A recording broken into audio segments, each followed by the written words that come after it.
Dun, dun, dun, dun.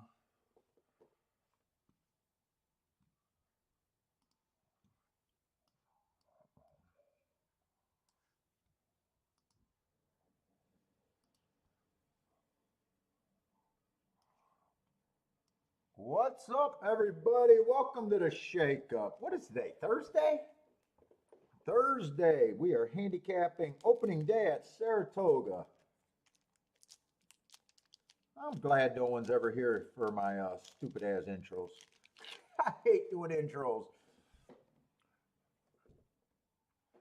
All right, should be set up. Opening day today. Saratoga, one track. Going to be a slow show.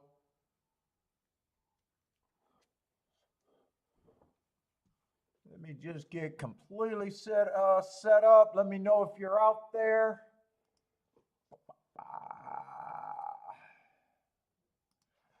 Let me get rid of some of my extra shit too.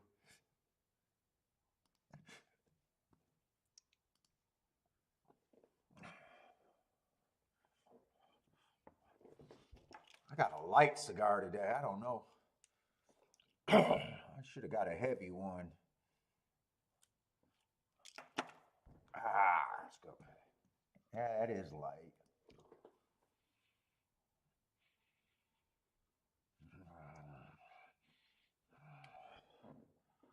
La Roma de Cuba. Let's see, I think we're still going to be on the turf. Yeah, on the turf today.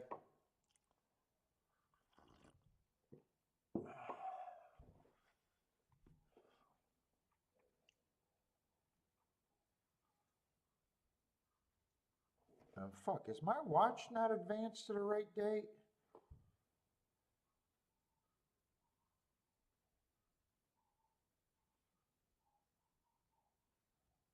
Today's the 13th. My watch is the wrong date. Can't have that.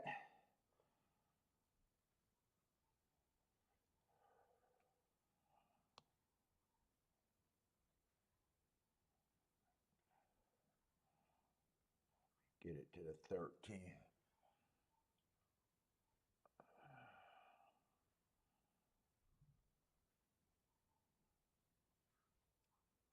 Booyah. What time is it? 12:49?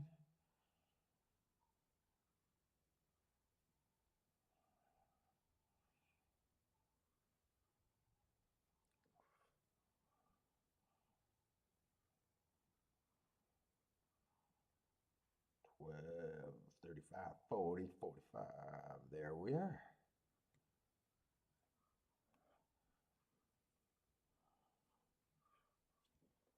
No one watching today? Good, I could take the day off maybe.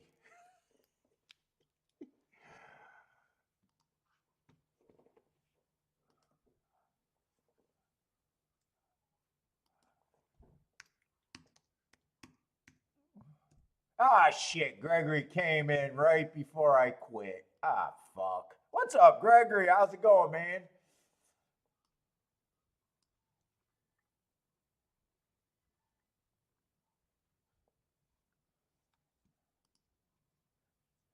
Mo knows. What's up? Air. Okay, now people are coming in.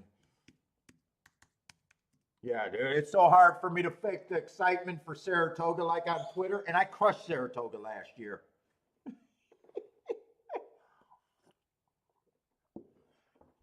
I go on Twitter and it's like everyone is so excited for Saratoga. I don't get it. If you got an edge in gambling, I mean, fuck. I'm gonna do Saratoga, but fuck, I've been crushing fucking doesn't matter today, but I gotta give up Ellis Park for Saratoga, and I've been crushing Saratoga or Ellis Park. That's normally not what I want to do as a player. Go leave a track that I'm crushing.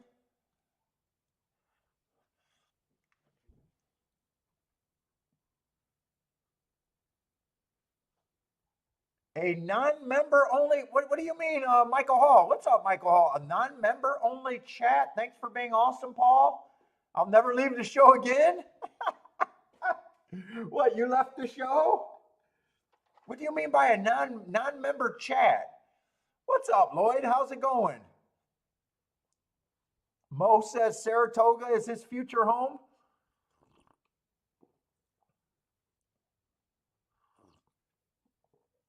A non-member only chat.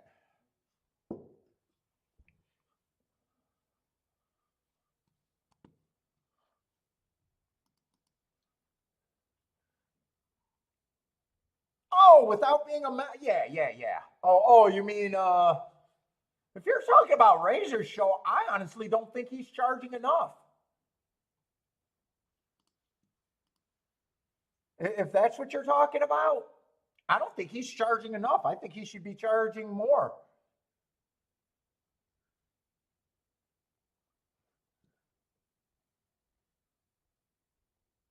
What's up, John? How's it going?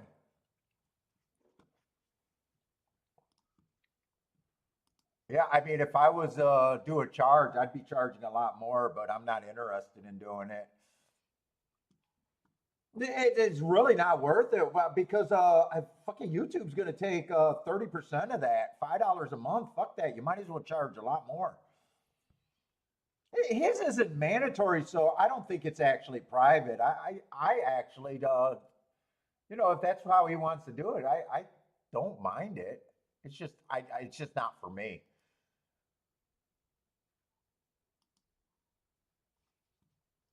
Let's see, why is all my stuff like super skinny here? I don't like how that looks. Did I mess with something?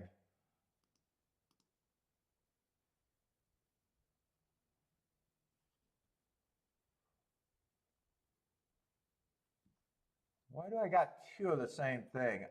Let's see. Hold up. Let me figure this out. I don't like how that pin looked. There we go. I like that one better.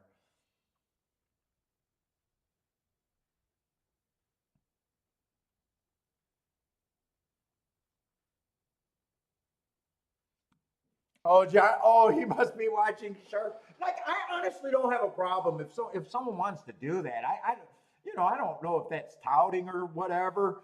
A lot of guys. It does take time to do this, and getting some. Money is the way you show support. But honestly, I just don't. I think everyone got their hands out for the horse players. That I just don't like doing it that way. But if I was going to do it, I'll tell you what, I'd charge a lot more than $5 a month because I don't know if he can get that many people to support him to make it worth charging. Like if I had to charge, dude, I got to make at least 3,000 a month. At $5 a month, I would have to have, dude, I'd have to have close to 1,000 people to make it worthwhile.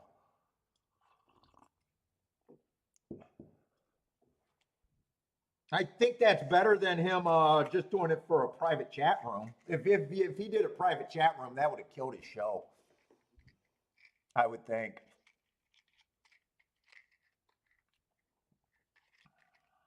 I just don't like if someone's good. I don't like charging for players that are trying to learn to get better. I hate that idea. So don't worry. I won't put a membership fee. I've never been interested in it.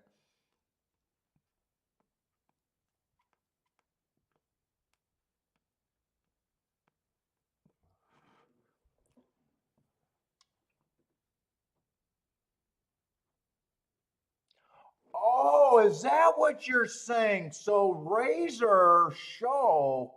Well, so how does that work? Will he only answer the members chat or it's just even close? Oh, I did not realize that. So you can watch Razor show. It's like his intent with his show is different from mine. So I don't have a problem. I won't say one word bad or good about it. You know, it's just not what I'm going to do.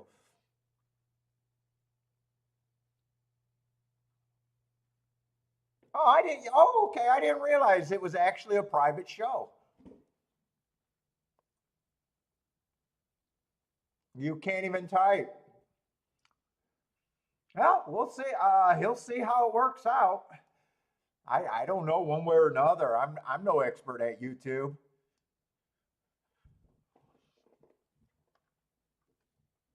80s guy, what's up? Hello from the Bronx. All over the Saratoga card today. Well, I'll be dipping my toes in. I did have a huge meet last year at Saratoga. Last year was the first year. Saratoga is around the time that I started doing 100% of my plays online and haven't looked back since then. I don't think I made a single bet that's not online since last year's of Saratoga. So, but like every meet, I'll be using my last year's bias reports. There was some biases that I was super, that made my meet. Uh, Full disclosure, I almost gave up on Saratoga. I got out at a super fast start. And then a few weeks in, I think we hit like a 60 to 1 the first day, 40 to 1, something like that, and was on cruise control. Then I went on a 6-day losing streak, came on the show, and I was like, dude, if I don't figure out Saratoga today, I'm just going to better pasture. I can't afford, because this is what I do for real. I can't afford to just fuck around at a track that I don't do 6-day losing streaks. And especially if I feel like I'm struggling. I came out and said that. Someone pissed me off in the chat room, and I went on like a $50,000 tear.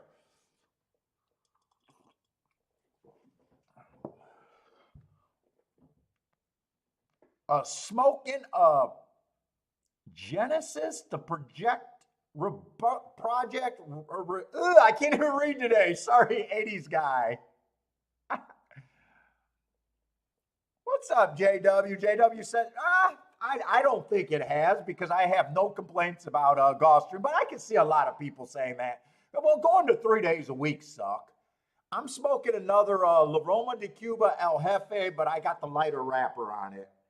And I don't even know if the tobacco's the same. I usually get the El Jefe, the dark one with the red wrapper when I get El Jefes.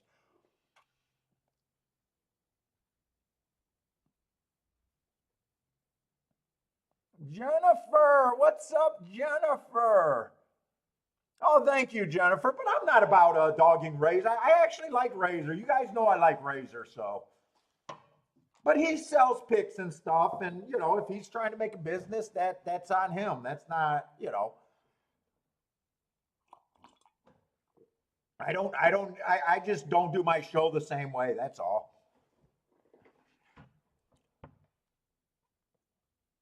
But I did not realize he was doing a private check today only.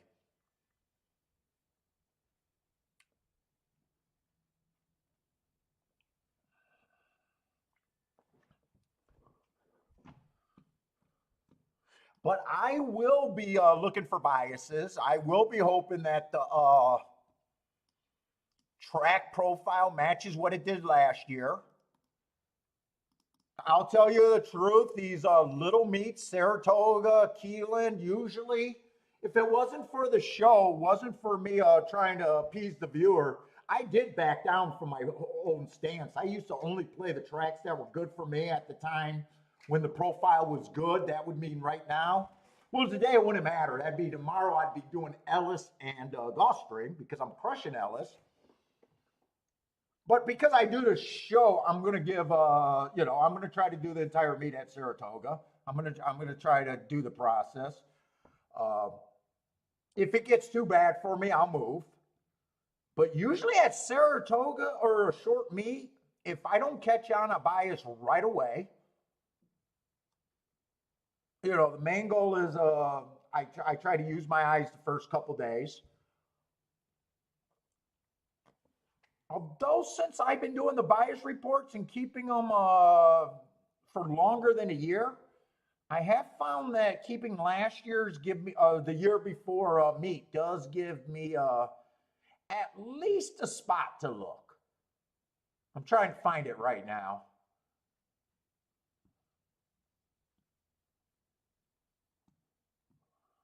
So I'm going to start off today hoping like Saratoga plays like last year.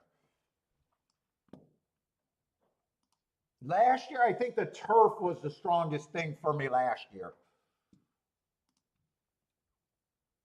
Let's see, we got a dirt route though. Last year, 70 races, 50% of them came from 1 through 3, so the inside was good. If they weren't winning from 1 through 3, they were winning from 4 through 6, 37%. And there is a big dip off from 7 on out, 13%. Last year, they went wire to wire 30% of the time.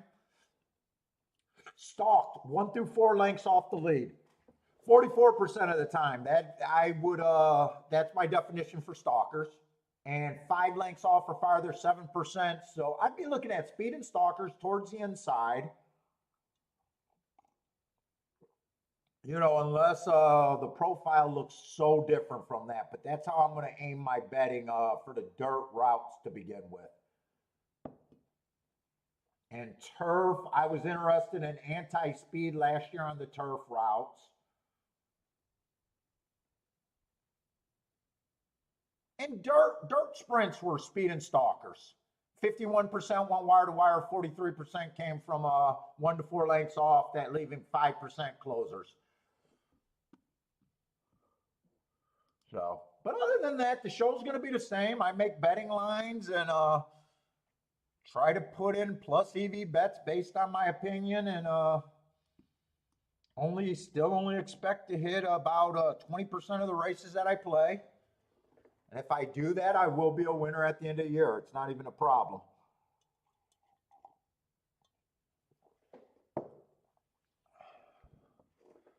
Let's see, we got a 7-horse field, so 6 horses. We'll just get started.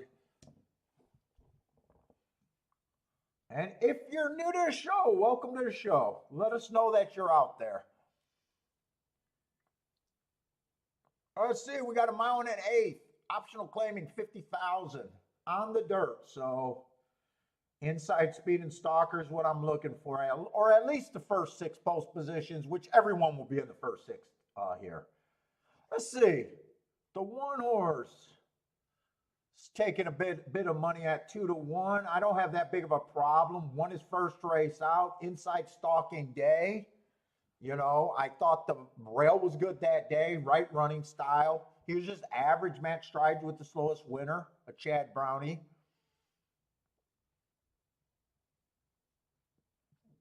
Done nothing wrong. I'll have to look at the other horses because to me, it's not whether I like a horse, it's whether if the math is good. So the math is 2 to 1 right now. I'm not sure if I'm all that excited to jump on a 2 to 1 right now.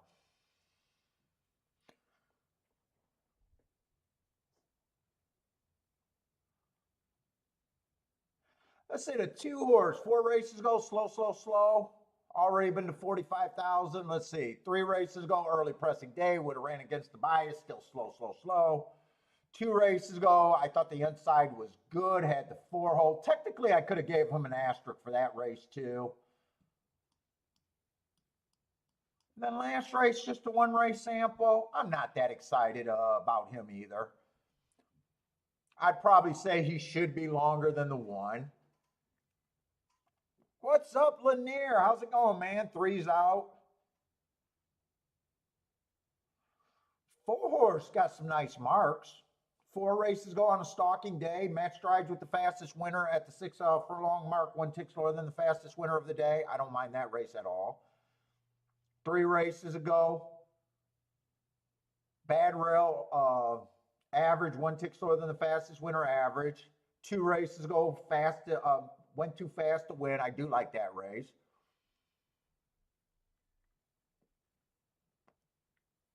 I'm not sure if this horse should be 10 to 1.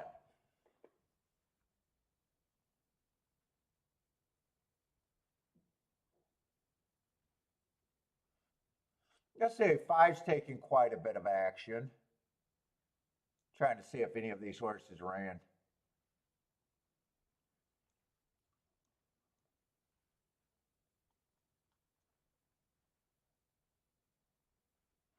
5 won his last race. That was a new top, but I thought the inside was good that day. And he won by 7 lengths. I don't believe he's that good.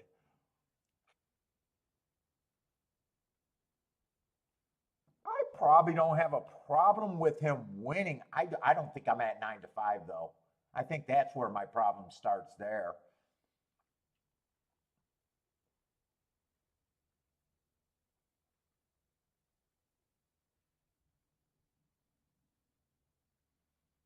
Six ran some classy races. Let's see. 2 races ago, if that was a bad rail, I think he's better than that. I'm really not sure what I think this 6 is. I mean, I can see the class.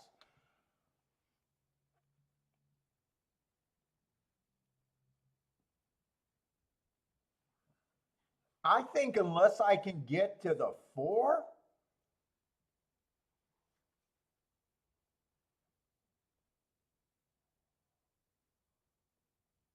or the 2 to get first or second, I'm probably not that interested in this race. Let's see. 4, I definitely think is an overlay.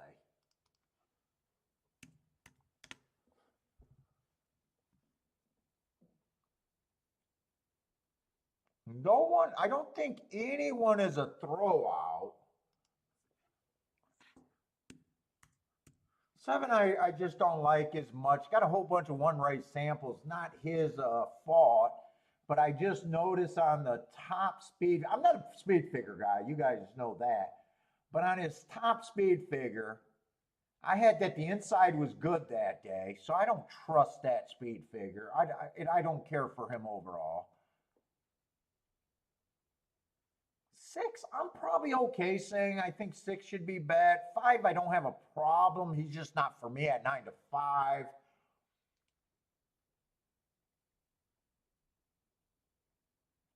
2, I probably think have a less of a shot. I think I need the 4 to get first or second for me to be interested in. And these 3 horses, I think they all take.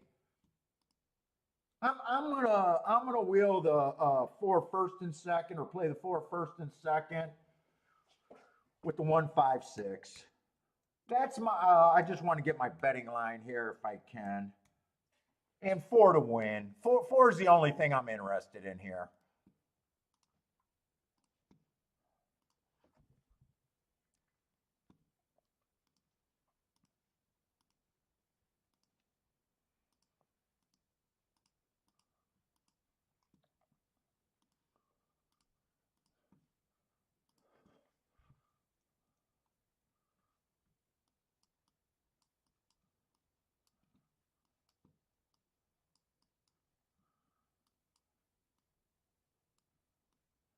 This is King of 4, starting off nice and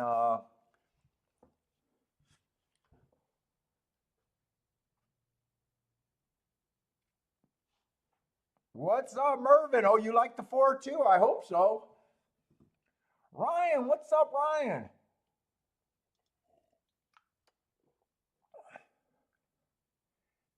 Ah, you got to pay for the girlfriend's shopping spree. Hey, you don't have to pay for a girlfriend's shopping spree. Don't, hey, Ryan, don't be a simp. Don't be a simp. You don't pay for shopping fees until you're married. You let her take her independent ass to her bank. I'm gonna start giving out relationship advice right here, Ryan. Don't pay for that. That could go in your betting account. Anthony, what's up, Anthony?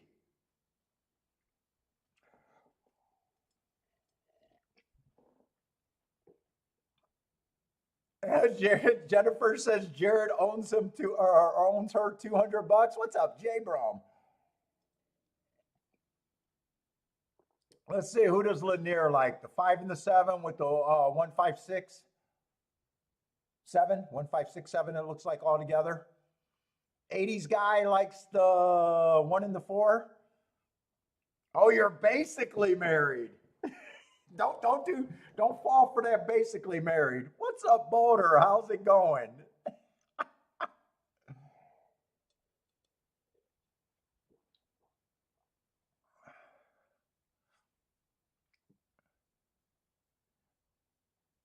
Greer, how's it going? I don't know. Has it been 0 minutes to post for a while? I see they're loading right now.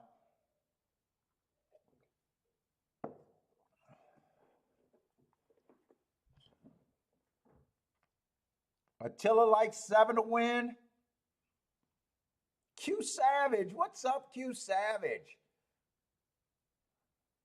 Yeah, other than a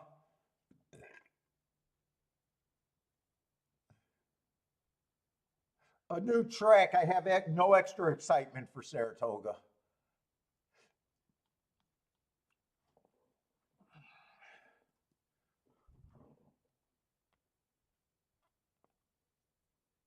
Chad Brownie going to get the lead on the one? I don't mind where the 4 is right here.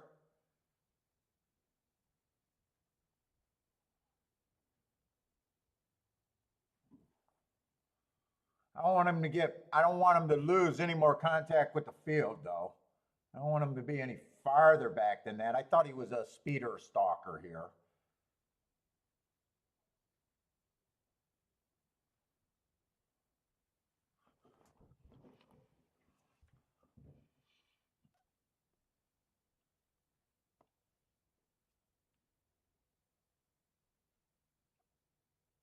I don't know how good this looks. 48-4. Every time I see a new trick, I gotta get the new pace calls in my head. 48-4. I didn't see what the first call was.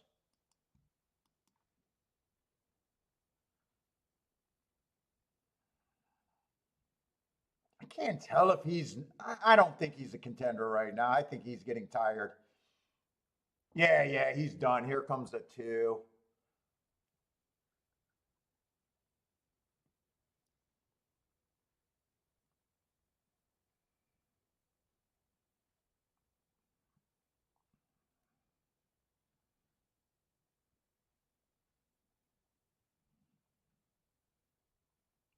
They're tired. It looks like if 2 had any horse, he didn't really have that much horse. I thought he had a lot of horse for. Oh, that's the 3, not the 2.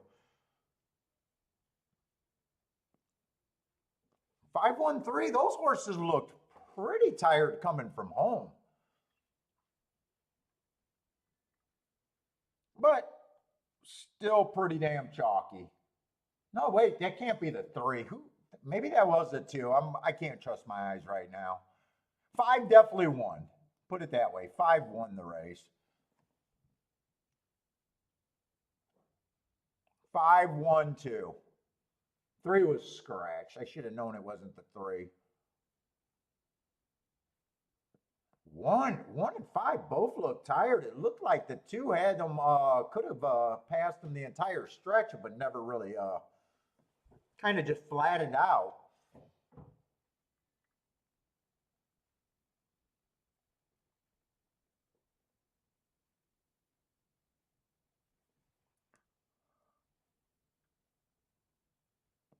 $24-2. Those don't sound like the fast. I mean, Speed did hold up pretty good. It still ran first and second. They just looked very tired.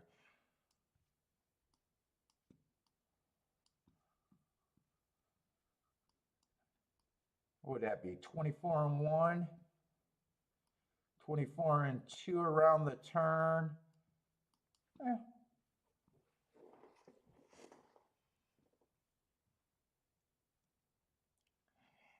Greer, easy money for Greer.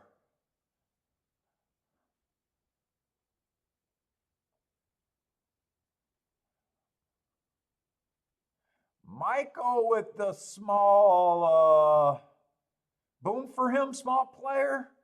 1-5 exacta 5 times. Michael Hall starting out a little bit. Nice. Michael Hall's right now undefeated at Saratoga. Who else started the meet undefeated? Looks like Blair started out with his first bet. It can only go downhill. It can only go downhill from there, boys.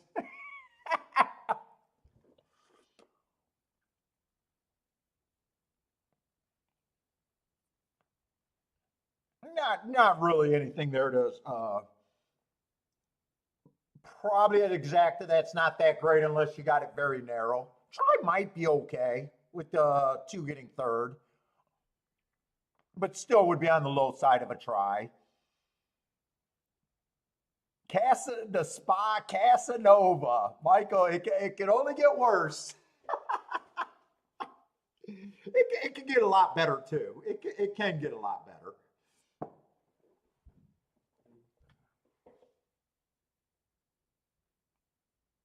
When's Linda Rice supposed to? I think Linda Rice has been supposed to sit out a penalty for about 5 years now. Are you still talking about?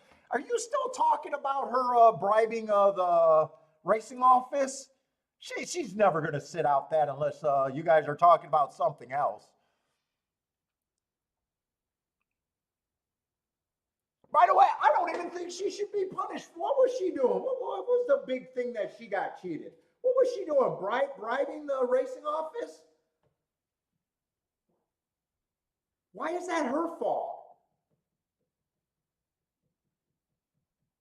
It'd be the racing office making that be a criminal thing. Fire the assholes in the racing office. What's wrong with her offering a bribe? I don't get it.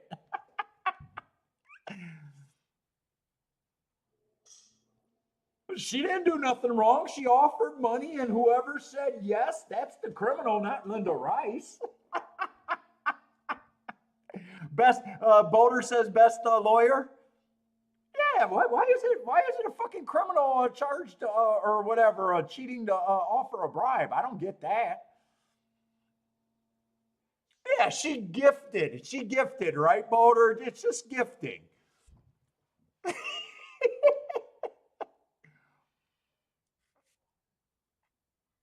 Like if the racing office said no, fuck you, get out of here, well, then she didn't cheat. So I'd say it's the racing office that made her a cheater.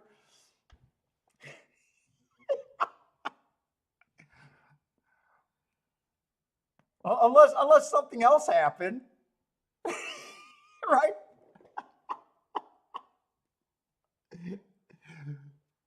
Yeah, Ryan C. Everyone's on the entrapment list with me. That's entrapment. You took my bribe. You made me a cheater. If you would have said no, I would have never been able to cheat. By the way, I don't even know how that gave her that big of an advantage. What was she doing? Like asking the racing secretary, bribing the racing secretary so she could have the races. I mean, her horse still had to qualify. It's not like she was able to get in races where she wasn't able to fit where she was not able to fit the conditions. It was just she had a super slight little advantage.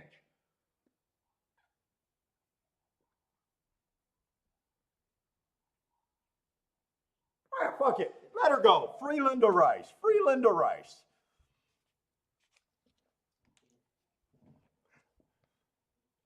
Greer is never going to lose a bet again.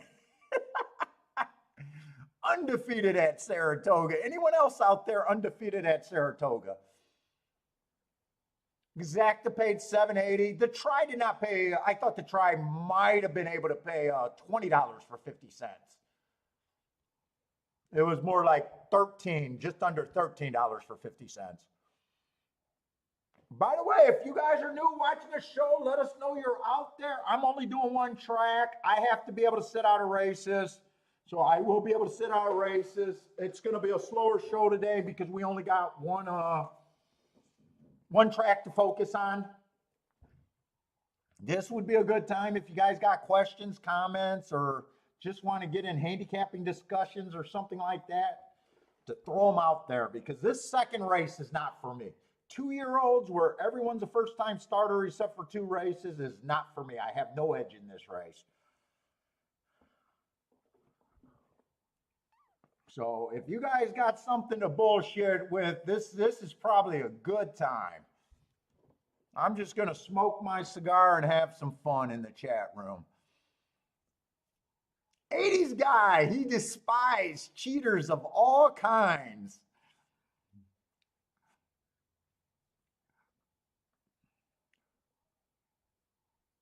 Let's see. Lloyd says Busting Stones is becoming a very good sire. Oh, by the way, if you guys are new, feel free to ask for plays from the chat room, not from me, but from the chat room. Guys are playing other tracks. So right now, Blair has a play over there at Delaware, 346. What's up, Blair? Boater, I have not seen Bender or talked to Bender since he gave me that wonderful news. I've been waiting to see him make his way back to horse racing. By the way, I hear you're on vacation. Where? You said you were in Cape Cod?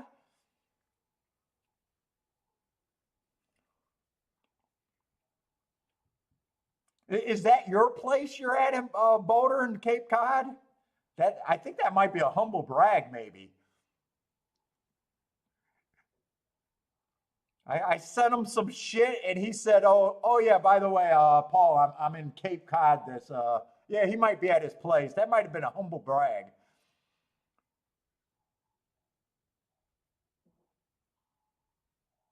Oh, and yeah, dude, I tried to tune into that show last night with Swift. I can't take Swift. I follow him. He's funny, but Jesus Christ, when I hear him, when I hear him speak, I think he's still got the training wheels on. And he put up a ticket a couple weeks ago where he basically had, dude, if you put up a ticket on Twitter before the races go off, you're proud of the ticket, is my belief. He started off with that 2 to 5. Then he played it over ABC. Then he played it over ABC. And then he did all in the last leg. And he did not understand what was wrong with that ticket. I think it'll pick 4. He did not understand what was wrong with that play. And he's supposed to be a player that have influence. 2 to 5 single, ABC, ABC, all. And he had to be explained to why that ticket had no upside.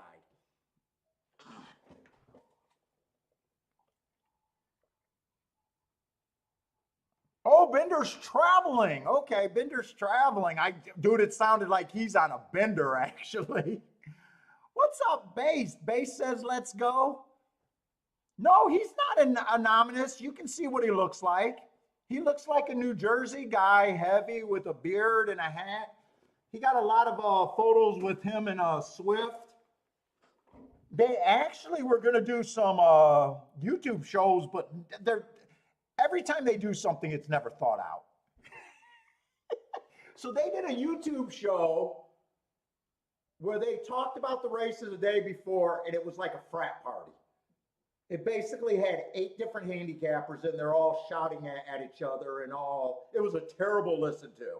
They did a super nice interest or super nice intro, and I was actually doing YouTube, and so I spot everyone, and I was like, oh my God, these guys! I don't know. He had a Ferrari or something, and they had a drone. And they're driving this Ferrari, it looked like to the racetrack or something. And I was like, oh my God, these guys are going to put together great content. And it was not great content.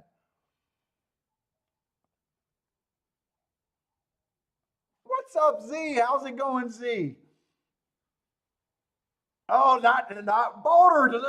Boulder, let me sell that humble brag, not his house. Well, actually, how much is it to Airbnb a house over there in the Hamptons? That might not be cheap, anyways. That's probably pretty expensive to vacation at the Hamptons in the summertime, anyways. That might still be a humble brag.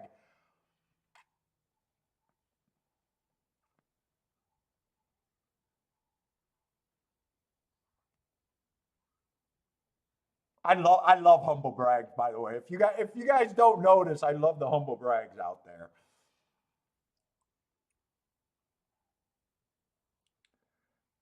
Let's see. Based has a play over there at Saratoga, so does not mind the 2-year-olds. Likes the 2 there. Good luck, man.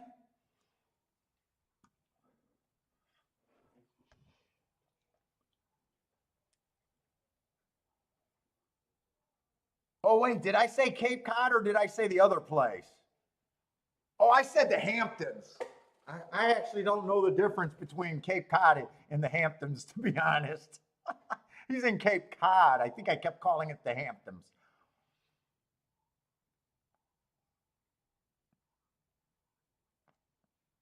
Yeah, but no, in Swifty is all over Twitter.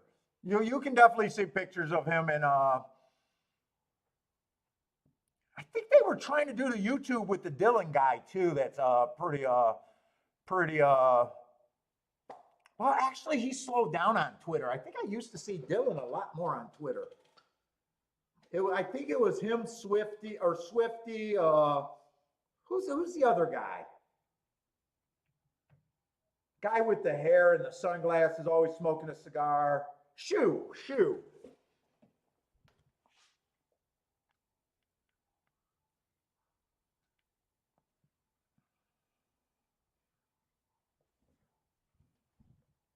They got a pretty big following on Twitter, though. Let's see, is there any other tracks running right now where at least we can watch something and I can cheer for your guys' horses?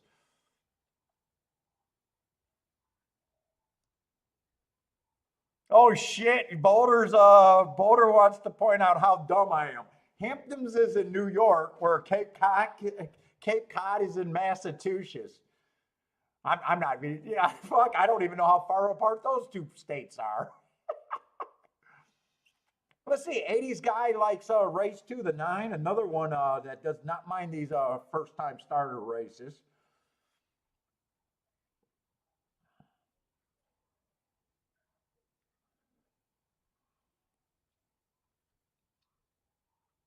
Let's see, what is Twitter doing right now? Because Twitter was quite excited for Saratoga.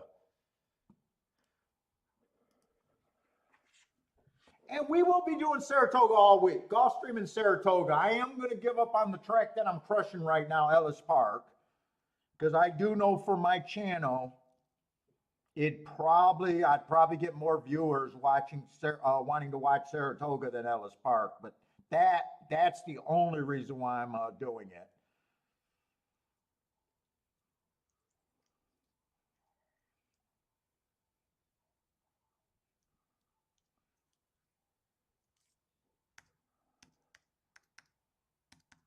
I guess I could go Ellis and Saratoga if I really wanted to, but Gulfstream's just been good for me for the last 5 years and I have no real reason to get rid of Gulfstream, even though Ellis has been great.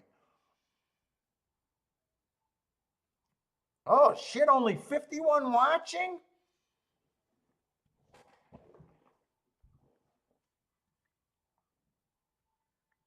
Yeah, Shoe. Wait, who did I say it was? Yeah, Shoe. Shoe was the guy that did some stuff with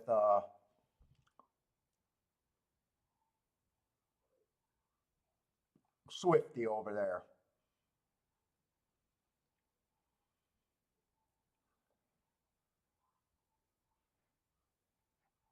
Dude, why is that chick that had to get off the airplane because everyone said because she was saying that some dude wasn't real?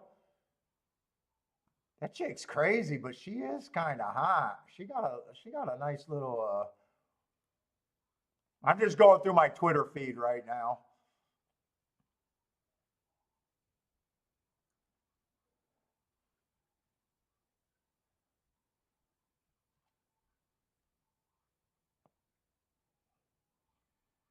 Colonial got a nice card. Throw out some picks at other tracks for us if you guys got them. I know you guys usually do. It's kind of early in the cards right now.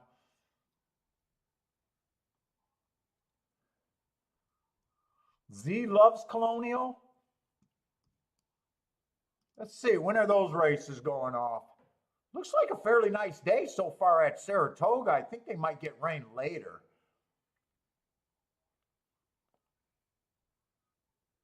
Belterra's off. It doesn't. Oh, Colonial, we got 4 minutes. If you guys got some Colonial picks, throw them up there.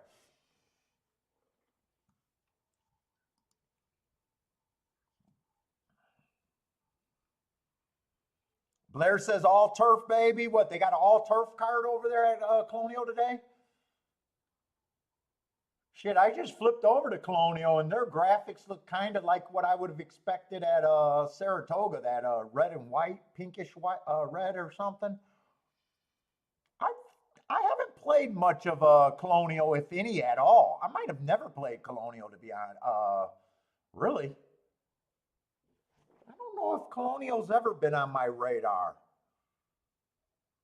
I know I played Delaware before. I don't even know if those two tracks are in the same state. They sound like they should be. I don't know why. I don't even know where Colonial's at. Oh, Anthony, you're talking about the airplane girl? I know she does that. She did have a nice little bumper on her. Hey, you know, crazy chick. That's the best sex you'll ever have. You don't want to marry crazy, but you want to have an experience with crazy. You definitely want to have an experience with crazy. You just don't want to marry crazy.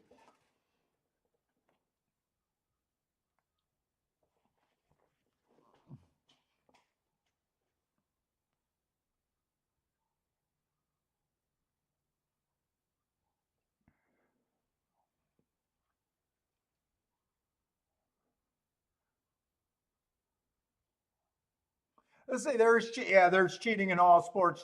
Sad but true. It's not really even sad. It's just human nature. I don't let it get in front of my handicapping because I couldn't operate. If I had to worry about cheating and thought that, I just love now that we got sports betting and all the abuse that horse racing got about cheating and all that stuff. I love seeing it now that you can now legally bet the other sports, and now there's channels like, hey, NFL is fixed. Here's why. I just love it.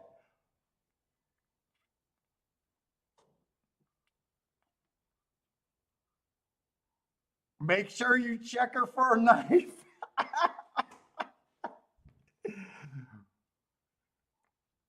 Yeah, crazy is fun.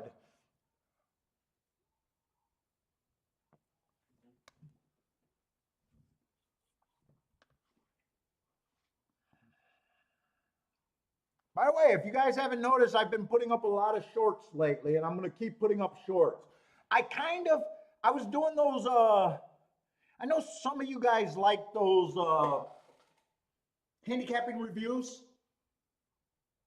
I just came to realize if I separated them, I can have a short library, and those short library, I'm actually getting more younger viewers checking out the channel for the first time. So if you did like those weekend reviews,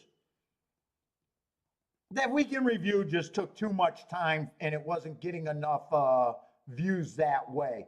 So I've been putting the big hits and the near misses up in the shorts.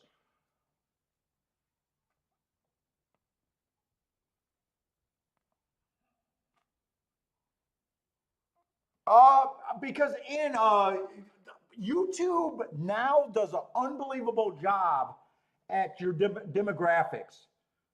So I get all sorts of demographics. So usually my age group starts at about 30 years old. So it's like 30 to 40, it's like 20%, 40 to 50, it's like 20%. 50 to 60 is like 20%, and 60 on up is like pretty much 20%. It breaks it down male to female. I actually get more females watching the shorts, about 10%. So they're able to break it down. I'm able to see what a country. So Venezuela is always the second biggest market that's watching the Shake Up live stream. But India watches the shorts, the second biggest market. You're able to see so much stuff for your demographics. Now, it might be wrong because they're probably doing it by who signed in. So technically, you know, if mom signed in or dad signed in, you could have 18-year-olds watching you, but it's probably giving the credit to the older demographics.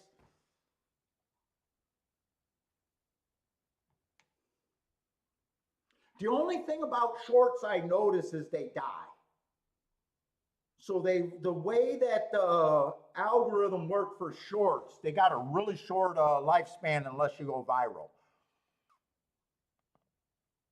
So it'll stay up in the horse racing feed until it starts getting around 40% or 60% of the people are swiping by you. Which you got to figure horse racing is a niche market where you're going to get a lot of swipes. So I've been getting between, say, 5 and 1,500 extra views each time I do a short before it dies.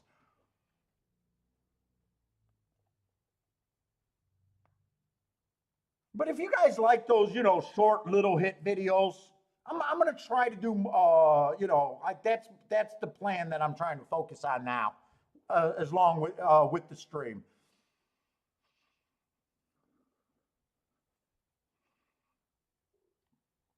Oh yeah, Bobbit. Bobbit was definitely a crazy one.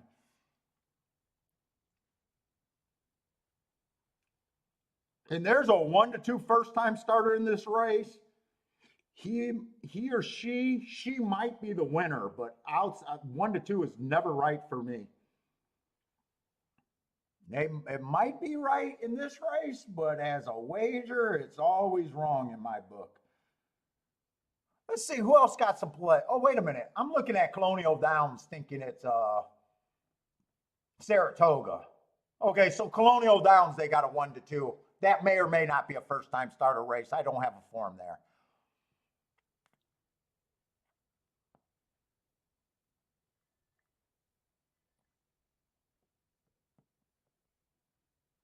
Did anyone have any plays at Colonial or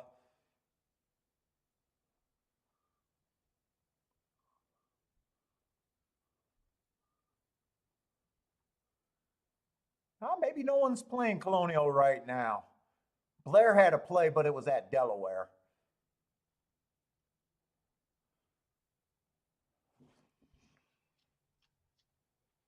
Let's see. Blair says the one horse is bred very well, thinks he gets the distance.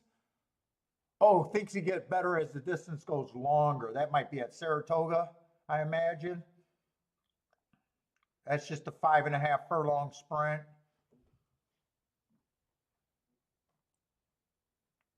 I think I'll be able to watch this race and then go over to Saratoga and watch Saratoga. But that Saratoga is just going to be a no bet for me. No go, no bet.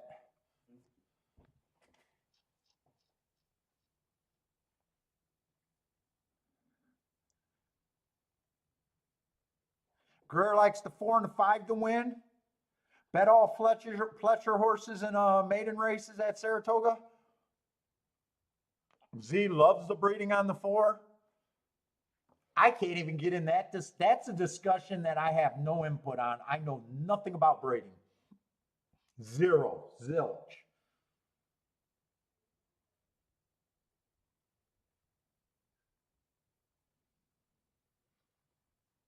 Kid and Joy is a good turf horse. That's my breeding information. Kitten's Joy is a good turf horse.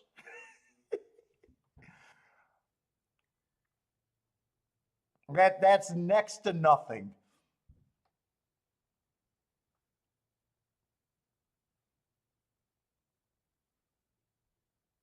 Let's see. If this 7 wins, he's not going to win like a 2 to 5. And right now, it doesn't look like he's going to get first or second. Might not even get third. 3, 4, 6, 7, I think that came in. So that race, 3 was 26 to 1 over 4 to 1 over 12 to 1. That was at least fun watching.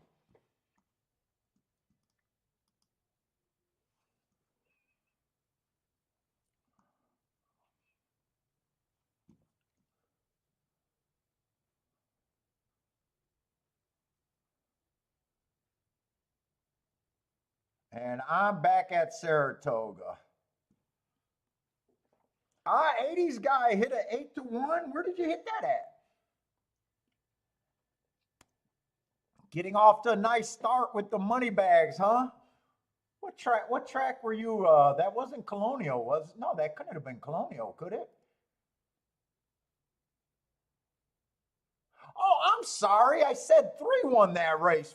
5 won that race. That was Colonial. Nice call. All right, can't trust my vision today, that's for sure. It came in 3, 4, 6, 7, I think.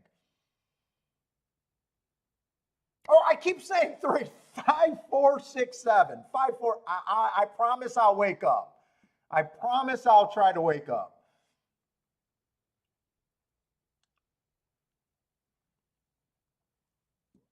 Nice call, 80s guy over there.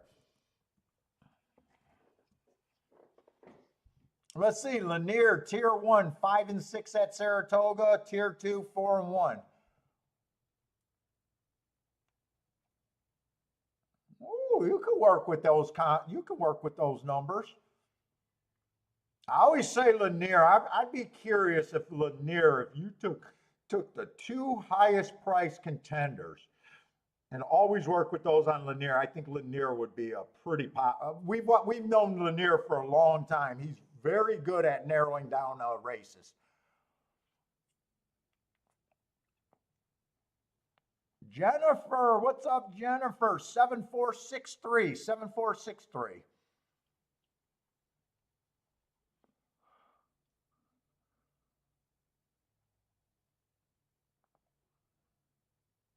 And then an extra, looks like an extra 3-6 exacta box.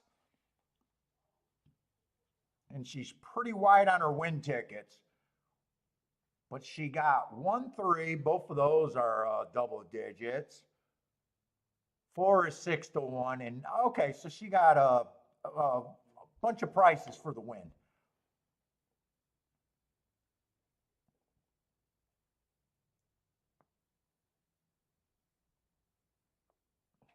Oh, by the way, I want to set out this because since I'm doing those short videos,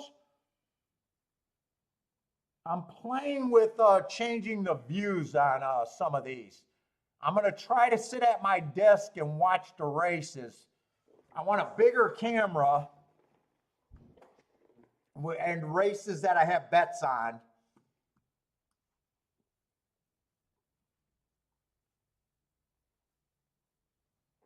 So I want to play with this.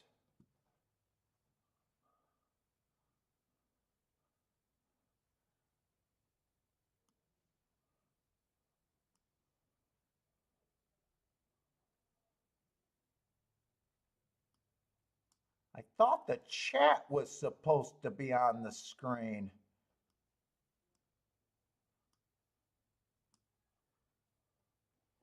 See if the chat's on the screen.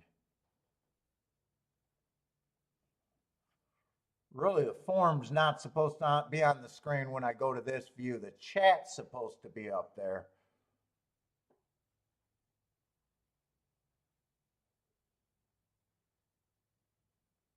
What, Jennifer, what, you like this view better?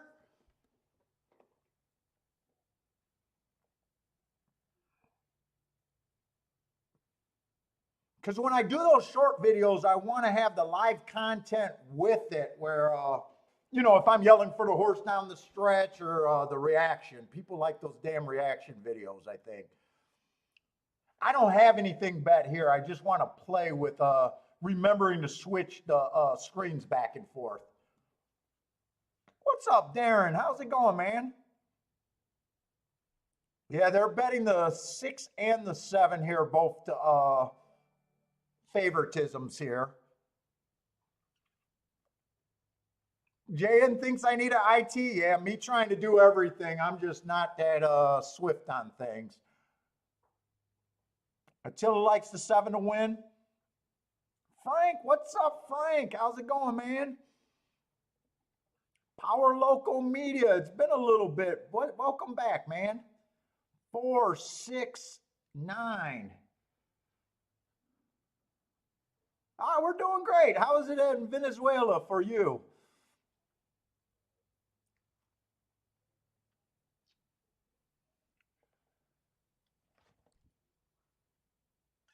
They are off in the second race over there at Saratoga. I can't even tell who has the lead here. I need the chicklet guy. That might be the 4 on the lead, but I can't trust my vision from here. Looks like the chicklet guy has no clue either. Don't they do chiclets at Saratoga? Oh, that's 7 and 6 coming down the lane. So it is the 2 favorites up on the front. And 5, I think, is the third choice. This is looking like an ABC. 5's tail is bobbing up and down like he's exhausted, but he'll still get third. 7, 6, 5, pretty much an ABC ticket there.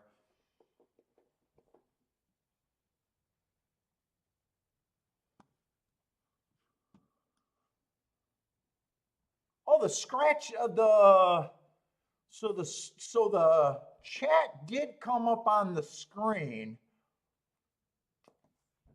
but I probably need to change the background to something solid because it's kind of hard to read the chat on the screen with the background that I have there. Okay. I'll play with that, but I probably got to readjust that if I want to keep the chat on there.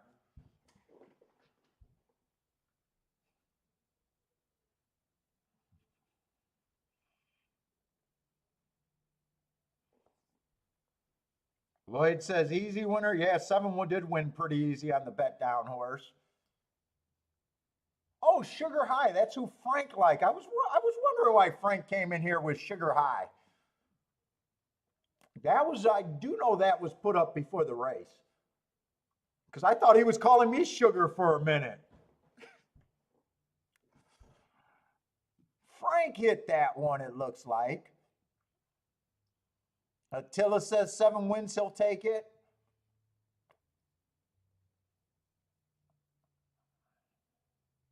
And Attila's bet was up there early.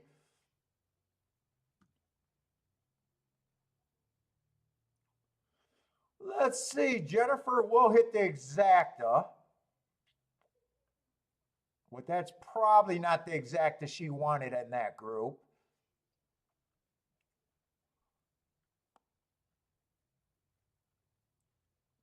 But so far, not too much going on so far.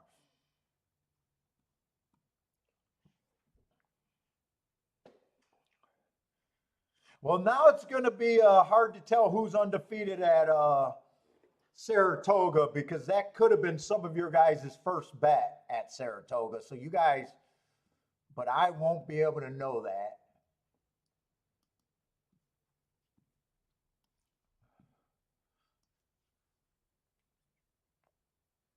It was easy to tell after the first race who could have been undefeated at Saratoga.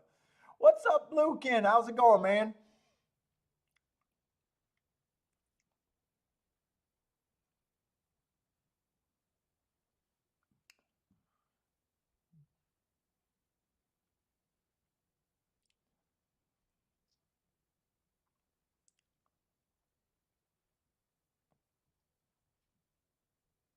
Oh, Jennifer also had, okay, I see some more of her bets. She also had a 4-7 box.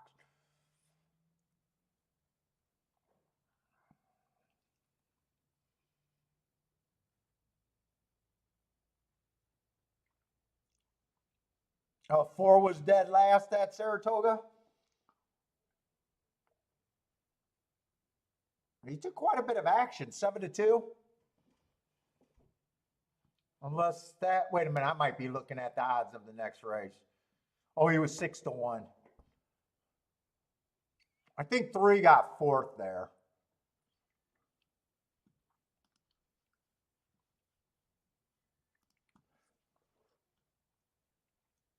And we're going to have a turf sprint. Last year, I was excited for Saratoga because because of the turf. I think we did really good. I know I did great on turf routes, but I think it carried over to turf sprints too. Let's see what the turf sprints were doing last year. I got 40% 1 through 3, 46% middle of the track, and a drop off from 7 on out. 14%. That's a drop off. They ran 70 races last year, so there was enough turf sprints. It's not like Tampa Bay where they run less than 20 for a meet. So they ran enough turf sprints for me to stay interested in turf sprints. 23% going wire to wire. Actually, that's not a speed favoring track. In low 20s is when I'm anti-speed. 59% stalking, so stalkers were dominant 1 to 4 lengths off the lead. And 19% closing, so it's a stalker heavy track. I'd probably say I'm interested in speed and stalk or stalker speed. But we'll see. Let me look at the bias reports from 2 years ago to see if that matches up pretty good.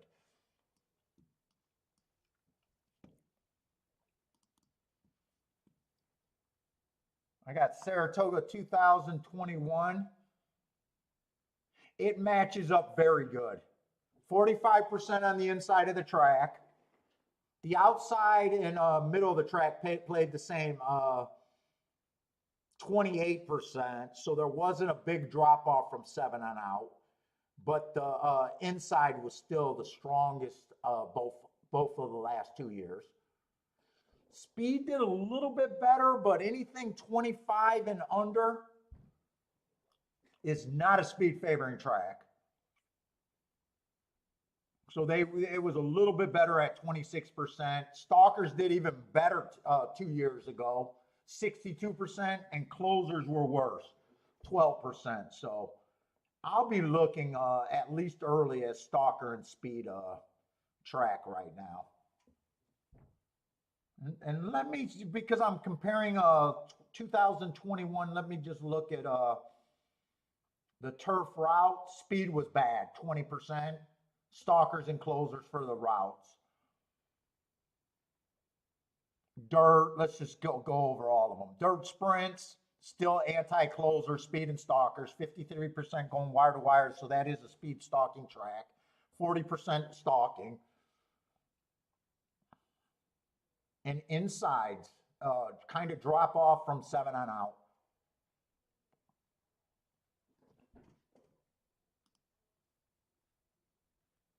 So I would be pretty happy if the track plays the same as it did last 2 years.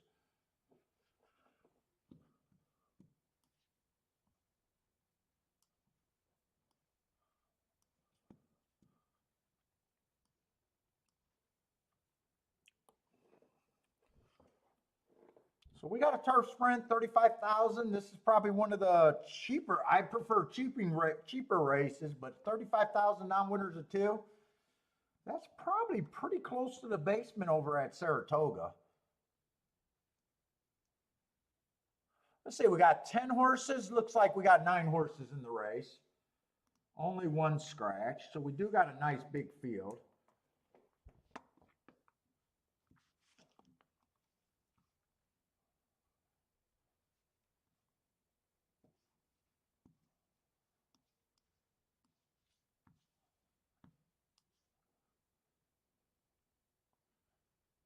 And we basically got 4 horses being bet between 3 to 1 and 4 to 1.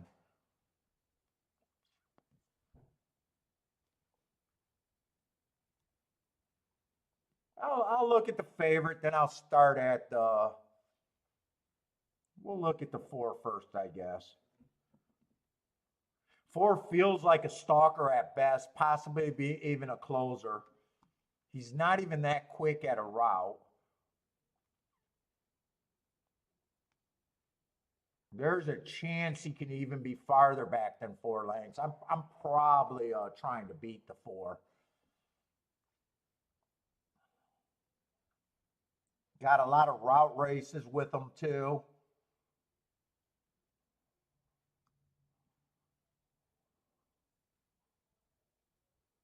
35,000, non-winners a 2 lifetime. He did break his maiden at a sprint closing.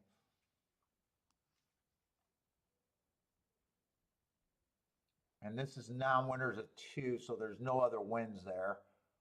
Been at the level, been a little bit higher than the level, but still feels like he could be a little far back. One just broke his maiden last race, first time out against winners, can go to lead, can possibly stalk.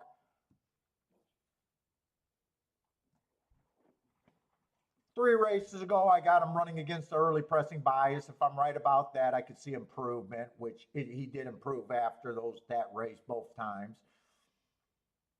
2 races ago, nice third, average on the pace. And last race kind of dropped into 20,000, early pressing day, went wire to wire, just an average pace.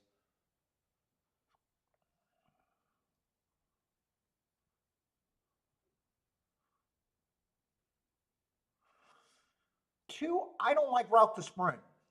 It looks more like a router to me. He was a stalker as a router.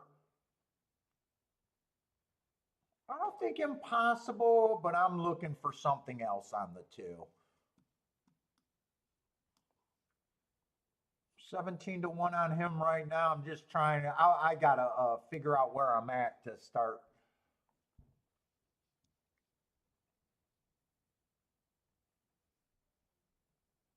Three's another one that feels more like a router. 3 races ago, stalking closing day. I just got him as average, slow, average on a route race.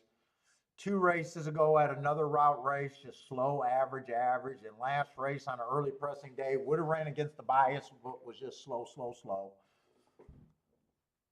I think he should be on the longer side.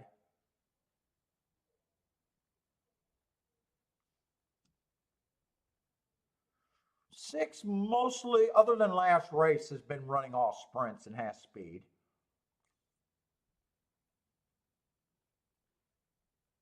Some of those races were at allowance 1X, which should be tougher than this race. 3 races ago, coming off a little bit of a layoff, was just slow. Comes back, runs on a speed favoring day. He did improve, but that was a speed favoring day. That's his excuse. Higher level. And then last race, got the lead. 50,000, still a little bit higher of a level. I think 6 might be a little interesting. I don't know if I'm going to be 5 to 2 on the 6, though.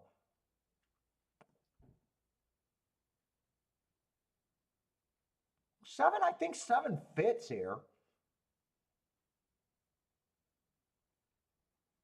4 races go slow on early pressing day. 3 races ago, stalking day on the slow side, but that was probably a tougher race than this. 2 races ago, slow again, and then last race, average, 1 tick slower than the fastest winner average. I don't think he should be 30. He should be long. He shouldn't be 36 to 1. I think he's a usable horse here, possibly. 8 probably fits this race. If it's a stalker day, he might have problems, but I'm looking at speed and stalkers right now. Last race, I got him breaking his maiden on a speed favoring day. 9 just feels like a closer to me. And I'm just anti-closer right now.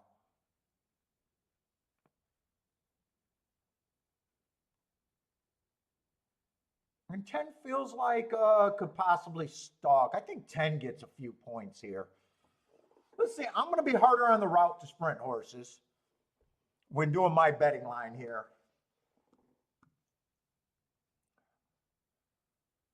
Z says 1 looks like a dirt horse to him. Also likes the 10. I think 10 is an interesting 9 to 1. I think 7 is a horse that's keeping me interested as the highest horse that I can get to.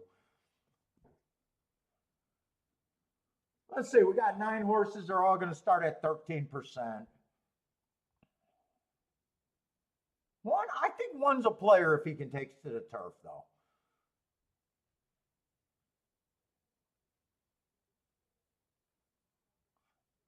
Two route to sprint. I don't think two's a complete throwout. Because two could stalk routing. I think I'll get rid of horses that I think are farther back than him.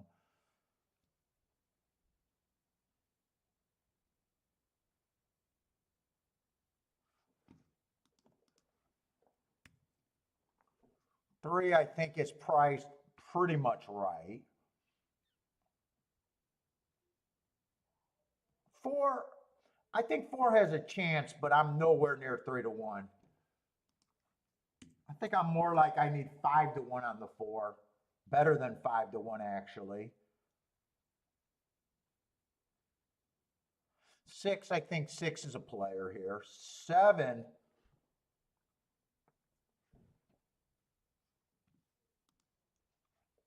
I think, is value.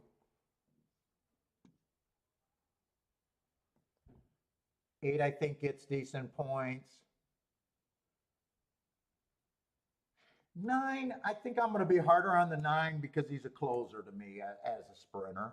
I think 9's priced right.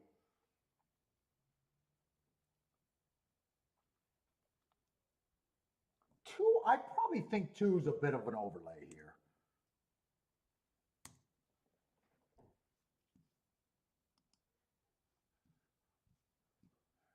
I got 4 horses that I think probably has the biggest shot. I'm probably okay with calling 10 a 15%er. He would be an overlay at that price.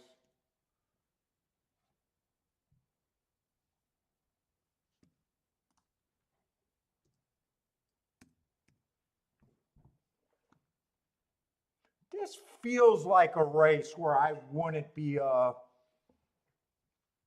I think this is a race where I need better than like 5-1 on everyone. I think I'm okay with 18% on these 3 horses.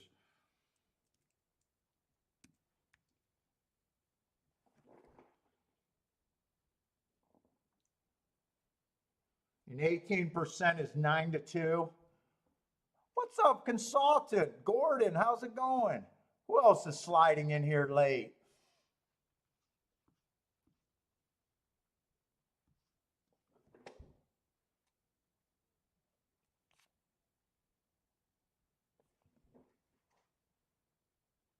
So what I got here? I wouldn't touch anyone under 9-2, at least for a win bet.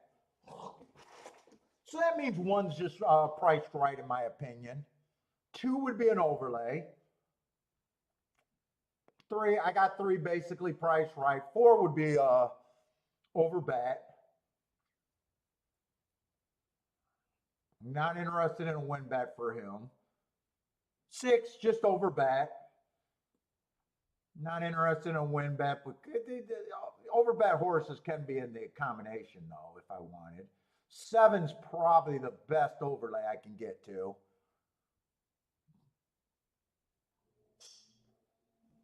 7's probably at least a win bet here.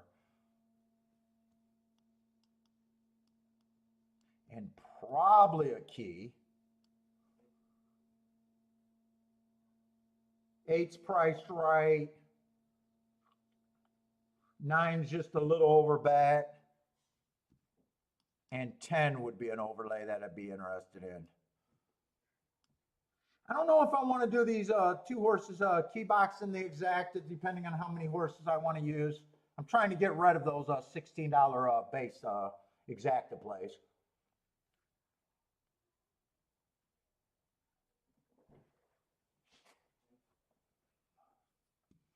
A little bit more. But if I was to use all of these, I think I got to cut.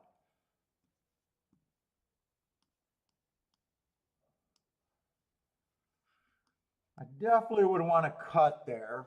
Probably wouldn't want to cut with the 7 horse.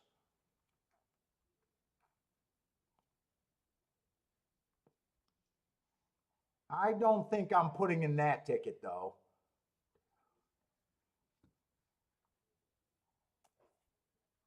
Because that's a $24 base ticket. What's up, Henry? How's it going, man? Likes the 8 over there at Toga.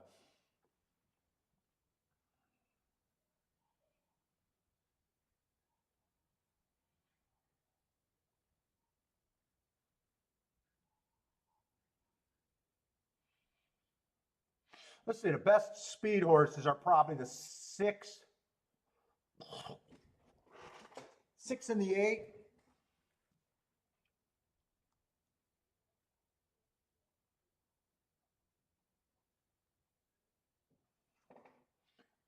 And the 1.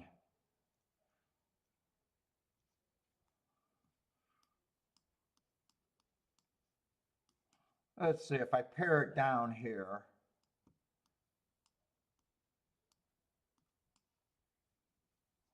That's a $16 base ticket. I don't think I want to.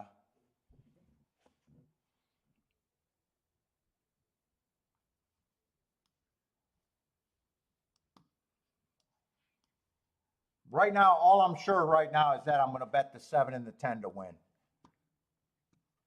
That's all I'm sure I'm going to do.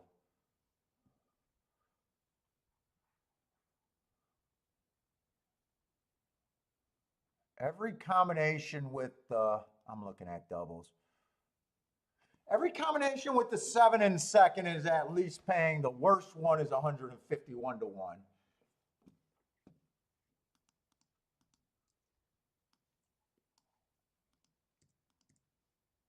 Where I might do that. I don't think this is a main bet for me, so I still think this got to be pared down a bit.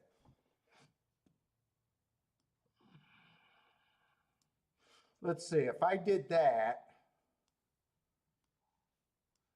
I don't need the 7 and 10 in this because I'll have the 7 and 10 on that ticket. That pares it down to be a lot more manageable.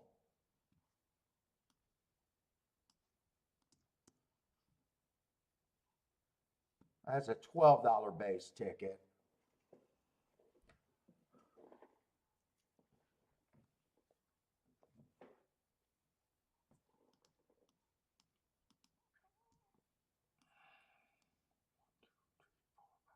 That's a $6 base ticket, but I could, or a $12 base ticket, but I could justify it because if the 7 runs, the lowest exacta will be a backdoor,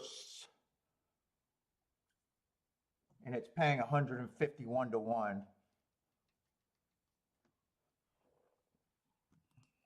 What's up, Rex? How's it going, man?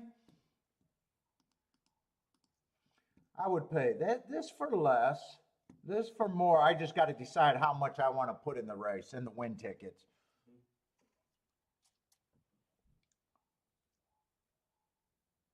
The other way I could bet this, I could just bet more on those 2 horses to win because I like the prices. And instead of turning around the exactas with the 7 and 10, I could just put 7 and 10 to come in second. That might be the other way that I could play that. Instead of turning it around, now it's a $6 base bet instead of a $12 base bet. That's kind of where I'm at.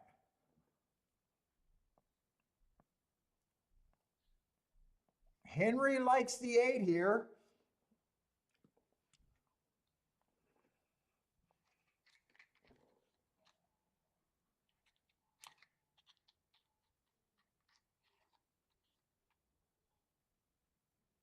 Power likes the 10.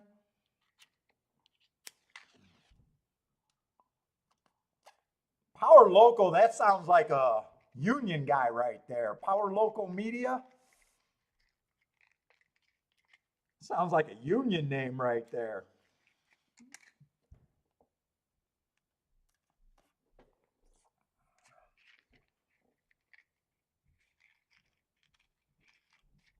Z likes the 610 exacta box. Based over there at Belterra. 126 in the box. Oh my God, what am I going to do? I'm going to run through matches at this rate. I ain't using my torch. You talking about the big torch? Oh my God, those haven't worked in over a year. My torches have not worked since Bill was here. No, they just don't take charges. I don't know what happens to them.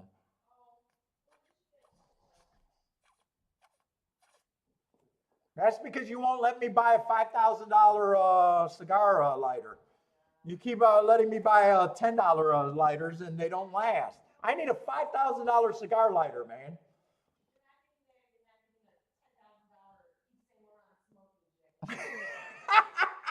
She just said I'm not getting that, and I'm not getting a $10,000. I want a $10,000 smoking jacket. She says no to that. She says that's unreasonable for me to do a show in a smoking jacket.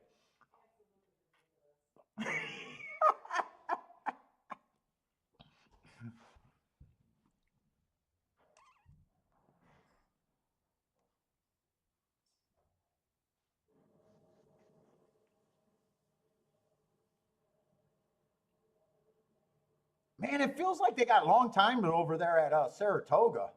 Feels like I already had a lot of time.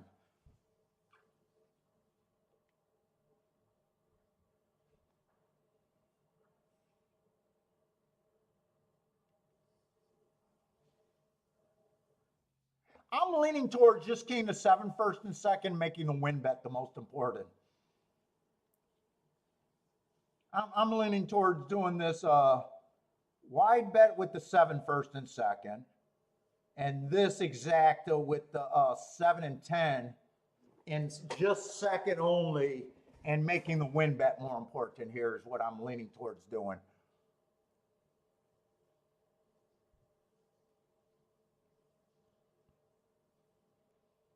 Let's see. Blair likes the 4-7-8 at Toga.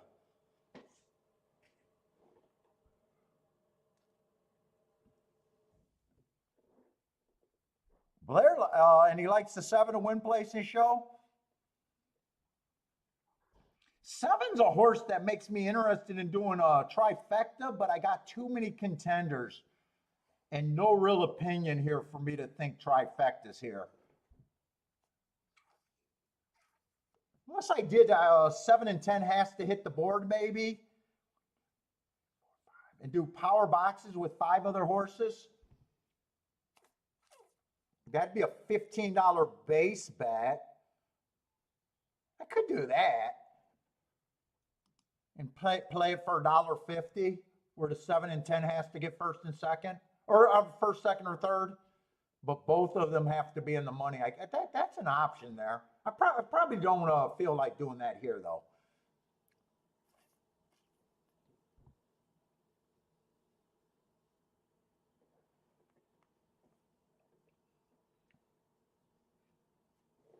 Let's see, base likes the 1, 6, and 9 over there at Saratoga.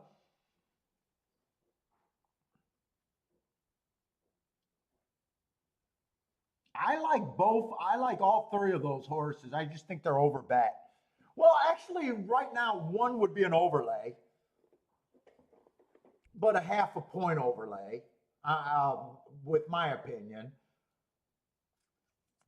6 would just be a little overbet, so I wouldn't be interested in a win bet with him.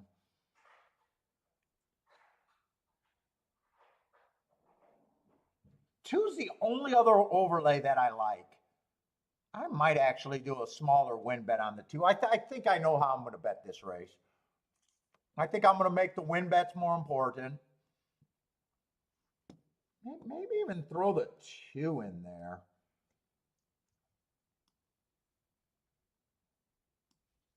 I think I get rid of this bet.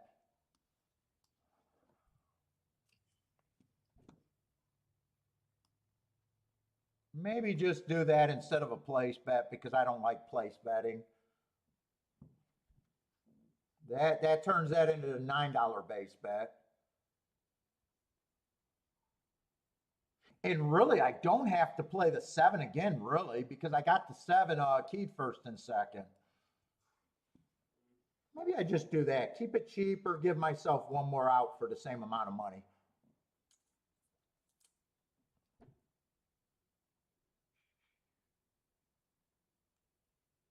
But I do lose the 2, 10, 10, 2 exacta. But I can't play them all.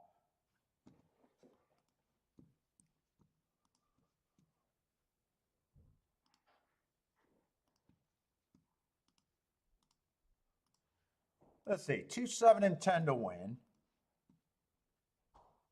Then I want to come back and hit the 7 and 10 for more.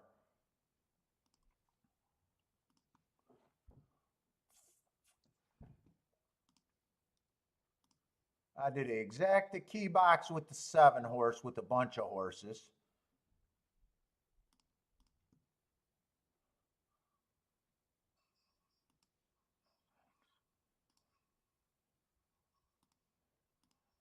One, two, three, four, five, six. I'll do that bet. And then I'll do these straight ones.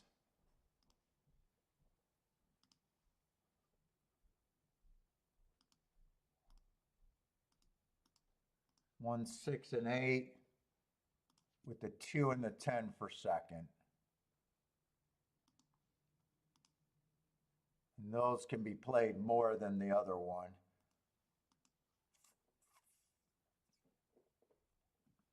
Eight's the only speed? I do think so. Unless 6 really, Chad. 6 got a chance to show some speed. And so does the 1. One still has some chance to show speed.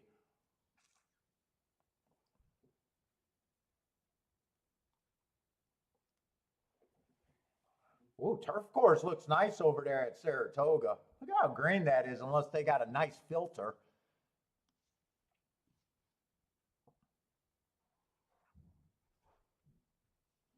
Oh yeah, I gotta sit here and do the reactions every time I got a bet.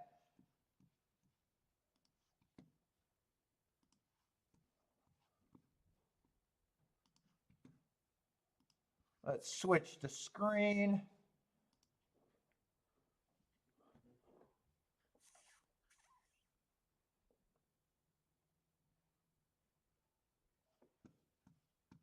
Oh man, I need a producer to run this. I need a producer. Kiki, you want to play producer?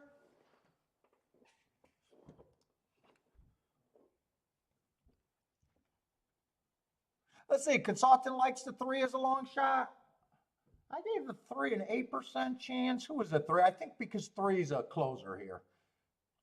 Or I thought was going to be more likely a closer here. I didn't really think anyone was a throwout here.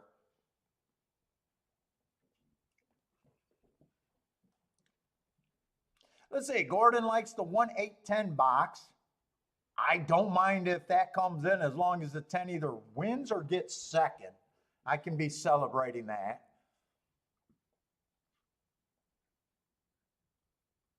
Let's see, Roland says 1 is prepped on the lead. 8 has no choice, neither does the 6. What?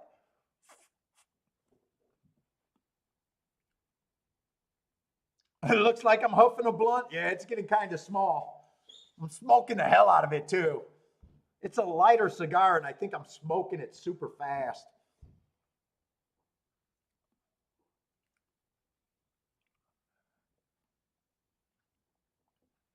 They're behind the gate. They're circling, but I think they're loading.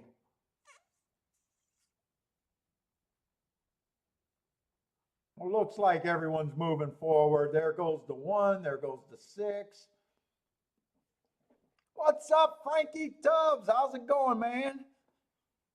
You ready for the turf? Who else got some plays here? Roland, how's it going, by the way?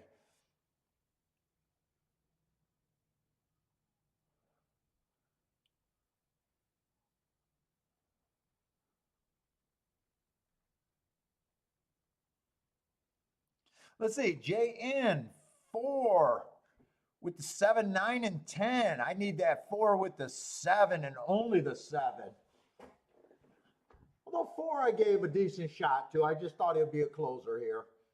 If he's a stalker, I think his chances improve. I think 8's probably the only speed here. Fuck, I was hoping 7 would be stalking and not dead last. Ah, fuck, I don't think my 7 has a shot from there. Can't tell who's in second.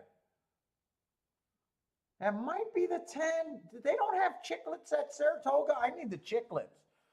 Oh, that's the 6 in second. Oh, I don't know. I thought there was no way this. I thought the 7 was going to get a nice stalking trip.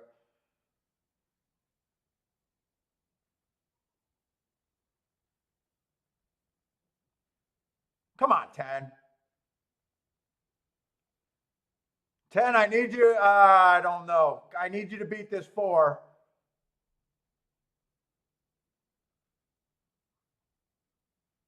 Three's gonna close and win the race, so they did close. I was not expecting closers. 3, 6, or was it 3, 8? Might have been 3, 8 actually. I know someone here liked the 3. Darren liked the 3. If it's 3, 6, Darren will have the exacta. 80s guy booming again on the 3. Nice price on the 3. I thought there was a few other people that liked the 3 there. Consultant should be happy. It does look like they came off the pace pretty good. Did 9 get second? 9 got second. 3, 9. So the pace did fall apart for it to be 3, 9.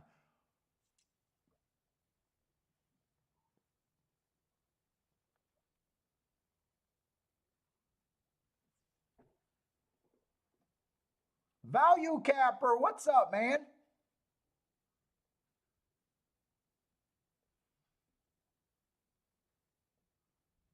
Let's see, Value Capper, and okay, I know he got something good to say. Making odds line in the race, that interests me, has not only helped me to determine if a horse is an overlay or not, it also helps me figure out what I want if I want to play the race. Absolutely. And I tell you another thing, Value Capper, it even makes races that you sit out or races that you lose. You can go back and look at that line and see if you could actually got there. I think it's the best way to put your opinion on paper. You know, right here, I did have this as a pretty wide open race. I did favor the speed horses. Closers dominated, so I aimed my betting line where it was going to be speed and stalker. So I know my betting line's not going to look great here. But I can see on my betting line that I didn't really have a throwout in this race. So this is a race where my betting was just wrong and I really got no problem with it. Like I could say my betting line's not the best right there, but I do know that I made my betting line thinking speed and stalkers were going to be dominant.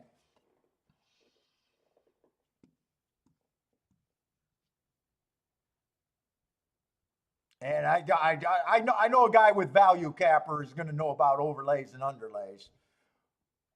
That's why I knew he was going to have something good to say. What's up, man, by the way? Yeah, dude, I've done that so many races where you don't think you have an opinion, and then all of a sudden it's like your best play of the day. Not necessarily liking horses, but liking tickets that you can get to.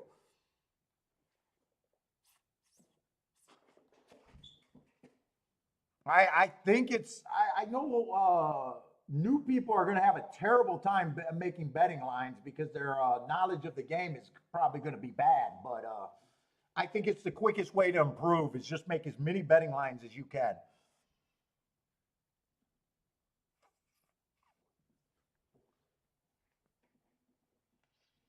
Going to be a very nice exacta, and trifecta should be fine. Everything should pay fine. The win ticket, everything.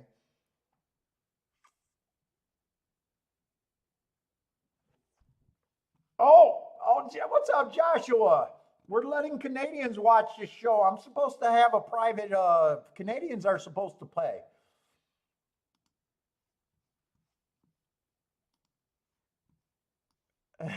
What's up, Joshua? How's it going, man? Yeah, that's just for when I do the short videos, so I can throw in a reaction video. I've been doing more shorts, so I'm just gonna throw that up there in case I ever hit a winning ticket. Might not be today, but I know I'll hit something good eventually where the reaction will be worth it. Let's see, 61 to 1 for the exacta, 41 to 1 for the double, trifecta 50 cents, solid trifecta 129 to 1.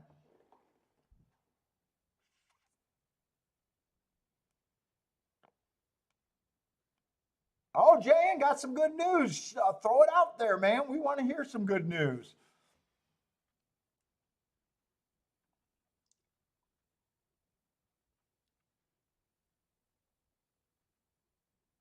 Yeah, I want to have the reaction on the short videos because the short videos is mostly just a stretch run and I'm shouting. But I want the people that are watching the shorts to realize that this is actually a live stream, is why I need those reactions. It might be today, it might not. Power Local says I'll have a good reaction sometime today. It might, maybe not. So far, I played 2 races, but I've been able to cut down the plays where they're not that bad yet. I'm being pretty conservative so far.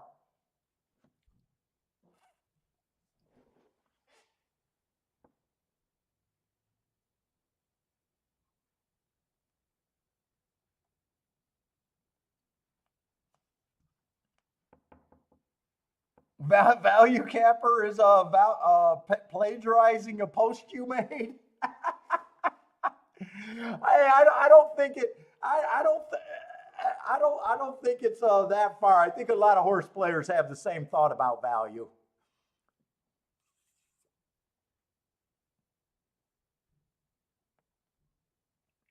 But I will note that 8 got the lead fairly easily, unless the fractions. Oh, we just lost the video. I wanted to see what the fractions were.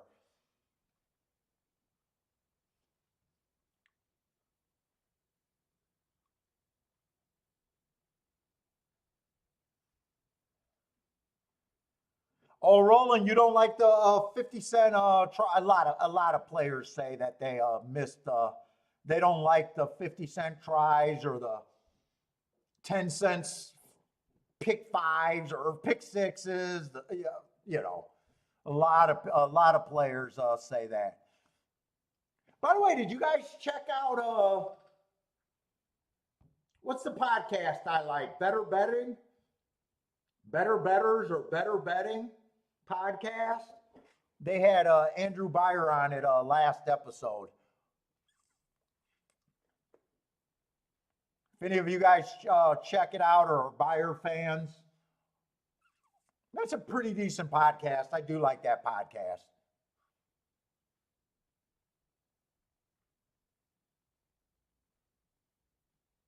Oh, he copied it? Ah, that's okay. It's still a good thought. Hey man, you if he copied it, you gave out good wisdom and he liked it.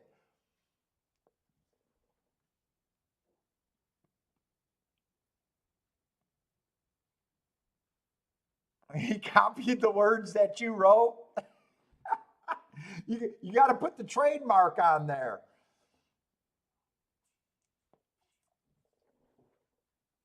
Let's see, did we lose the video? Looks like we lost the video for Saratoga, though.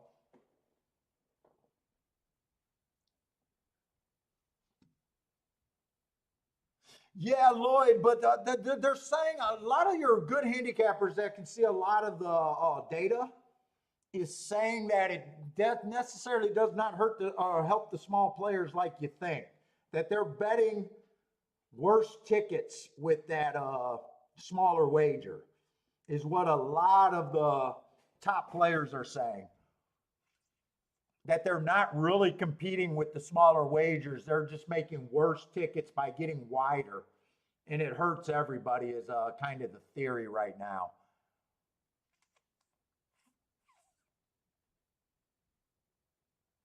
I tell you, yeah, Andrew Beyer definitely changed the game. He even says that. He even says that his speed figures, he had about a 20-year run before he sold them, and that they're not the edge they used to be, which makes me crack up whenever I see someone tells me how great speed figures are. By the way, he talks a lot about biases. But we kind of knew that from the quote in his book, from I think his first book, saying that he found the promised land, but thought that it was going to lose his edge, and trip handicapping and biases were the way of the future. I wish I remember what book that was. I don't even think I have the old handicapping books. I think I loaned them out and never got them back.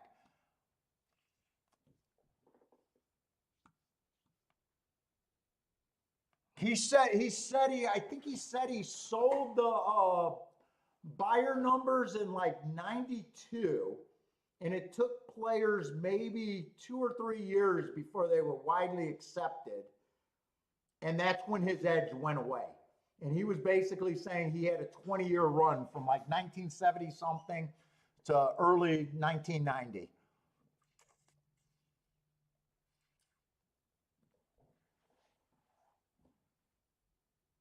And that's what I always said. I had no doubt that he was a big time winner when he had them all to himself. Yes, he's definitely a biased handicapper these days. He made no apologies for saying that.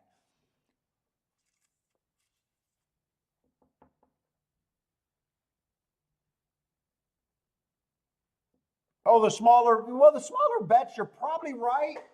But they're also saying that the small bettors are probably still coming with the same amount of money.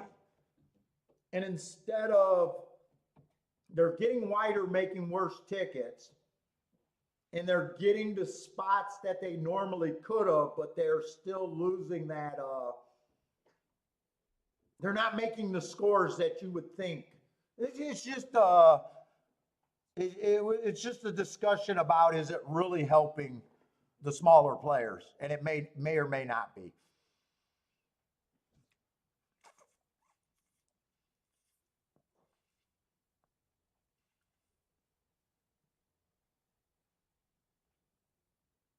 Like, instead of taking that $20 that they would play before, that they had to play for $1 or $2,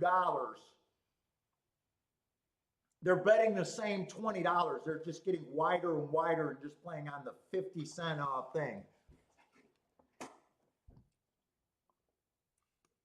I might not be explaining why it's bad for the small person, but that's kind of the idea, and it loses its punch that you would have had before. Like, I remember before the 50 cent payouts, like, you used to have a lot more tickets at 600 to 1. It just felt like there was a lot more signers. I do know that they changed this signing rule.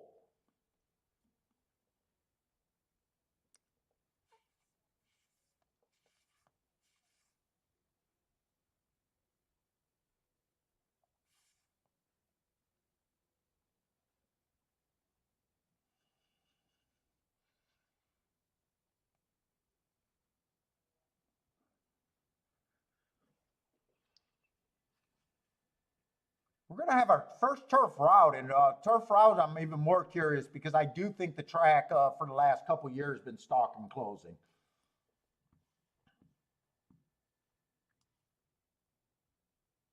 Yeah, yeah, Z. He said, oh, so it sounds like Z listened to that. He actually was kind of saying that that's really the only way you can complete with the syndicates nowadays.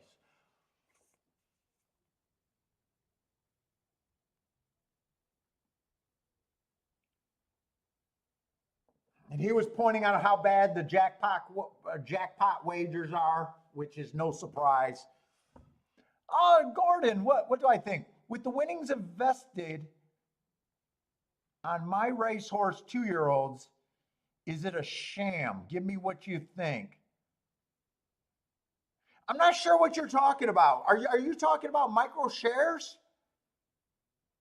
With the winnings investing on my racehorse 2 year olds,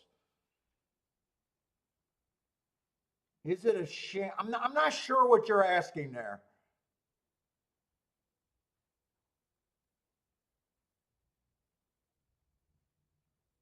I don't know if you're talking about the micro shares, I don't know if those are good for the game or not for ownership. It gives more people a chance to get in and limit their costs, but I don't know if it benefits any owner to get back 50 cents on that. I don't know.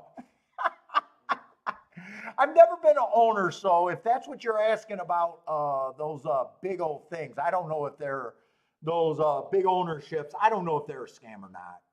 I have no interest in owning a horse, but that's not a way I would own a horse. The micro shares, yeah, I don't know if those are scams or not. I really, I don't even look into it. That's so far above what I look at. If I owned a horse, which I won't own a horse because I can't pay for the upkeep. The bills that these guys are paying for training and vet bills and that sort of stuff just makes me sick to my stomach. I just will never be there, and I have no interest in earning or owning a 1% of a horse. What's up, Iowa East Side? But I guess as a player, I need people to breed horses, so I don't care how people that want to own horses pay for the game. So I never looked at, do they take too much money for the maintenance? I have no clue.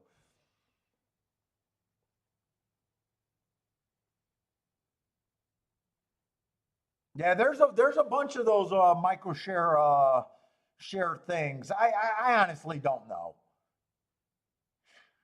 I guess if the theory is a lot more people have a little bit of ownership, even though they might not be making money or they're because let's face it, most people that own horses probably it's probably not a money making venture for them.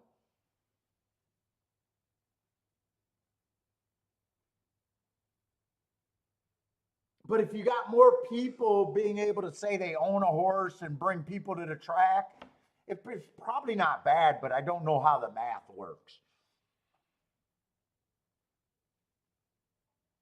So I just don't talk about shit that I have no idea if it's good or not.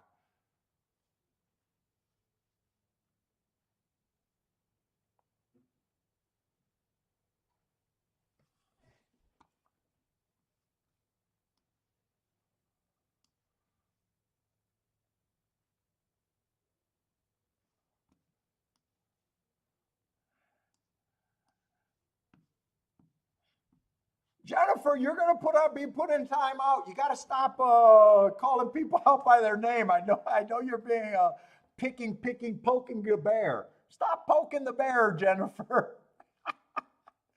Stop poking the bear. Thank you, Attila, for hit the like button, people. Give me a nice thumbs up, or fuck a thumbs down too. Doesn't matter.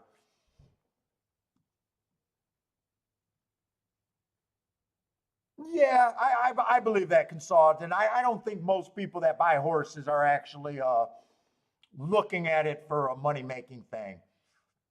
It's a prestige thing. They can afford to lose money on it. And then sometimes you get big money back sometimes. But I bet most owners are probably, in the black.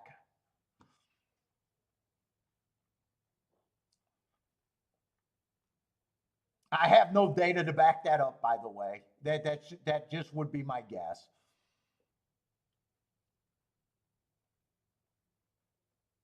It's a chance to rub elbows with rich people, probably.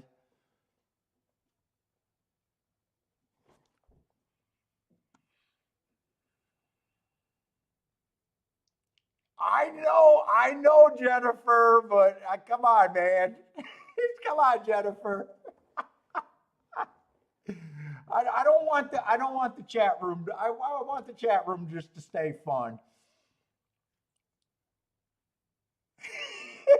She does not want the discipline.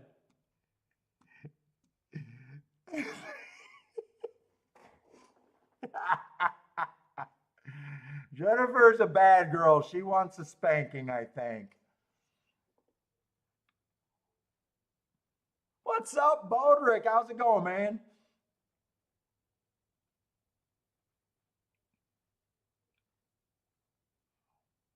Let's see. Four feels like the speed in this race. He's a sprinter stretching out. Got very nice marks if speed's holding. I'm just probably going to be anti-speed, especially after watching that sprint race and just seeing that 8 horse get a fairly easy lead and just fell apart completely. But I will say he feels like a lone front speed.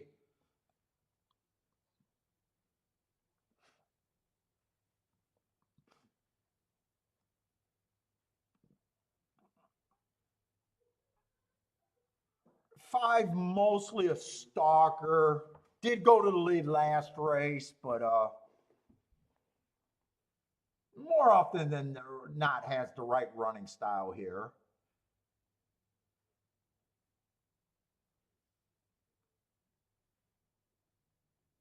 Trying to see who might pressure the who might pressure the 4 horse. It might be the 5, but I don't know. I think he'll probably rate here. Probably going to be the 6 that's going to be forced. Someone's going to have, unless they just want to, this might just end up being a rider's race here.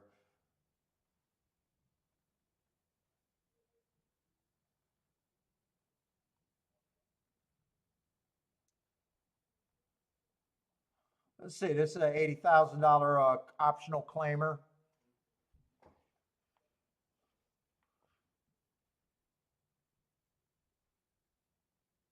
6 horses are in the field, so let me get this right so I can start trying to do a betting board here. Let's see, the 1A.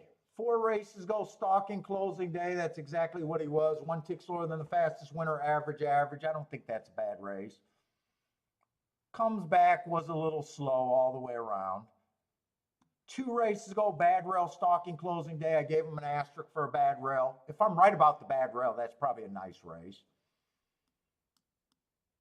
That was a sprint. And then 2 races go on another sprint. I got the inside of the track being good that day. He was in the 4 hole, so I gave him an asterisk.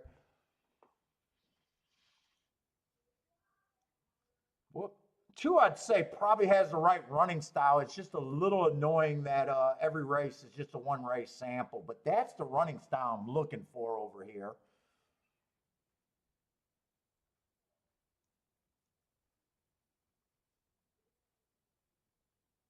3, I'd say, probably has the right running style. 2 races ago, if I'm right about that bad rail, I like that race. I think he'd benefit if the pace is fast enough. 5, like I said, I'm just don't think front runners are going to be, even though he feels like lone speed.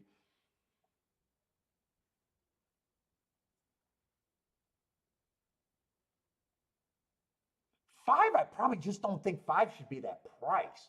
He might be forced to duel.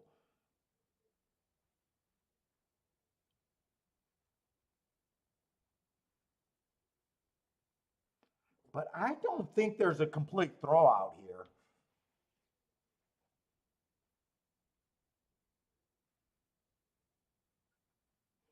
Let's see, if they all start at 20%,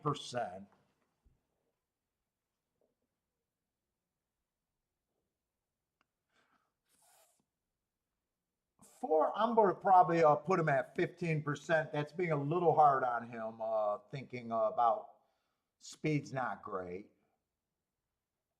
My thought that speed's not great. I don't know if that's true.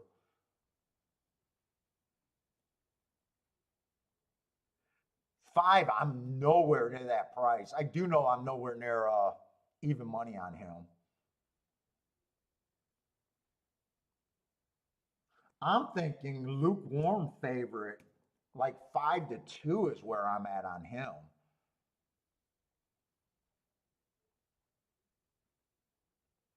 Six, it just depends on what running style. I'm leaning towards six is probably going to have to press here.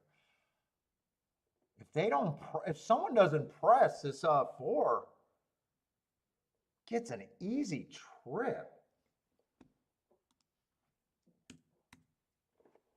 Because I'm not sure, I'm just going to put him, I need better than 5-1.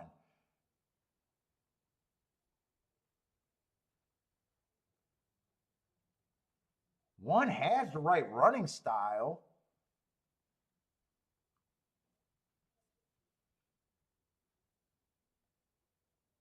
I don't think he'll be on the lead.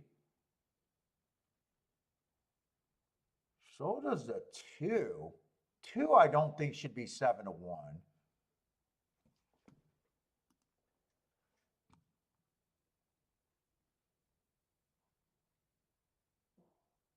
And three to me has the right running style. I think I just divide this and go with that as my betting line.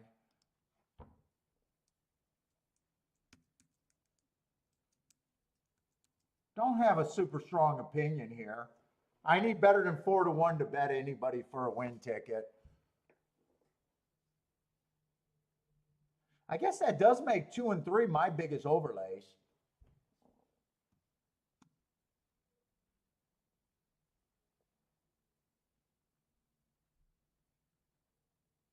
Oh, gee, we're at post time. Why are they showing me? Show me the horses. Are they having a delay here, or are they accelerating the racing right now?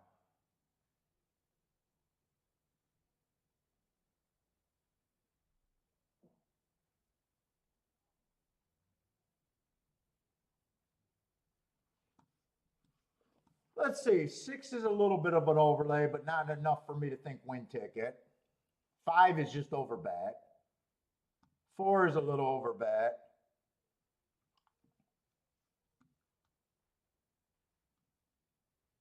Two or three are the best overlays. I might just do win tickets.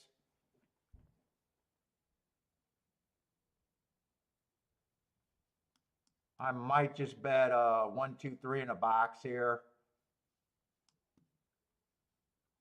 It's either that or I sit out this race.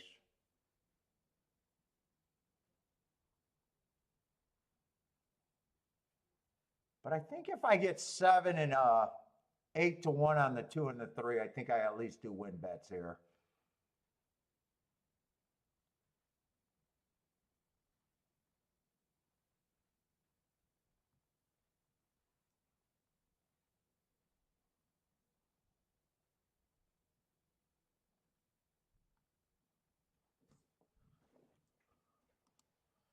They're trying to beat the weather. Looks nice out there, so the weather might be blowing in, huh? Let's see, 2 and 3 to win.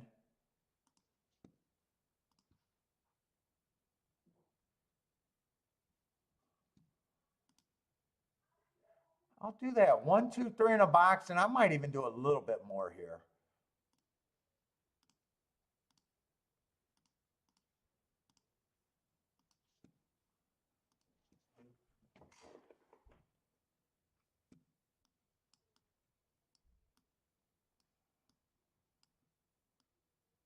I'm playing this like I think that they're going to back up.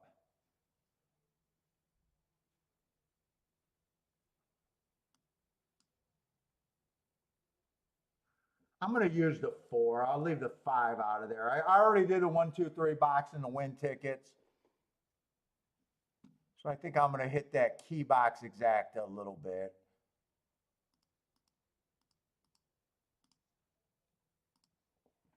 Leave the 5 off the ticket. If 5 gets second, hopefully I got the win ticket.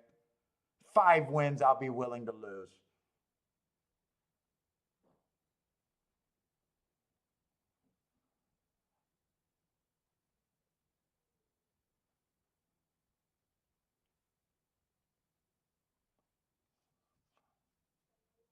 Blair likes the 2, 5, 6 over there at Toga. I do like the win bets. And I did make the win bets more important in this race. But I need a pace here. I need a pace, and I need it to collapse to get the 2 and the 3 home. Let's see. Base likes the 1, 4, and 6 exacta box. 4 got the lead like we thought.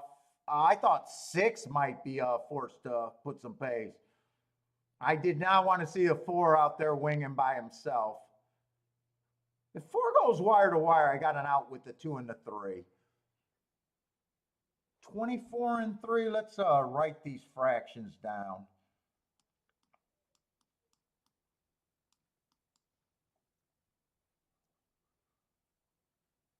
Yeah, 2 and 3 is going to really need this race to collapse.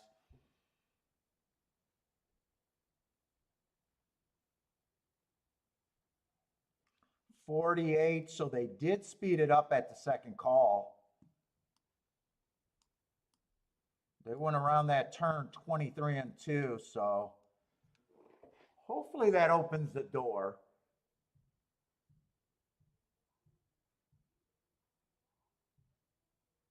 Three's making a move, but I don't need the 4, 5 to win this race. Come on, 4 can win this race.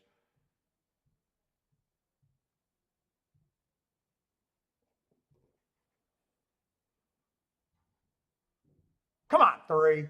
Nah, 3 looks a little flat here. I played this. I thought that I didn't want the 5-3. Depending on what that pays, I might have made a mistake there. 5-3-6 that came in.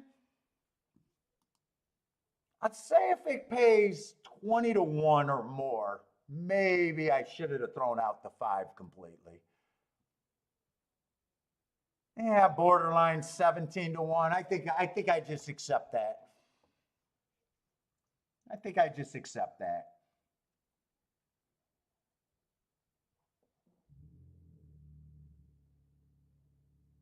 Speed did not hold up. So I do like what I've seen there with speed not holding up.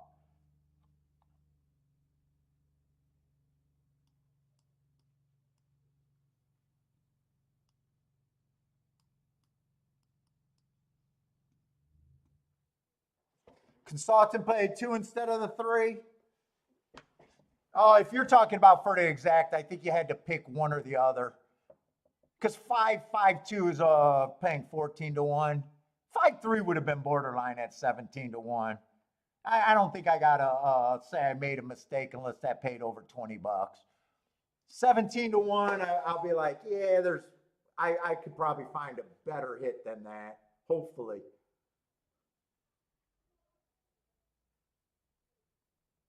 Hopefully. Let's see. Lloyd's happy with the 17 to 1 though. Jennifer's happy with that ticket.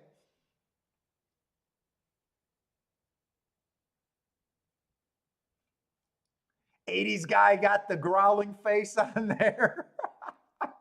What's up, Thaddy? How's it going? Keyed off the 3 and the 4. Might have hit the exacta if you did the box, but I'm not sure you would have wanted to there.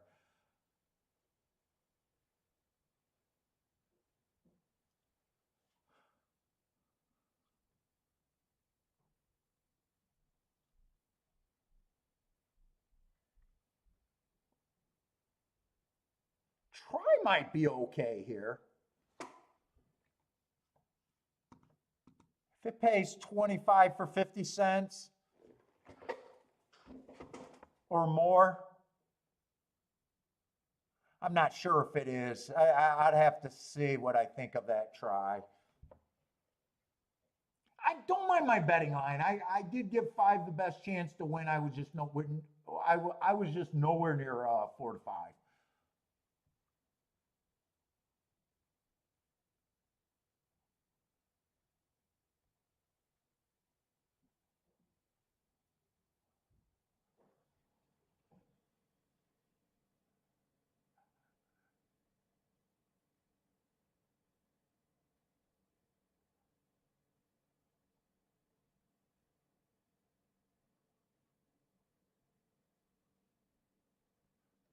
Ooh, and they just keep having problems over there with the video, or at least Twin Spires having problems.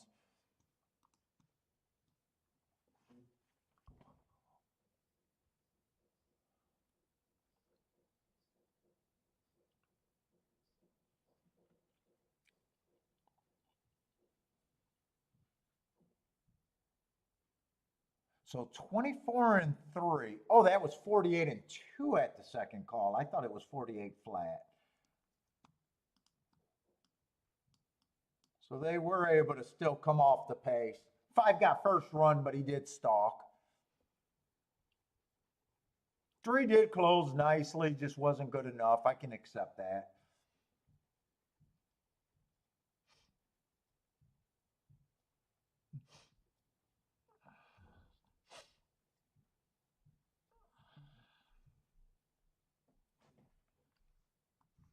I didn't have a preference between the 1, 2, or 3. Actually, I did in my head. I liked the 2 a little bit better than the 3 and the 1. But on my betting board, they were basically the same.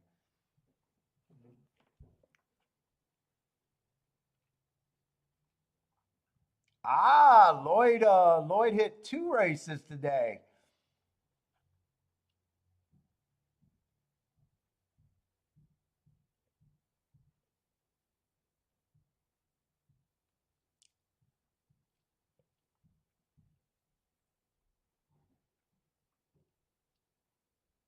So far at Saratoga, I don't think they've blown up the boards yet, have they? I think it's been pretty formful after 3.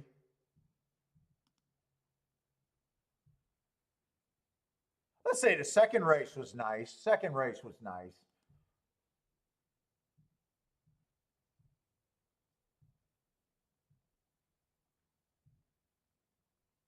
Second race would have been worth having.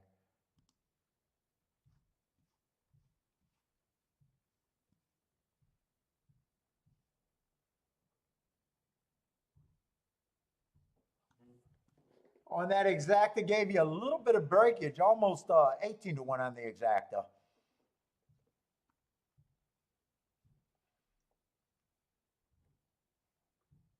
Well, consultant, what do you mean? Isn't Saratoga fast when the meet starts? What do you mean, speed holds or fast times, or how do you what do you mean by that? I had for an entire meet that turf was not kind to speed.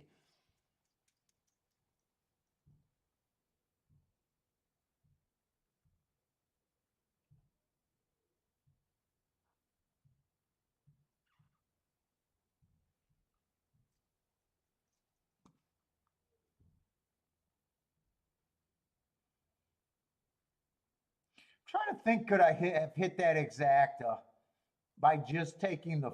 I could have with the 5 with the 2, 3, except I went for a bigger. I wanted to play that 1, 2, 3, 3 horses box. I'm wondering if I could have just came back here and did 2 and 3 with the 5. It's honestly not that big of a, wouldn't have been that big of a hit for me. I think because I'm playing the exactas for less so far, and I made the win bet more important. I think I did the right call by playing the exactas.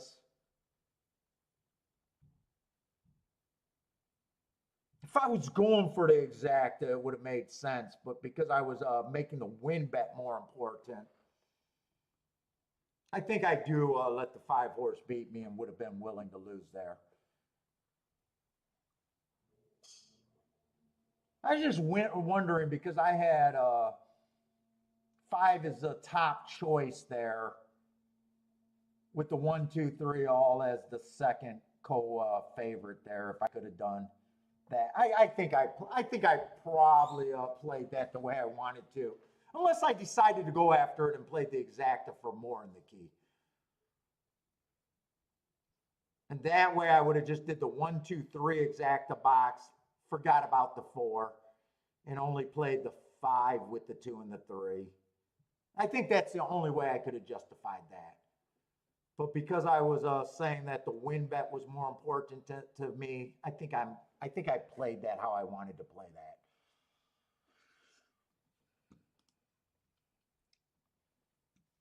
Let's see, they got 12 minutes, so I'm going to have to speed up. So they are going to speed up the post times.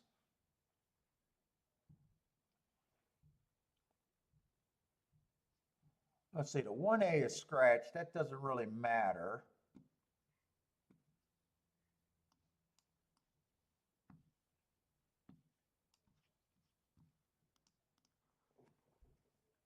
Oh, did I scratch the right one, though? Oh, I'm in the wrong race. That's why the names aren't matching up, right? Okay, now I'm in the right race.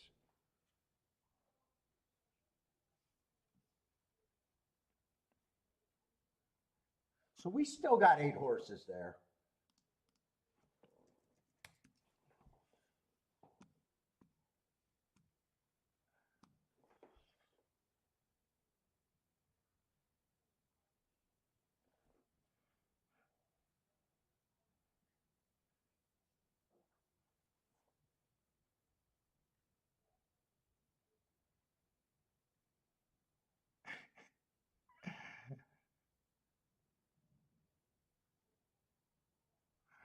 Jennifer, you got to settle down.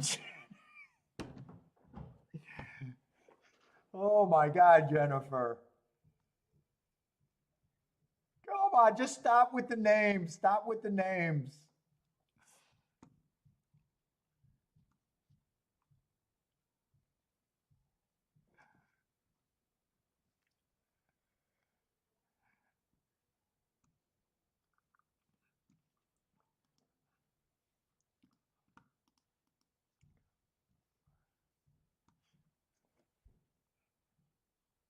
Let's say we got a dirt route.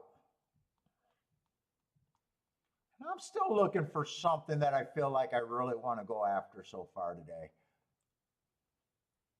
Let's say the 2's the favorite. 2 and a 6 is a favorite, and then there's a pay raise here.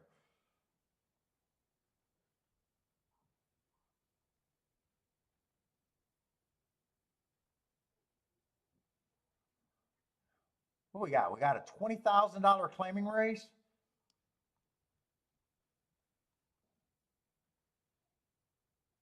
Boy, 6 is making a fairly big drop. He was just in the Brooklyn.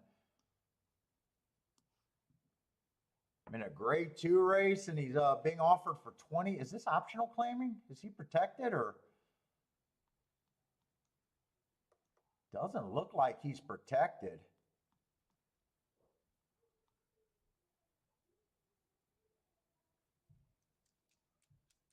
I'm not sure what I think of him. He got some races where he fits the track. I'm not sure what I think of him. I'm looking towards the inside from last year. Kind of speed and stalkers, 30% going wire to wire, 63% stalking. So stalkings is dominate. Horses coming from 5 lengths out or farther is a weak 7%.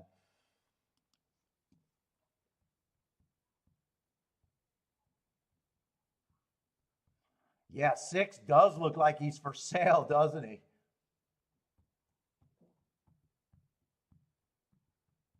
This is where knowing trainers and connections would probably make a difference.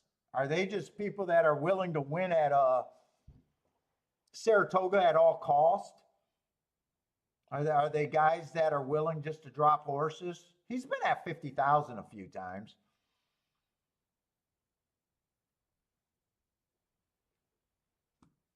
I'm probably not at 9 to 5 though. At 9 to 5, for me to think 9 to 5 is value, I got to think that there's no questions here. There's definitely questions there because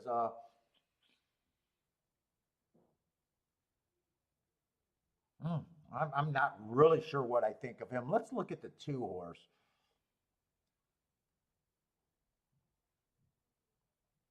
Two at least belongs in this race.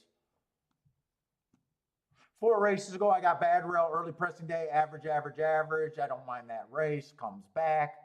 Bad rail day gave him an asterisk there. I don't mind that race. 2 races ago, went too fast to win on a closing day. I don't mind that race. And then last race kind of stalked into second there. A little weak on the, would have chased probably the slowest race of the day that day though. He's not a speed horse. I can see him get beat by someone that gets first run or has the lead.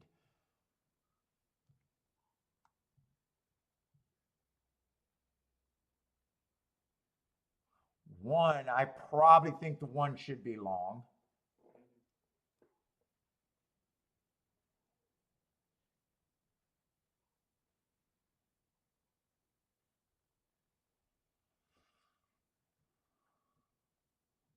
Three feels like he could beat a speed horse. I like that race 2 back. He would have ran with the 2 horse there, I bet. On that same closing day going too fast to win. He did come back last race and ran a slow race. Says he got steadied at the start. I'd be let's see, he's 9 to 1. I want to watch that replay. I want to see how bad that steady at the start was. He would have been the 6 horse in the 5 hole.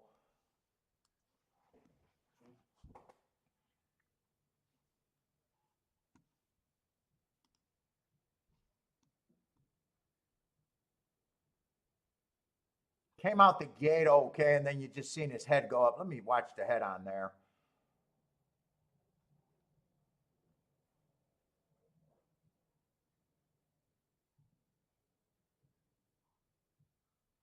Seven came over on him. He did lose all chance to be anywhere near the front end there.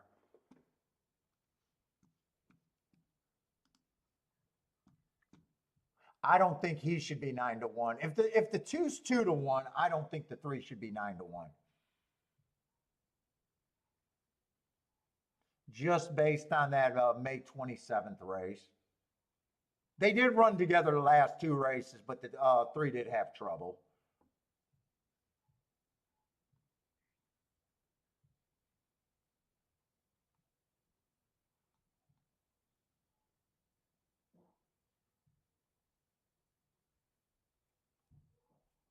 Four is out. I should have got the scratches.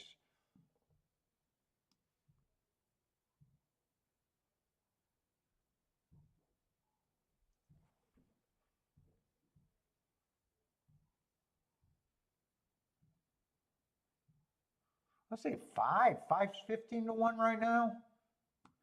3 races ago on a bad rail. I can forgive him for that race. I like the mark.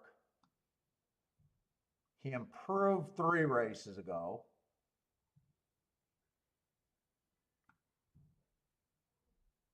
Last race on a stalking closing day, he had a nice stalking trip. I am not going to know what to do with the 6 here.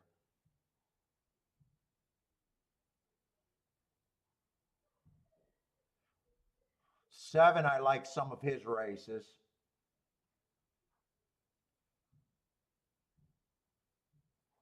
But wasn't the inside good last year? Do I want to just say I want to start with the rail? 7's going to have the 6 hole, and 7 on out last year was bad. Speed and stalkers dominated. 7 would have a nice running style. Actually ran against a stalking closing bias last race. 7 I don't think should be 12 to 1.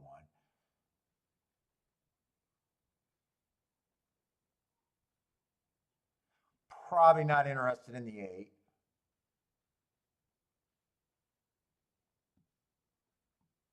If I'm thinking about the inside, I'm probably not that interested in the 9 either. Let's see, if they all start at 15%. 9 has speed on the outside, but I think there's a speed on the inside.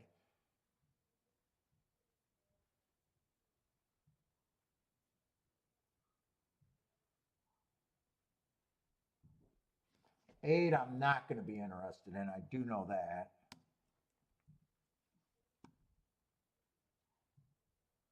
7, I think, has a little bit of value.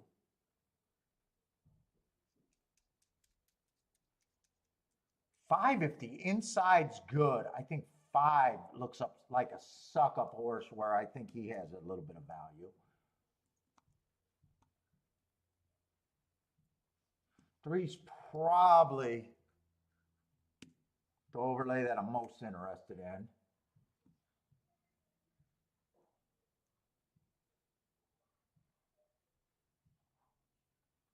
Let's see, 1, if closers are not doing good, or not last year, he might be too far back. I think I want to take a stand on the 1, even though he has the inside.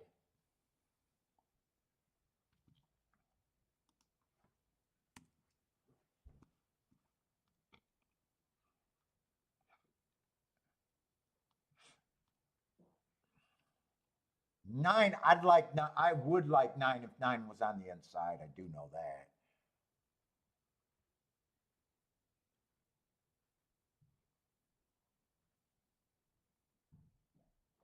Nine's actually coming out of the same race as the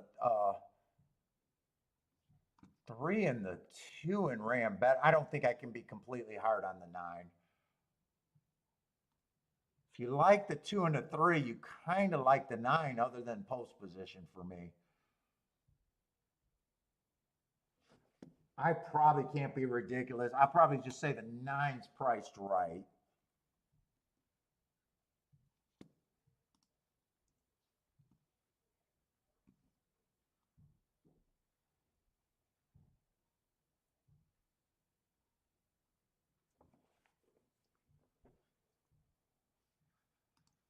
Seven would be an overlay.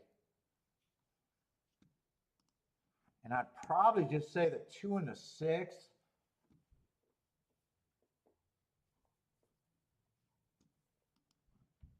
Are both, so that would make 2's priced right and the 6 would be over bet.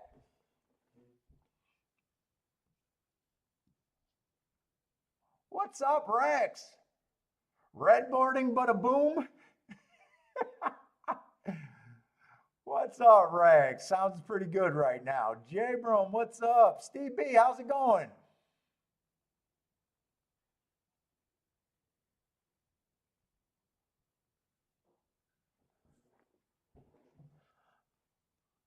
Let's see. Is this a race where I open up a little bit? I would be interested in the 3.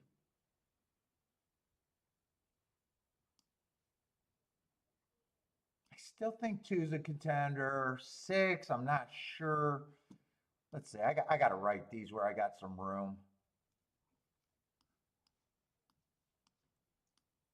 3, I would be interested for a win ticket.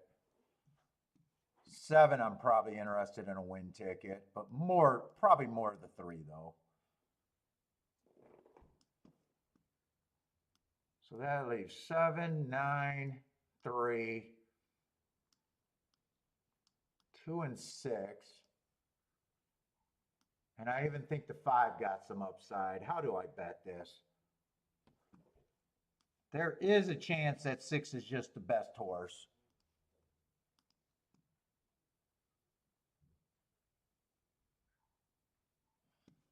6 to the 3, I would be a little interested in. 6 to the 5, I would be interested in.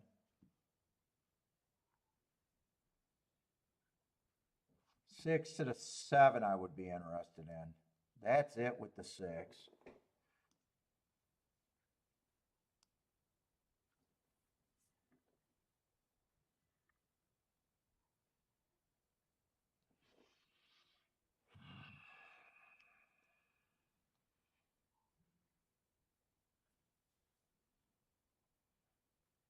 I don't think I want to do it with the 2 because I'd rather take the 9 on the far outside than the 2. I'd rather try to beat the 2, I think.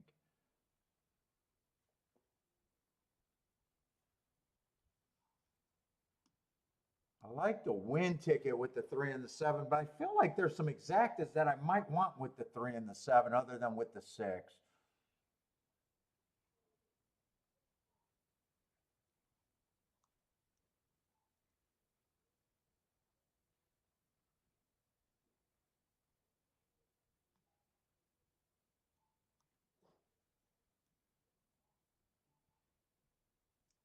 One I'm willing to get beat by.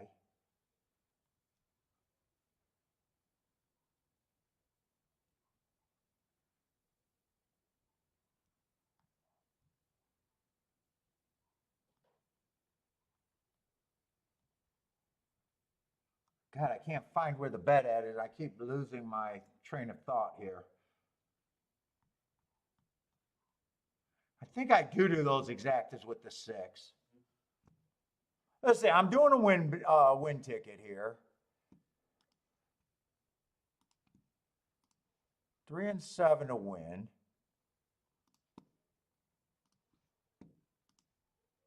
I want to weigh that exacta with the 6. 5, 3, and 7. That one's straight. And then I turn it around for less.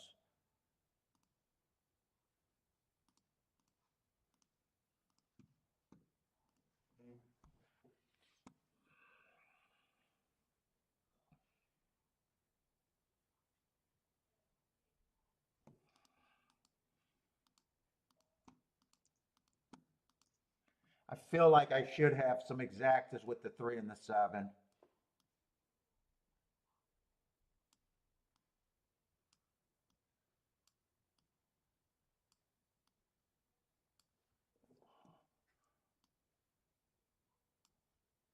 Two, 3, 7, 5. Let's see, I did that. This would be more. This would be less. That's still the better hit.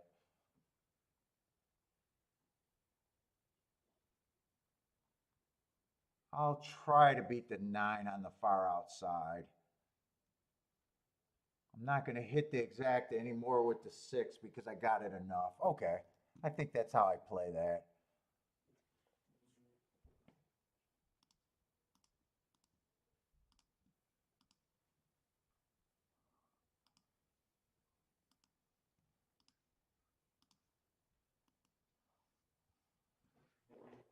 All right.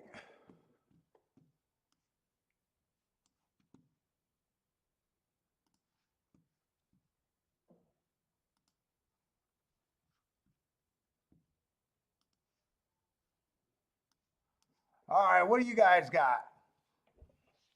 Saratoga JN, king off the 6 horse. 389. We need the 6-3. 6-3, 3-6. Actually, I'd rather it be 3-6. You got it both ways, though. Let's see. JN also likes the 3 and the 9 to win. That man, a 9 was a tough call for me leaving off. Boderick likes the 2-7-3-9. I'm not that far from that. Fatty likes the 9. 9 is going to get the lead. I was hoping 3 would get the better trip on the inside than the 9. And I didn't like last year how bad the outside seemed to be. God, I did not want to see this horse get the lead. I think I'm going to need a fast pace with this 9 right now.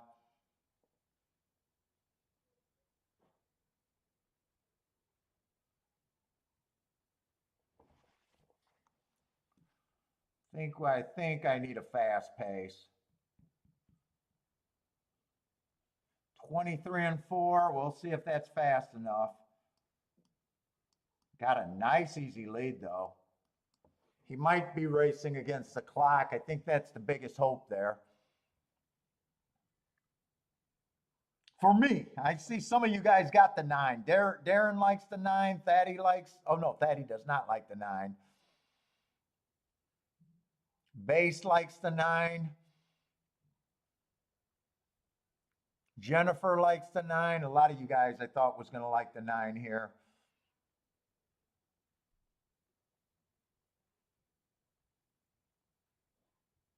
Here comes the 6. 9 still looks good. My 3 and 7.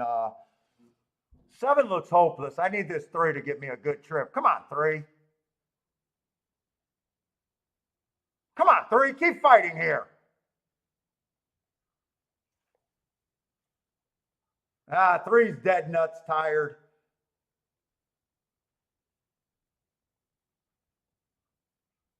6 is looks like he's for sale.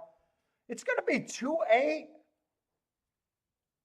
Oh, 2-8's going to be a decent exacta. 8 was 20-1. I did not like the 8 horse. The Finger Lakes horse. I did not like him because of Finger Lakes.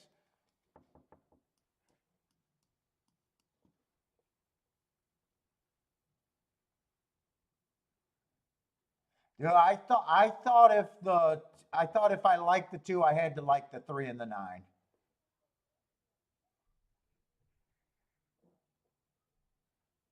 Based with the boom. Hertz hit the exacta.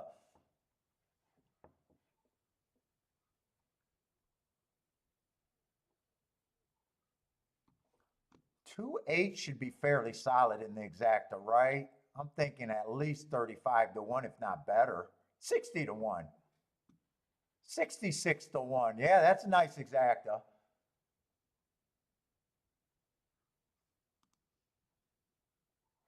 Lightly raced 4-year-old on the 8. Yeah, I seen Finger Lakes, and I just had a prejudice against Finger Lakes.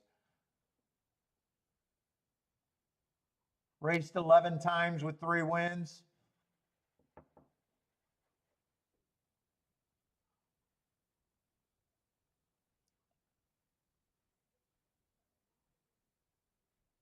Just won a 9. I thought that was a big step up.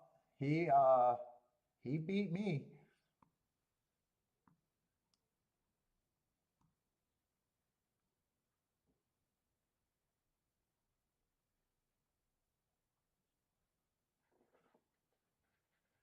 If he didn't run, it would have pretty much been ABC though. But he did run.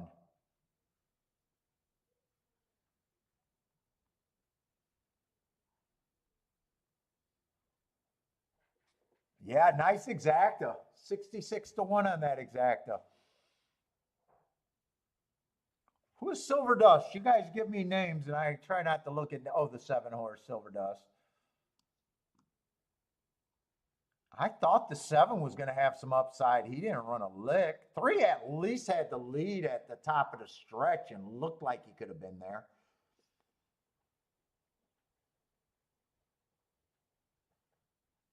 5, my 5 didn't run a lick. Except 5 I thought was a suck-up horse. 5 I knew what I was getting into with the 5.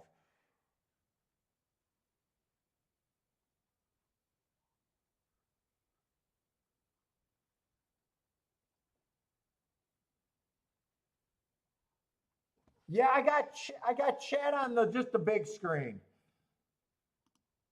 I took that down, right? Whoop.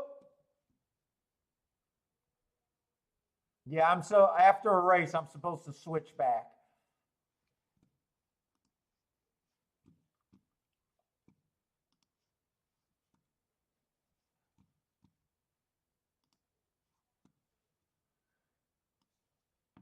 I'm still looking for a reaction video, Boulder. So far my reactions are bad. Whoops, I suck.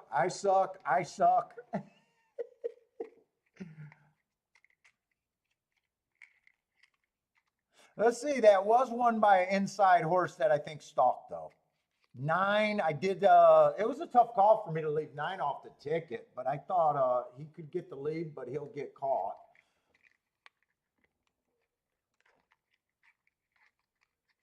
Six, I thought six could be on a fire sale there. Based is booming on a Thursday. Nice start of the week, huh? Booming on a Thursday. Let's go, Based. That's a nice ticket, by the way.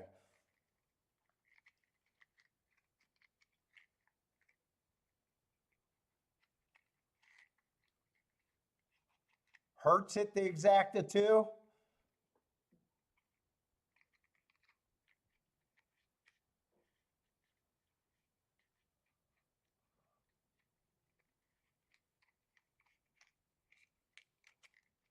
Did anyone use the eight there?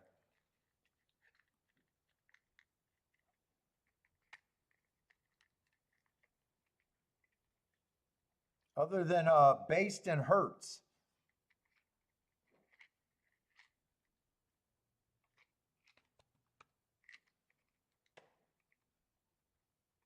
I wasn't even sure. I gave two the co-favorite, but in a way, I thought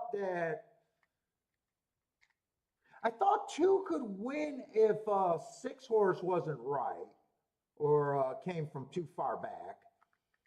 But I kind of thought that if I really like the two, I got to like the three and the nine. Nine, I was able to get off of just because of the outside of the track.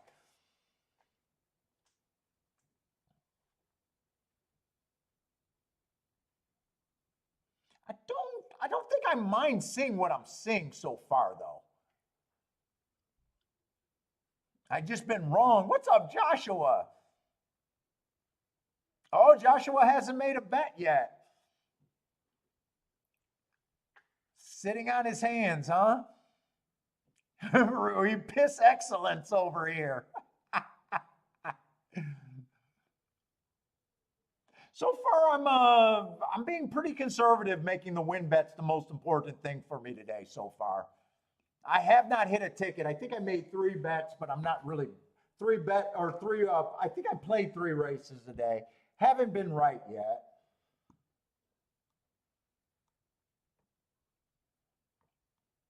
Maybe I played four.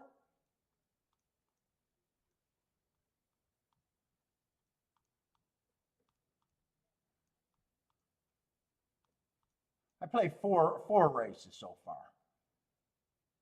Been keeping my bets fairly cheap.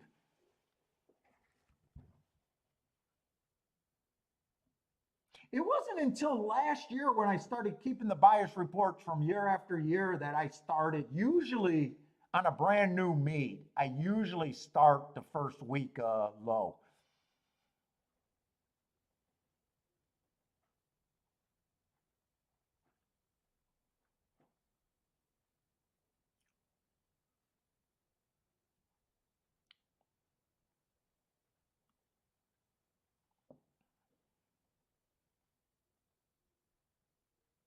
Oh, we've been completely disagreeing. Joshua's been watching where I've been going with my opinion, and he's been completely different. Yet he hasn't made a bet.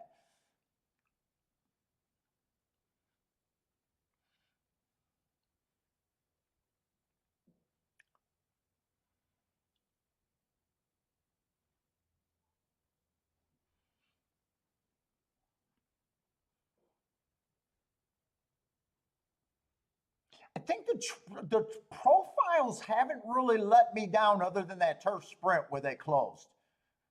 I think that was the only race that I was like, yeah, that's kind of not fitting what I kind of expected. This race, I thought inside speed and or stalkers had an advantage. Oh, usually we're on the same. Oh, so you've been able to sit out, huh? What's up, Aaron? Ah, Aaron hit that race. Nice.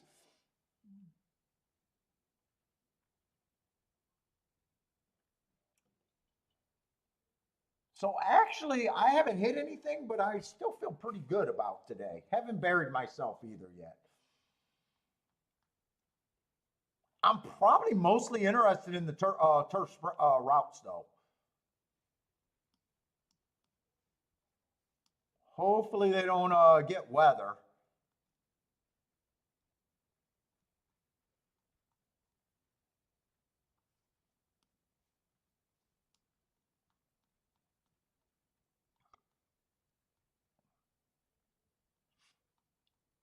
Looks like we only have one other turf route today, though. We got a turf sprint, a couple races on the dirt, and a turf route. And I don't know if I want to look at this turf sprint just because they closed last race. I don't know if I want to look at it like, hey, maybe I'm wrong about the speed and stalkers right now.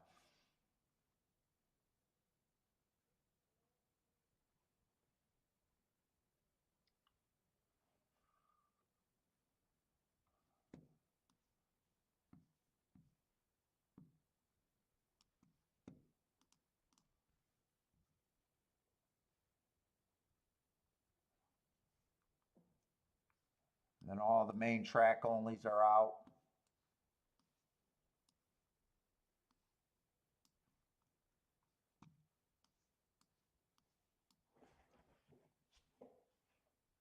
In fact, I think it's more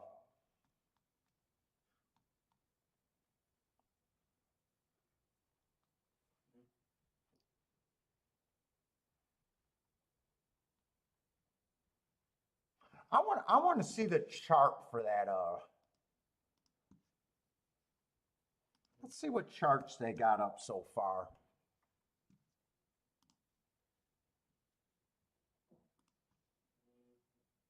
We do got 4 charts made.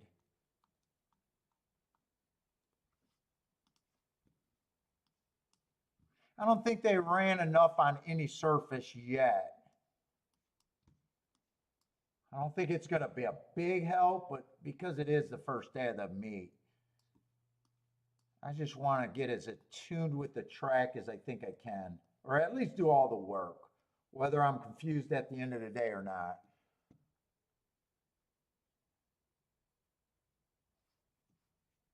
First race, that 4-horse stalked towards the inside. 1 and 2 got second and third, but it was chalky.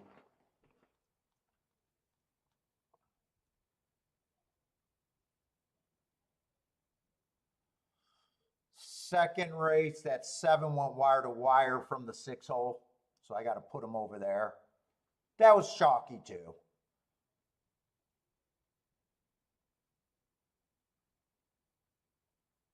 And third race, they do have that 3-horse closing. And not only did he close, the horse that got second, the 9-horse, came from even farther back. They went 21 and 4, 44 and 3, so those did look like pretty lively fractions there. The horse that had the lead by himself ran dead last.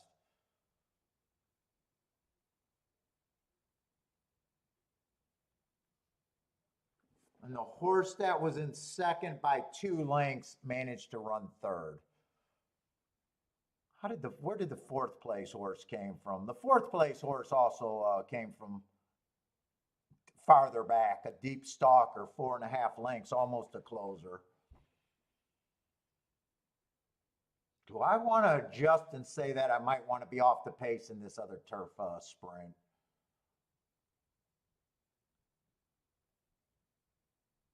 The turf route, the 5-horse stalked, came from about 3 lengths off, it says.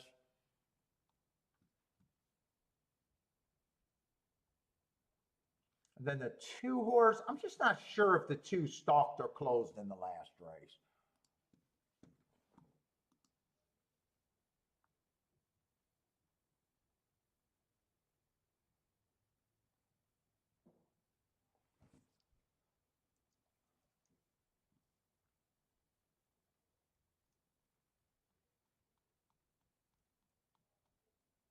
I don't mind playing against speed. I'm just wondering if I want to go stalkers and closers in this. Let's see, that other turf sprint, was that 5.5 furlongs or was that longer?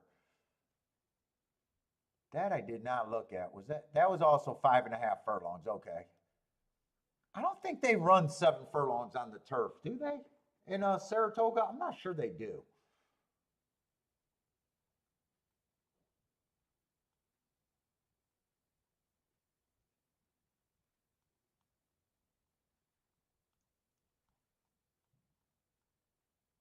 I'm going to take a quick break. I got 6 minutes. I should be quick enough.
I guess I want speed in this race.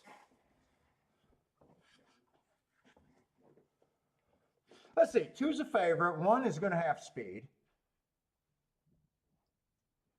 One got very nice marks. But I'm a little, I don't know. That last, the only other turf race, I don't have much to go by. But I don't like how bad speed fell apart there. But this horse got nice marks. 4 races ago, one tick slower than the fastest winner all the way around. Nice race. 3 races ago, went too fast to win. Nice race. 2 races ago, went too fast to win. Nice race. And last race, again on the lead. But if I'm anti-speed, man, 15 to 1, he does look tempting at that price. See if there's other speed. 2 can technically probably get the lead or a stalk. Probably going to be a stalker here.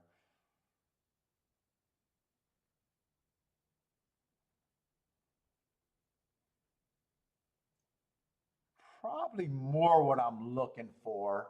Except 9 to 5. I'm not sure if I'm all that excited about short price. 3 will benefit if they're coming off the pace.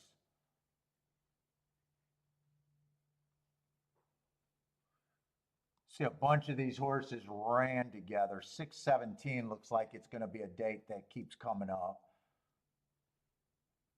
Let's see, 4 is another speed horse.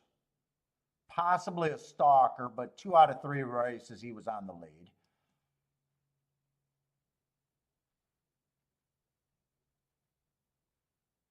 5's, I think, going to lead. Stalker at best, but probably going to lead. Last race won on an inside speed favoring day. Probably not as good as that speed figure.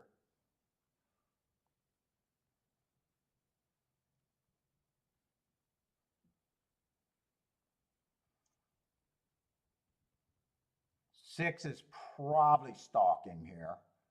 I do like that race where he earned a heart two back running against the bias. I don't know why they went to lead there, but he did. I think 6 is a player for what I think the track might be doing. I think there is enough speed in this race.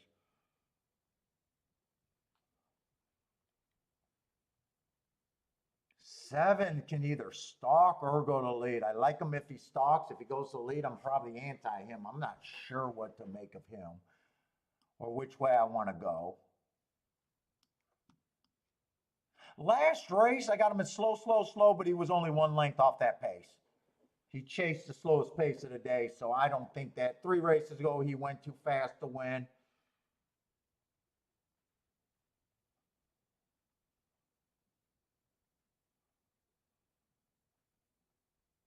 Nine was in that 6:17 race and was up on stalking there. But this horse got some races where he comes off the pace. I like that race 4 back, even though I don't have marks on that race. Let's see. 3 races ago, I got him on a bad rail. 2 races ago, I got him on the... If this horse can rate, I'd be interested in the 9 at that price.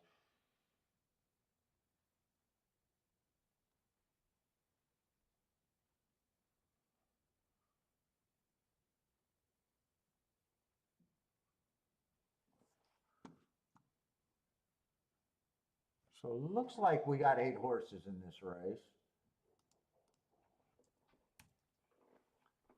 That all start at 15%.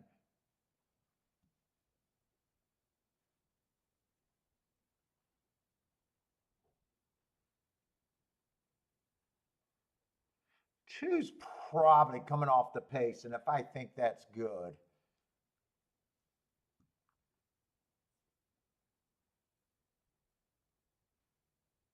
If the track is backing up, I think 3 gets a little bit interesting. It just depends on what I decide I want to do in this race about running style.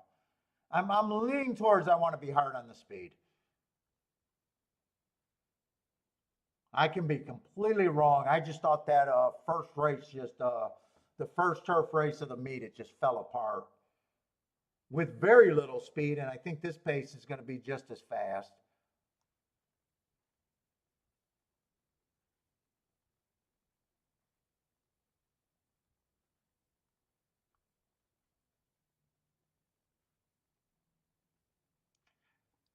Nine's one of those horses. I'm going to give him a 5% chance, but he's a 5%er that I'm interested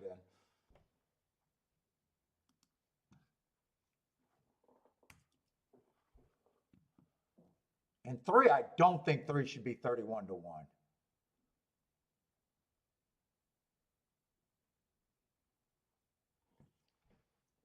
In fact, I'm going to, so I don't forget, I'm just going to put them at an odd 7%. I think both of them are where I want to try to make something happen here.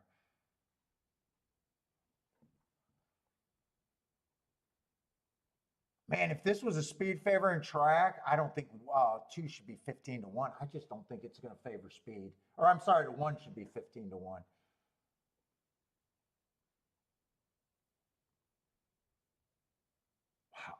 I don't think he's tempting me because I don't like the running style, but I don't think he should be that price.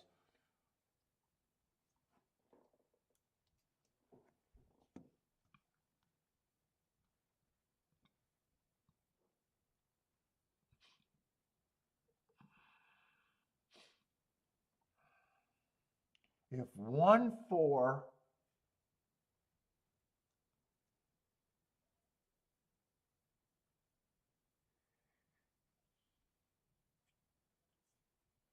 I think 6 got some upside here. I want 1, 4, and 7 all to hook up.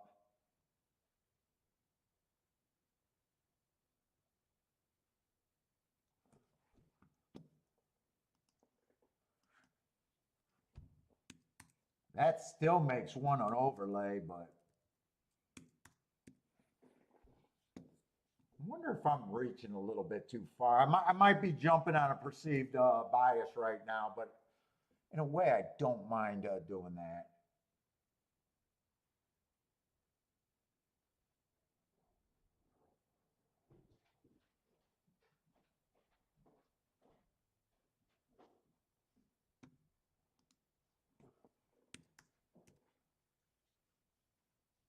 Who's a 6 here? 6, I think, gets a nice trip, and so does the 2. I do think the 2 and the 6 should be the favorites.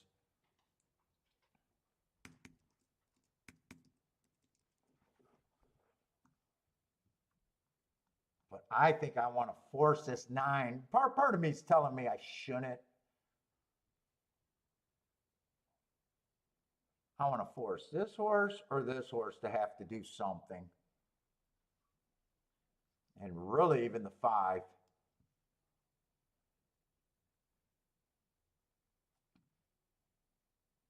One, I'm not sure. One's the only speed horse that I'm tempted in here.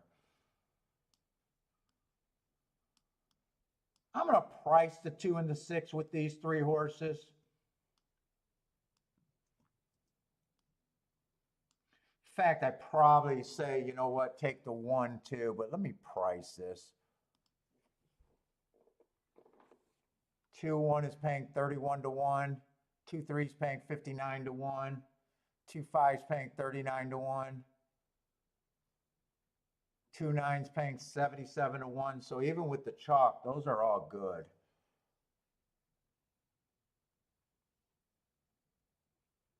Six is even better.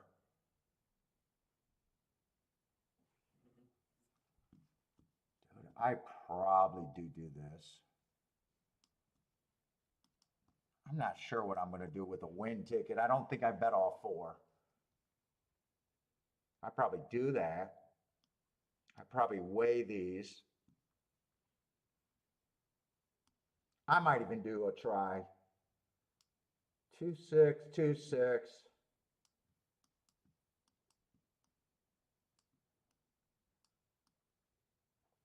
Let me see what that try is first. I think I want to play this race.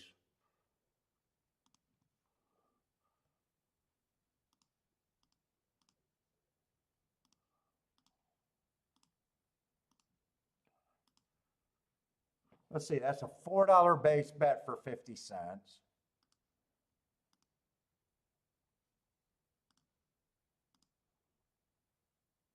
So I could do a $4 try. I think I can do a $4 try. I think I'll do the exactas just like that. And I may or may not do a win ticket. I think I got to do a win ticket here, actually.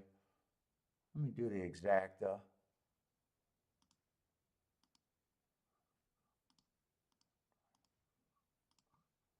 Let's see, that's the straight one with them on top. Turn this around.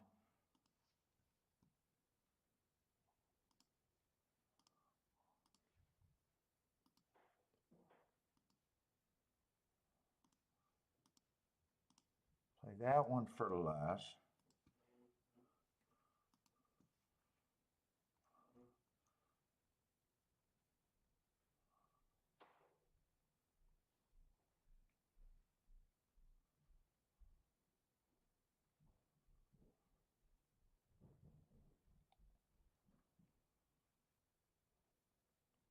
The win ticket's going to be the 3 and the 5. I don't trust the 9.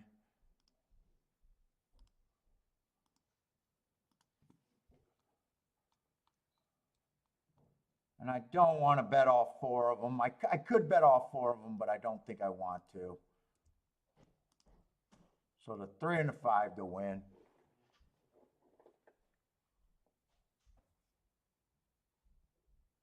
Oh, 5 getting the lead here. Well, now I need you to go wire to wire. I did not think this horse, I thought this horse was going to rate.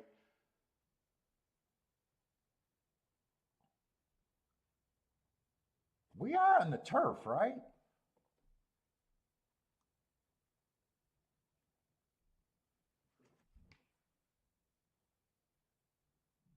Come on, 5. I just don't know if he's going to hold on, but I hope he holds on. Come on, 5. Come on, 5. Come on, 5. Keep going with this 5. Yeah, shit. Now keep going with this 5. I can get it in third, too. Come on, 5. Come on, 5. Keep going for third. I'll hit a $4 try. I'm going to have to hold out and just see if this try is good or not. I got the try for eight times. $4 try, so I got the try for 8 times. It just matters what the try pays.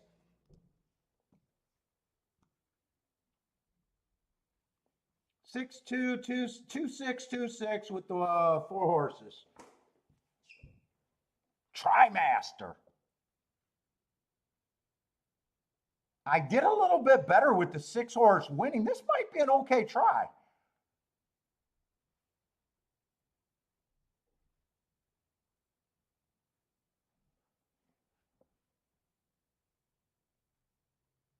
It's not bad. I hope it's not bad. I'm worried. I'm worried. I kind of took a stand against the 4, 7, and I think another horse. Well, kind of the 1, but not quite. I ended up throwing the 1 horse in there.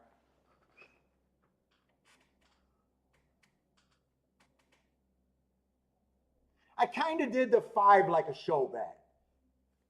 If the 5 wins, I got the exact, or if the 5 wins, I get a win ticket, and I might be able to hit the exact if the 2 or the 6 wins. If the 2 and the 6 wins, the 5 horse is the exacta.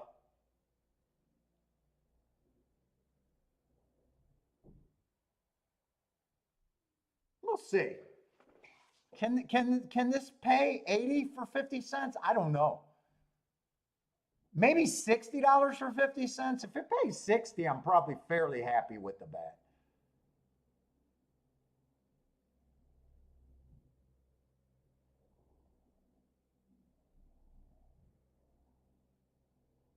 It just really tries. They just have no idea what they're supposed to pay. Frank, that was easy for the 6-2. Frank liked the 6-2 there.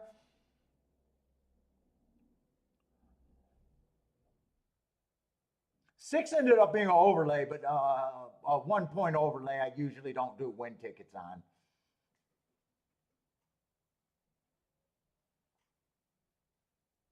Oh, MKT, if it pays $99 for 50 cents, this is going to be a home run for what I got in action today.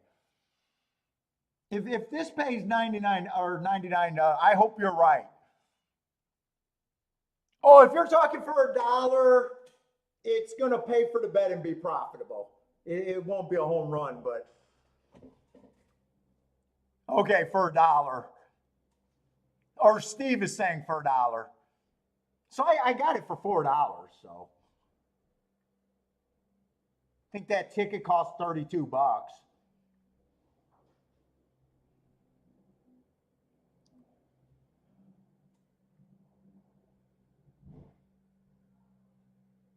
And I first I thought I was going to bet that. I knew I was always going to bet the win money on the 3. And at first I thought I was going to bet the 9 over the 5, but I thought 5 was going to raid, and I thought 9 I was reaching more for.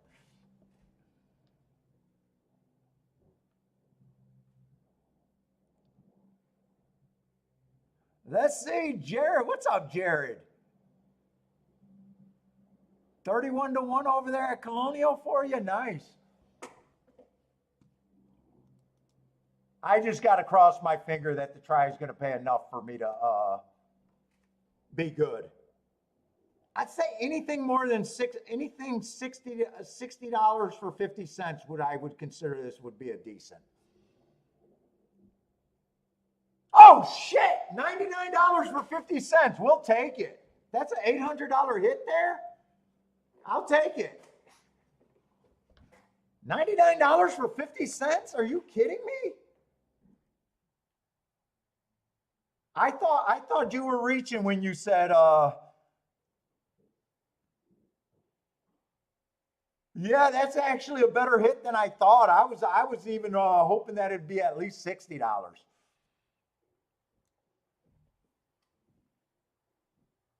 Trimaster today. Whoo!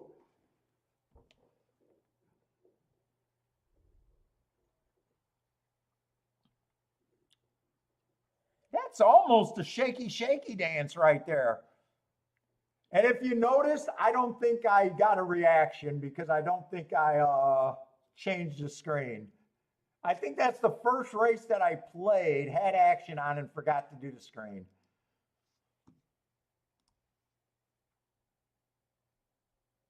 Oh man, yeah, fuck. I'm happy with that. I was hoping anything more than $60 or $60 for 50 cents.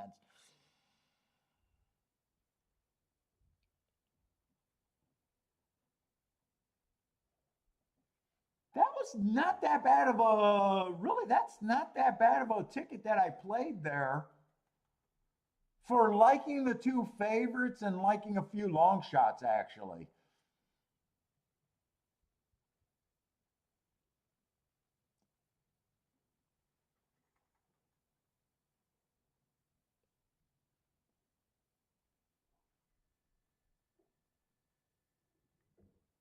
and 2 and 6 did right. By the way, two pretty much almost was a closer there.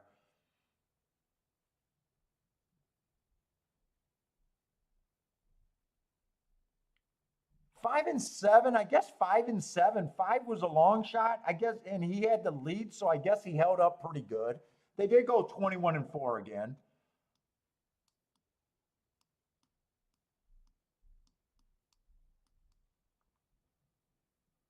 What was the second call there?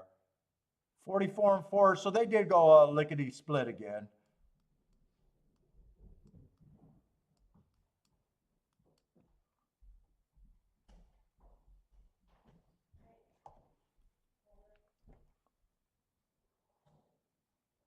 I don't even know how much the 6-5 exact. I'm wondering if I would have been, I probably would have been better off with the 6-5 exact. I'm not sure.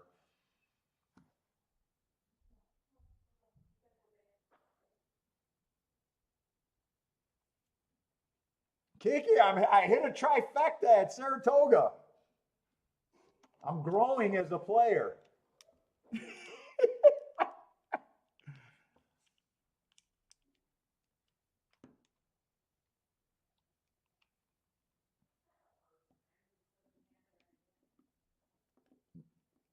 She goes, that's not the first. Yeah, but I don't play tries very much. She goes, that's not the first time you've hit a try.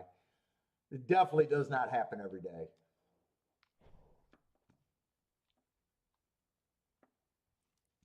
Come on, Lloyd, that was a $4 try. That was a $4. I hit that 8 times for 50 cents. I'm a master. Lloyd, I'm a master.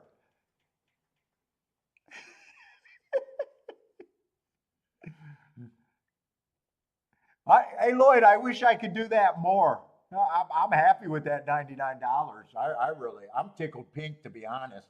Because normally I would have been happy with the bets that I made without the try, but it would have just been a loser.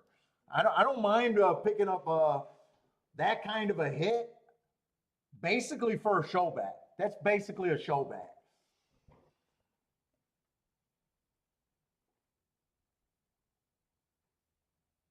I would have done better with the exacta. If Jennifer's saying that exacta was 83 to 1, I only had the push ticket. I had $10 exactas there with the 2 and the 6 on top and $5 turned around, and only $20 on the two horses to win. So the exactas cost me 80, 120 total on the exactas both ways. 120, $40 on the win tickets combined. And I think this was 32 bucks. So normally I would have lost 160 there. Where I'm in for just less than 200. So it's like I did a $200 win bet on a 2 to 1.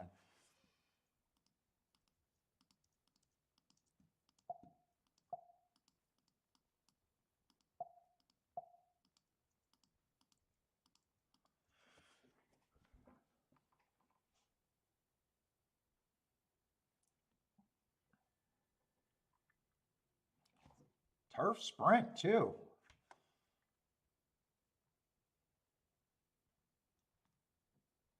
Let's see, did I circle the 6? And is that the right race with the right horse, by the way? That is the right race. All right, we got a dirt starter allowance, 7 furlongs. Yeah, I'm definitely a little anti-speed on the turf right now, Joshua. Although I will say that five ran pretty good on the front end, and my betting line was pretty good there because I think I came down with the six and the two as the two. Yeah, I did. Five just happened to be an overlay, and the other horses that I liked were just overlays, all small percentage chances for the win. So that was actually a very good betting board right there.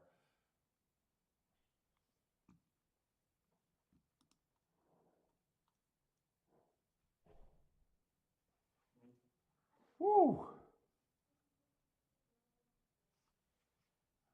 Let's see, we got the six out, so it looks like we got 10 horses over there.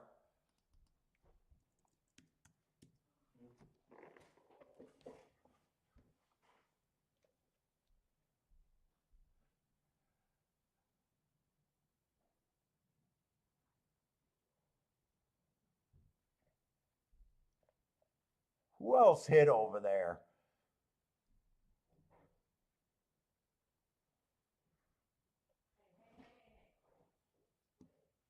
What's up? And Jerry, what's up, Jerry?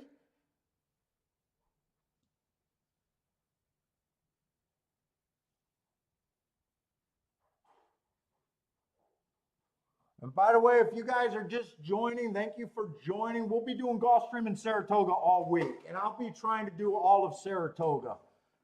So if they're, I don't know if they're running. Do they normally run Wednesday through Saturday?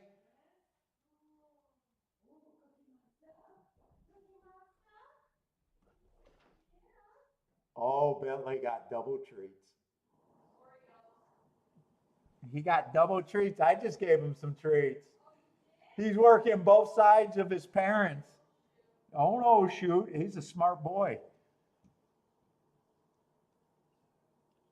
He's just going to be a fat belly, that's all. He's going to look like daddy. He's going to look like me. Big old pudge in the gut. All right, we got 9 minutes. They're not giving us, but we don't care.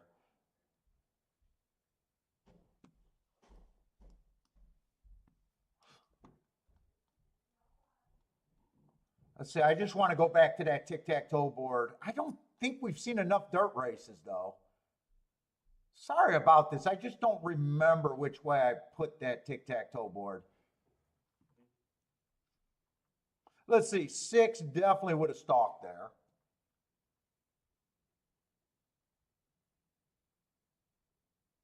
So on the dirt sprint, so far we had a horse wire from the 6 hole. And I think the other two races, I'm pretty sure that 2 horse stalked. He either stalked or closed. I'm going to try to look that up one more time. Just playing a new track, I'm always like,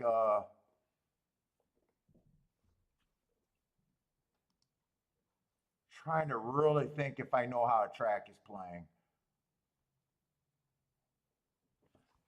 They got the 2 horse closing on the dirt.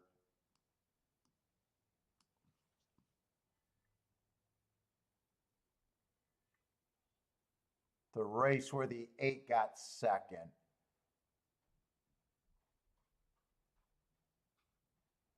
And 8 came from about 4 lengths off, so that race kind of fell apart there.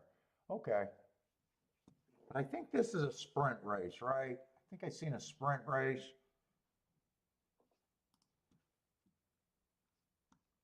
Okay, so spot, that's what I thought. Wednesday, Thursday, Friday, Saturday, and Sunday, right?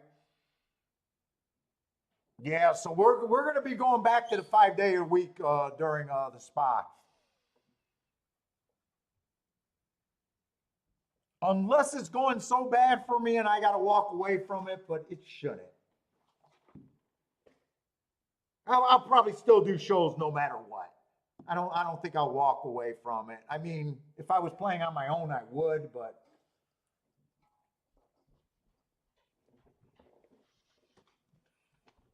hopefully we don't have a 6 day losing streak.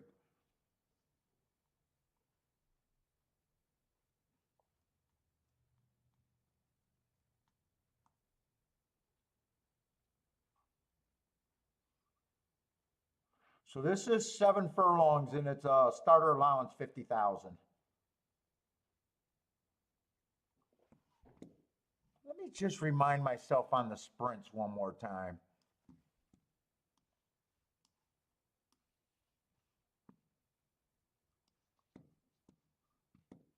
I just need to keep it fresh in my head for all these surfaces just because we haven't played for a year there.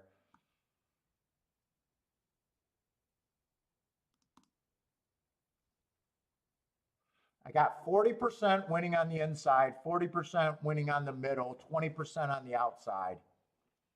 51%, so definitely a speed track.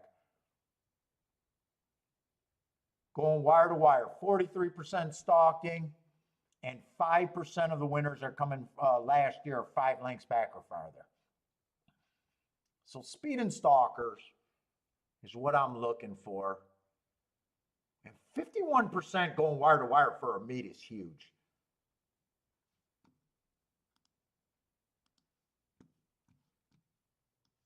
So I might even weigh the speed side of things more important, just a little bit.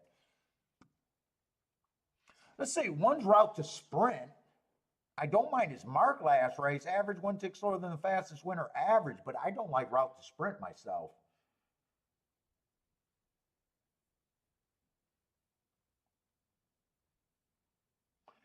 Two feels like a stalker. 4 races ago, I got average, slow, slow. He would have chased the slowest pace that day. And if you think he's a stalker chasing the slowest pace of the day, that could have been a pace that he couldn't have made up ground. 3 races ago, he was close to the pace, average, average, slow at this level. 2 races ago, level in distance. He matched strides with the slowest winner, so he doesn't feel like the quickest horse.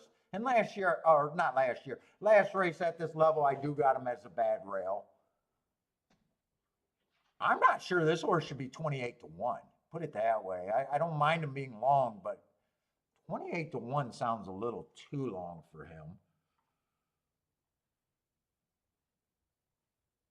3's another mostly route to sprint, which I just hate that angle. Wasn't the quickest horse routing either, so. To me, it's easier to get to the 2 than the 1 and the 3 right now, in my head. Wow, 4 horse is a big number, and I gotta like that. I like that heart last race. Went too fast to win. He's tricky because every race before his first race, you just want to look at him and say he's not even a racehorse. Then all of a sudden he wins his last race. Yeah, it was the slowest pace of the day at 41 to 1. But that was a first race he looked like a racehorse and he liked it. Because he comes back and puts up a heart. I do not know where this front speed came from all of a sudden.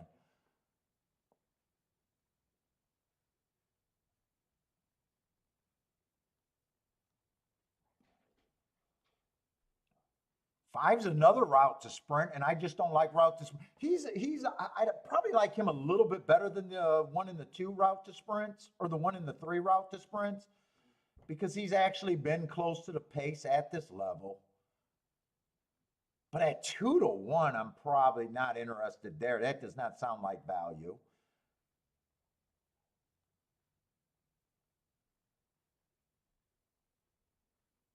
Seven's last race doesn't look bad. It was at Delaware, but before that, man, he's tricky because he's been close to the pace.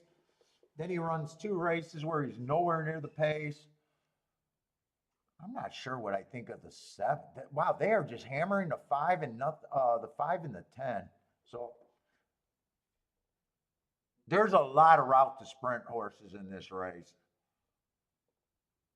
8's another route to sprint.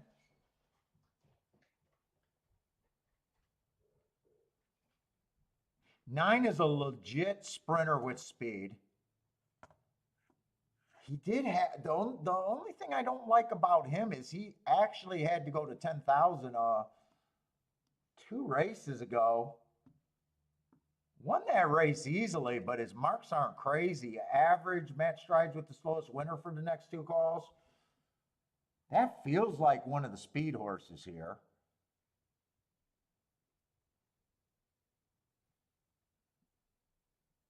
Ten should have speed here.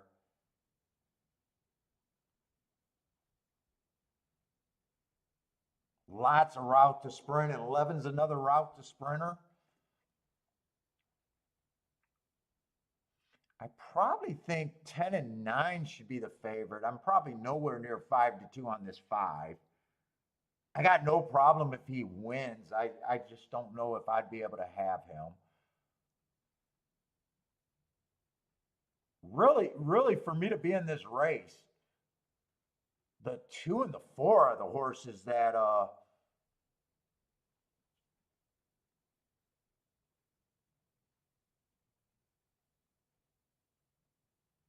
2 and 4 are the only 2 horses that are keeping me interested in this race.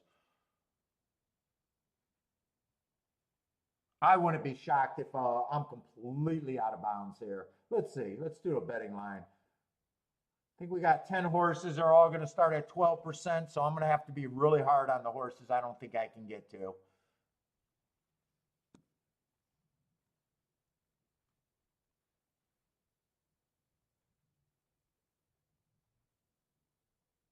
Three, I'd probably just say I need a little bit more on the 3 to be able to get to him.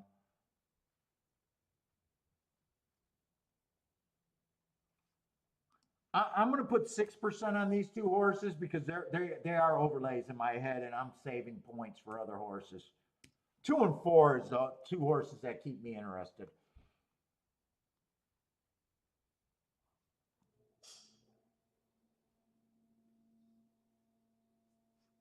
Seven, I'm not interested at that price.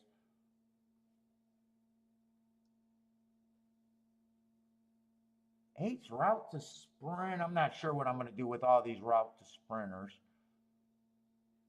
I think I'm just going to set my price for the router sprints that got a little bit to like about them, just at 10%. Let's see what that does.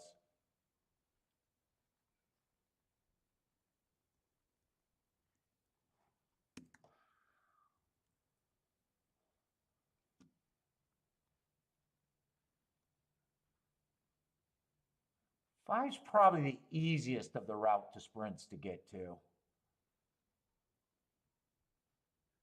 Actually, eight's kind of easy to get to.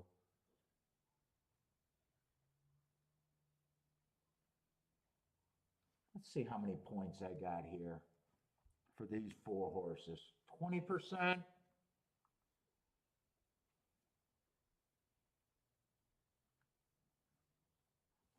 Eight's 19-1.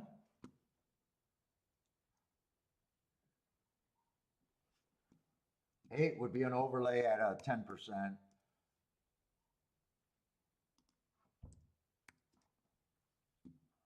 I probably don't mind 23% on all 3 of those horses. I think I can work with that betting line if I want to bet this race.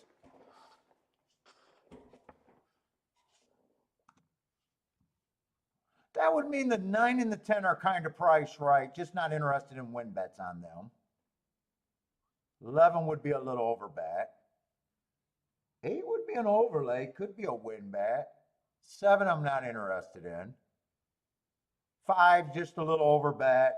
Wouldn't mind in exactas, but no way a win bet for me. I keep saying 4 and the 2 are the only thing that's keeping me interested in this race, really. If it wasn't for me trying to get to the 4 and the 2, I'd be like 9, 10, and 5 are probably just the winners, and I want no part of the race. 1, I just think 1's a little over bet.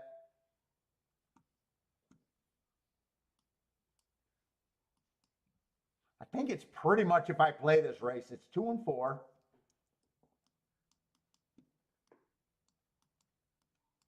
Those would be the only win tickets that I'm interested in. 2 and 4 in an exacta box. I moved that to the side because I can weigh these different. And then it'd just be 2 and 4 with the 3 favorites.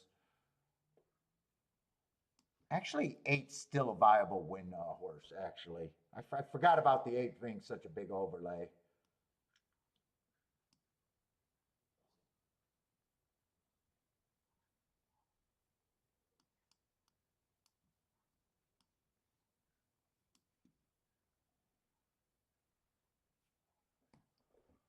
Could play it like that. I could still sit out this race, but I think I got to play if I think those 2 horses have any chance.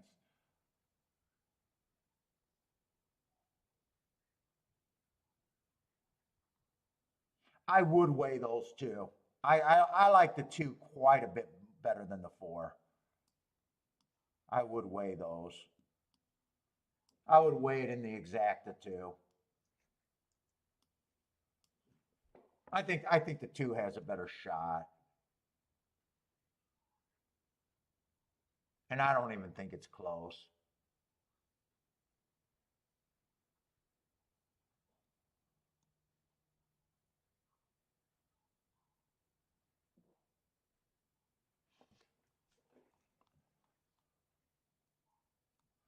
In fact, I might do a smaller win bet on the 8 and the 4.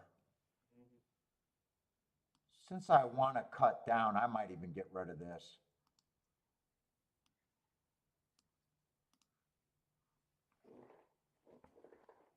I don't have to be that aggressive. If I did this, damn it, you definitely want the 8 in there in the exacta.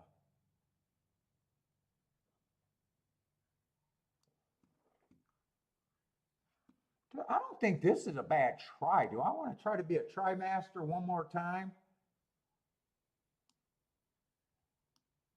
5, 9, 10.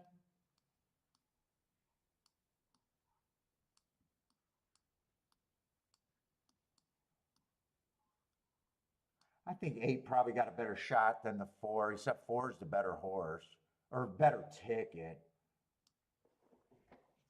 Let's see. I probably don't want to. How much is that try? Let me start looking at that try first.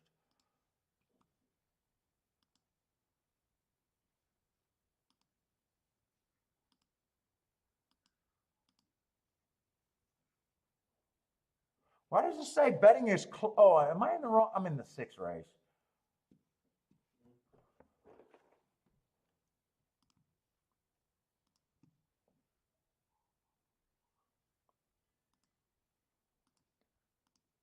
Five, 9, 10, 5, 9, 10. We'll do it with the 3 horses first. Let me see how much that is. That's a $9 base bet. I don't think I want to do that because I want to hit it for more. I leave the 4 out at 6. I think I just want to do the try with the 2. I don't think I want to overall put that much money in the race. I'm doing the win bets next in case I get shut out of the exactas. I did the try first.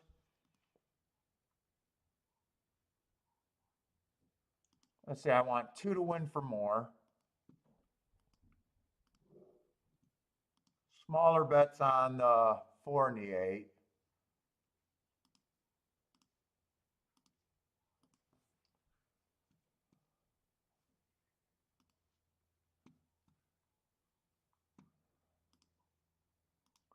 I'll do the exact key box next in case I get shut out.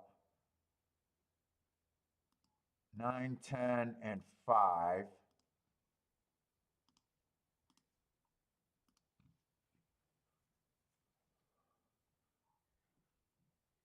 You know what? That 2, 4, 8, that should be a 3-horse box. That one would be smaller. I'm not going to get this one in, but I was changing that. I didn't get this one in, but that would have been a 2, 4, 8 box.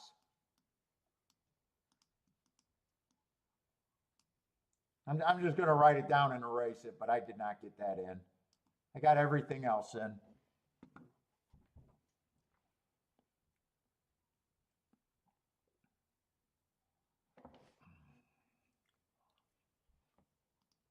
Attila likes the 4.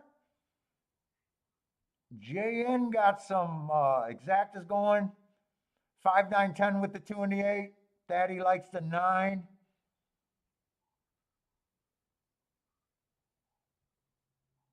Come on with this. Do I got a 9-8? I don't have a 9-8.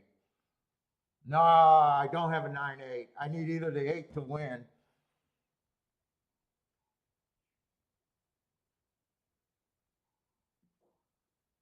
Come on, 8. Come on, 8. These are some tired horses. Come on, 8. One more time. Ah, he's going to get ran over. He ran good. 158. 158.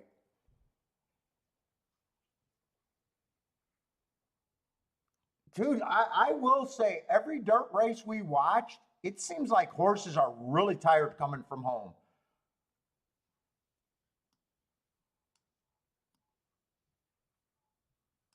They've been looking like more than exhausted. I think every race in the stretch, these horses are looking extremely wobbly.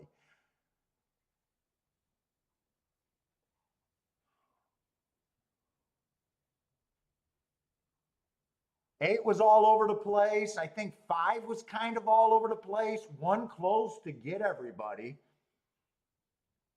9 horse got the lead and fell apart. 7 got very tired. They look like, I don't know if the track's kind of heavy right now, but they are looking like cheap horses. They look so tired coming from home. I know they're not cheap horses, but they kind of have that look.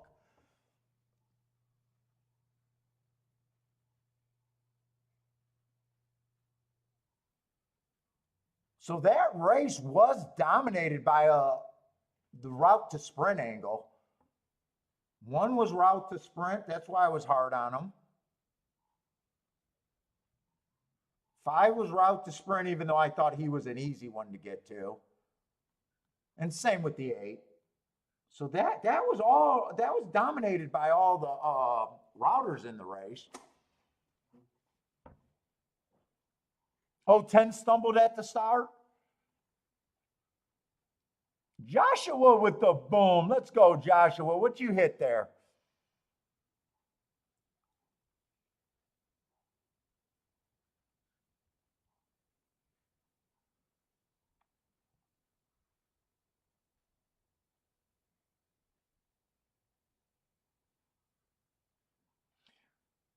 Yeah, that 1 was the only horse that did not look tired coming from home.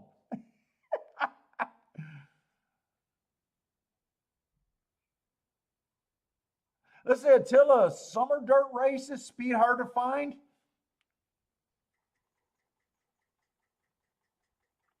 So are you saying you're anti-speed today or generally in the summer? Me and Joshua still seeing the races completely different? Well, we boomed in different races.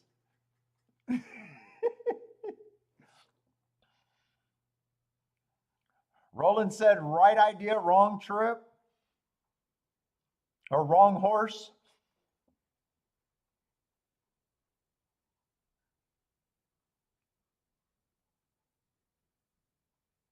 What did they go for the first call? Lloyd says a fairly fast quarter at for 7 furlongs. I did not see the time there. Let's see. J Brom's booming.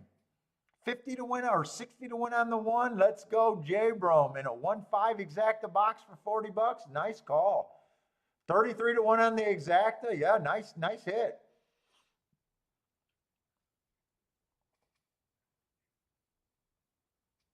I'm off. I hit a try. I can't be more on when I hit a try.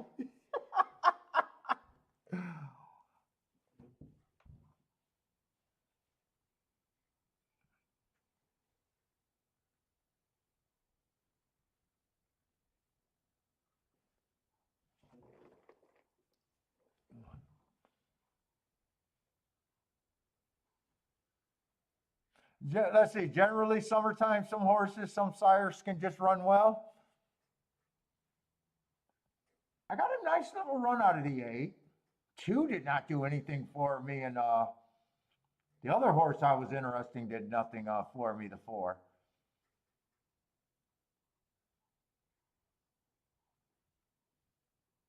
That try probably was lucky. But Joshua, isn't it lucky for every day that you go to the track, you happen to see some factors that you liked, right? For every winner, you could say that. Really, all we're doing is opening up the form, hoping there's some factors that get us somewhere that we like. It's actually luck of the draw a lot of the way, right?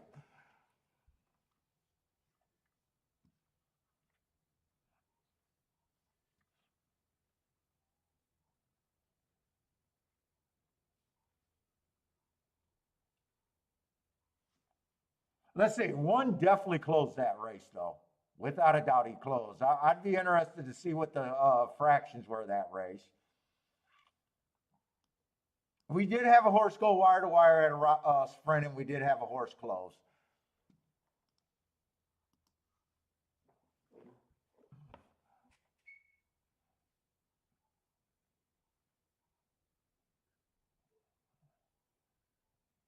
Let's see. They said 10 got a bad start. I couldn't see it there. I'll try to watch that for the head on.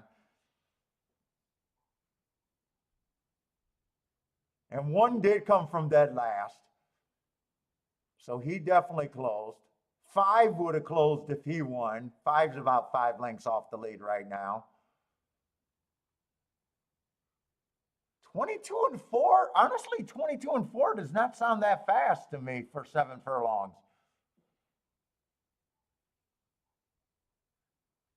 I would have been pretty happy with 22 and 4.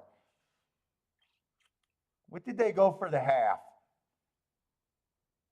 I'm guessing 46 to 47. Oh, 45 and 4, just under 46.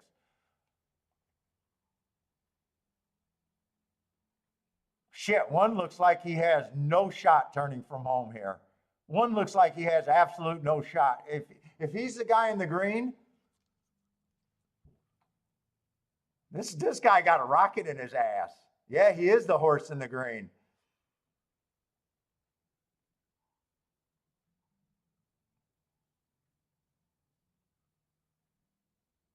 Boy, he looked like he had no chance turning from home, and he won. I don't think he ever went to a whip, and he was pulling away and probably even eased at the finish. Let's see, you guys said 10 stumbled. Yeah, 10 definitely went to his knees. 10 did not get a fair shot there. Nice eyes. I missed that.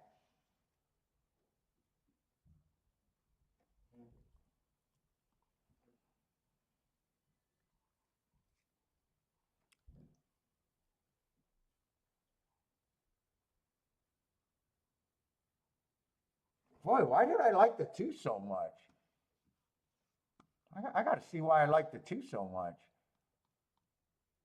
I know I was grabbing for the 4. I know I was reaching for the 4, but why did I like the 2 so much there?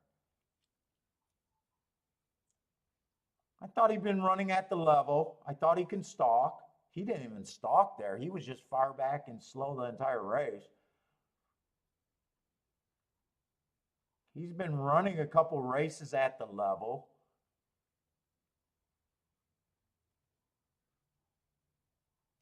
I really liked him. I really thought he had some value. I think he was 20. I don't know why I'm looking back going, wow, why was I so wrong about a horse that I got, I think 28 to 1 or whatever it was. What did he go off at? 24 to 1?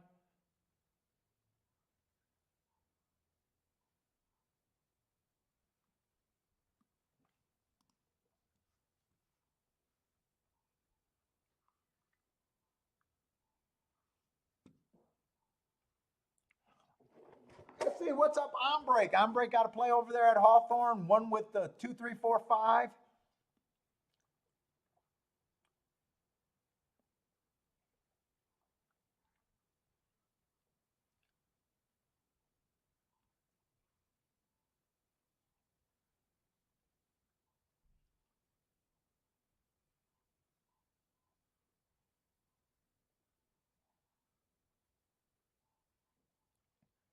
Oh no, Joshua, I'm the try master now. I've had quite a few tries lately. I just don't think of playing them enough. I've had some nice hits. I'm trying to play them more. Definitely trying to think about them more. It's still hard for me to think about playing tries though. I definitely think it's a good spot for me to go going forward though.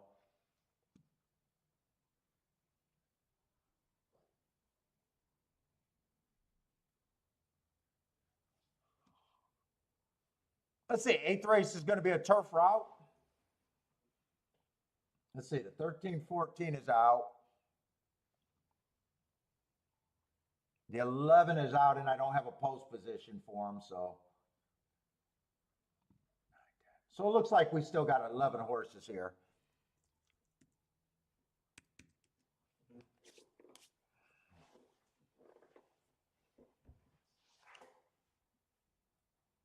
And we do got a turf route, and I'm anti-speed there. I'm hoping that there's tons of speed here. Let's see, the 4 is the favorite, and then everyone else is a pay raise. A decent pay raise, too. You got an 8-5, then the next horse is 4-1.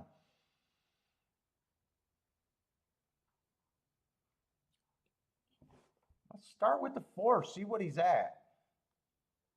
Or see what he's about. Dude, if I'm right about speed's not that great at Saratoga, he's definitely got speed. He definitely got good marks, and he's in good forms. I just, last year, I thought speed was just bad on the turf routes.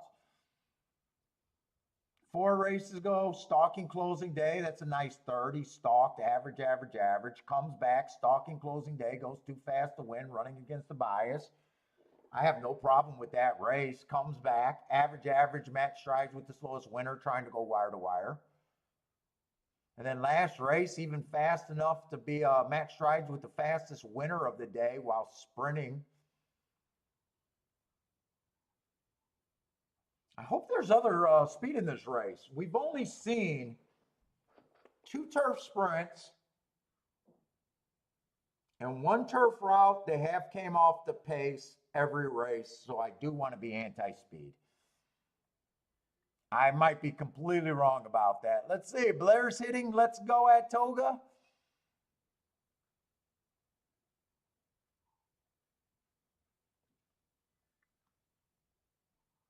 Is there any more real speed here? Let's see. Let me get the scratches.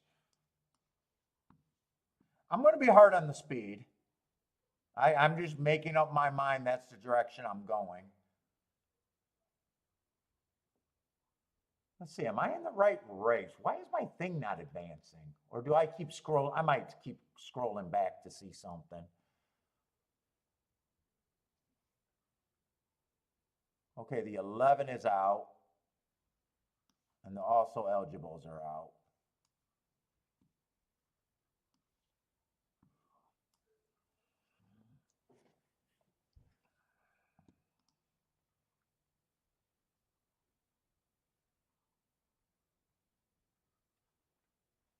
Is there any other speed where I know there's going to be more speed here?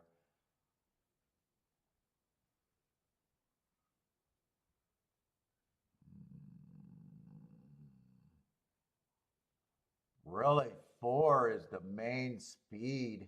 And everyone else, it's like maybe, maybe, maybe. 1 is one of those maybe. He's been sprinting. He's been on the lead last race. I like some of his marks, but I want to kind of be anti-speed here.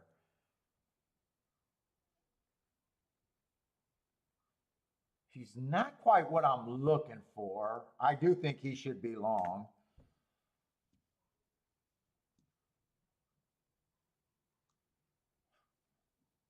Let's see, 4 races ago, bad rail early pressing day. Should have got an asterisk there. I don't think that's a terrible race.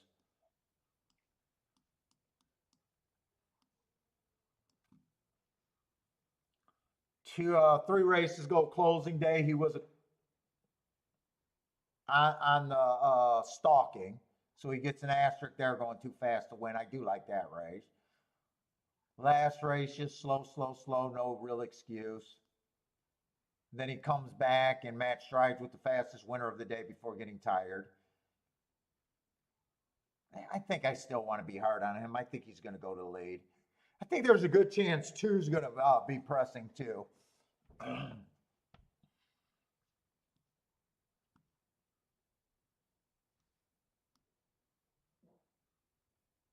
Two races go on the two was probably a nice race if that's a closing day, but I still think I'm going to be harder than 4-1 on him. What class is this race? Starter allowance of 50,000.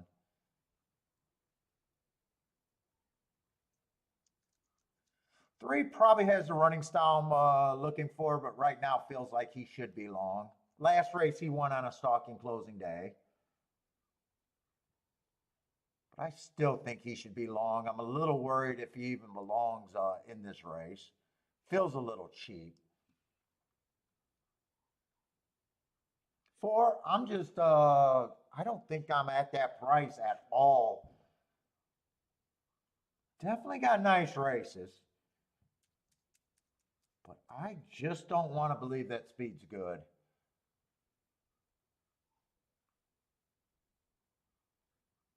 If I'm right about if there's a bias here, 5 would be interesting. Capable of stalking, capable of closing.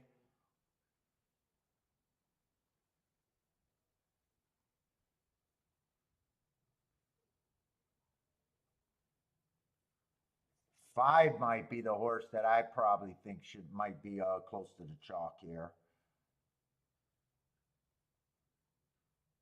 6 ran on a bad rail last race, but this horse might be on the leader pressing. I probably don't think this horse should be 7-2.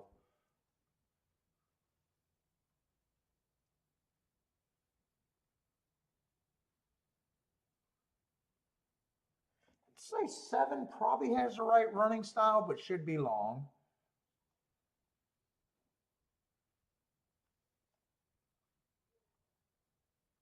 I'd say 8 probably has the running style.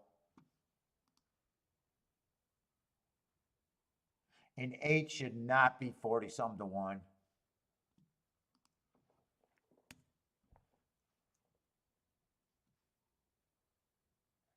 9 sprinters stretching out. I'm not sure I like the 9. I'm going to say I don't think I can get to the 9. Bunch of one race samples. 10 I probably think got the right running style for me.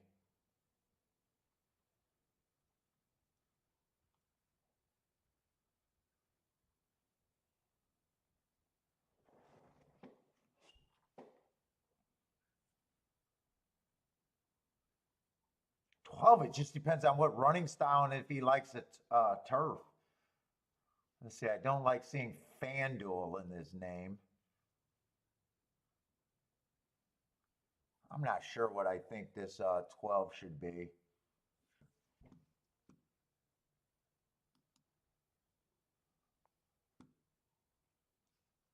Let's see how many horses I got. 1, 2, 3, 4, 5, 6, 7, 8.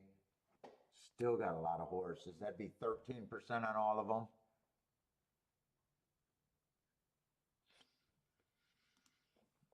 I think I'd be a little bit harder on him. I think I'm even harder on him. I want to just readjust those down.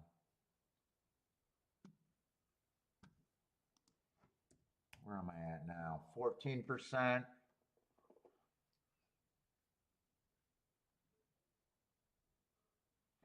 10, I do think got the right running style. But still feels like 10 has to improve.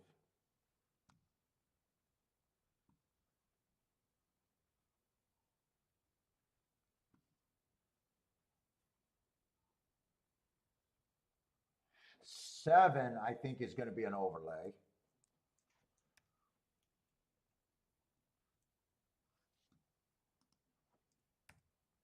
In my head.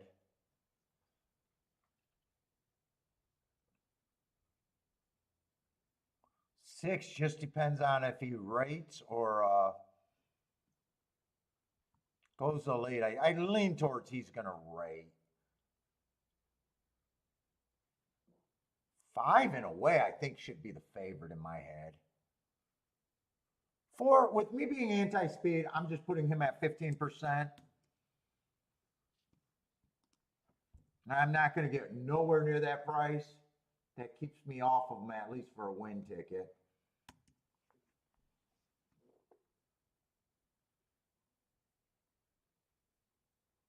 Three, I think, has the right running style, feels a little cheap.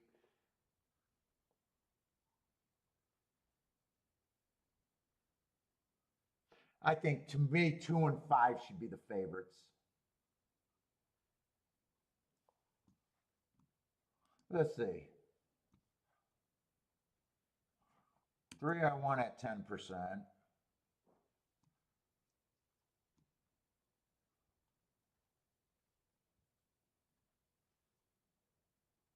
6, I still think gets more points.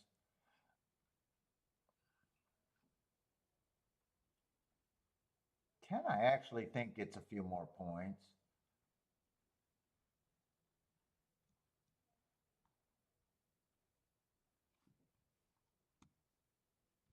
So I'm at 4 horses there. 16%.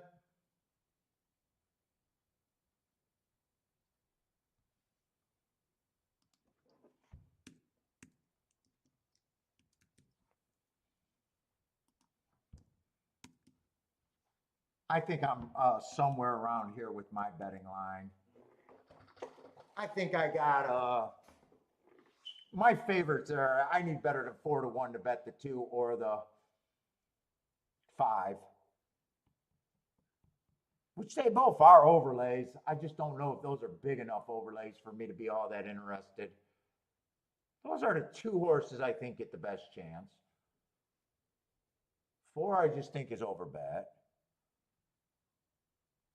1's going to be an overlay, but I think very small chance. 3's more of a reasonable overlay. 6, I just think 6 is a little overbet here.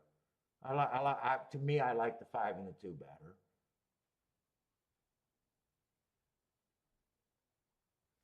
Who is the 7?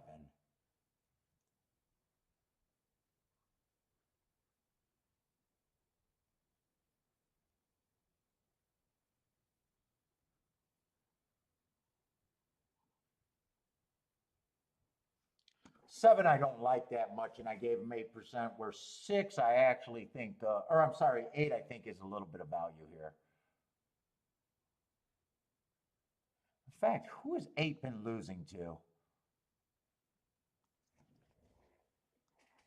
Hold up, I just noticed something. Who is this horse? Barney something?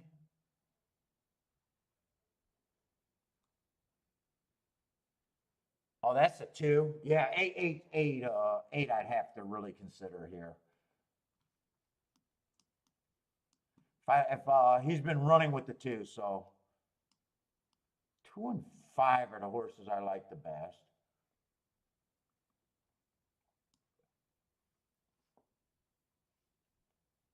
I'd probably still keep 6 in the combination. Might even use 4. Definitely would use 8.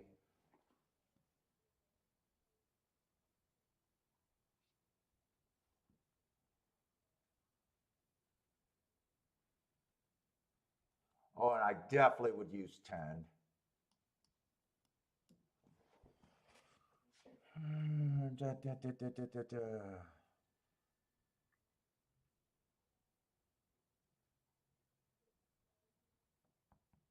Boy, a lot of horses are overlays right here, the way I see this race.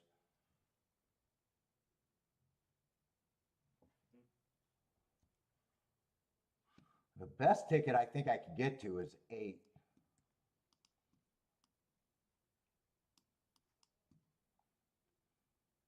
With all of those horses.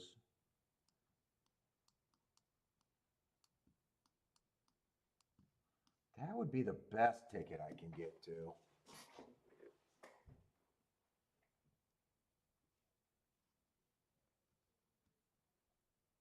Here's the thing. Do you want to do the horses where you got the best shots that are overlays, or do you go for the biggest hits you can possibly get?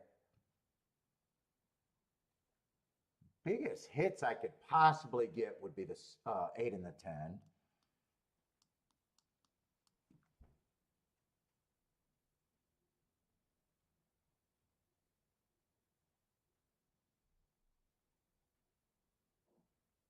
I think this race is shaping up where I'm going to bet more than I want to in this race.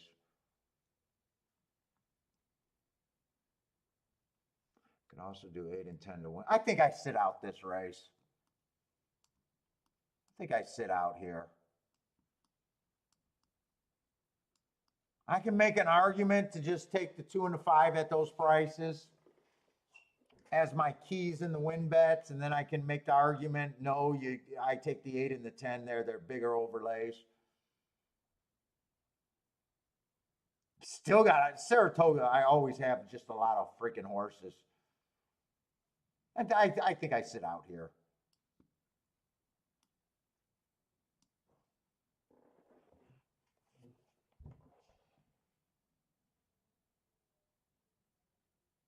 Four, if I was going with the 2 and the 5 as the key, I would not use the 4. I do know that. So if I went 2 and 5, it would be the 2 and the 5. That's probably still worth having. The 6, 10, and 8. If I did the 8, it'd be those.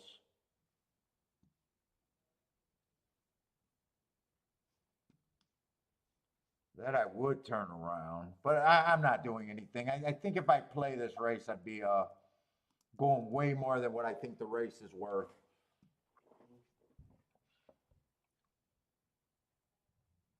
Let's see. East Side likes the 12 here. Cap this one at 10 to 1. Good luck. Nice price then.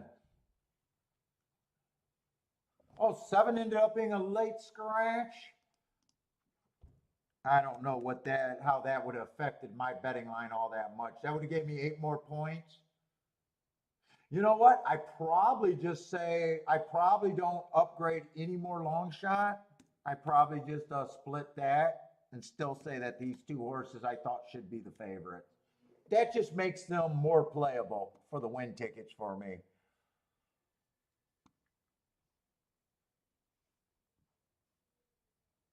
The 2 and 5 key in the win ticket would be safer. I'm not. I just couldn't figure out which way I would want to go. I'd either be king off the 2 and the 5 or the 8 and the 10. I'm just not sure which way I would go. So I went no way.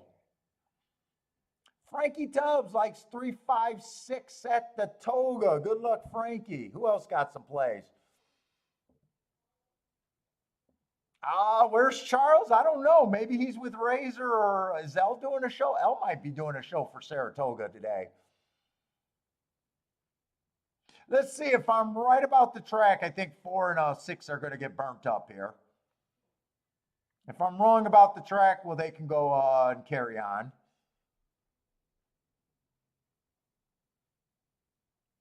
Two and 5 to me are in perfect position. If I would have went that route, I would have been pretty happy with the way they're sitting. 24 on the first call.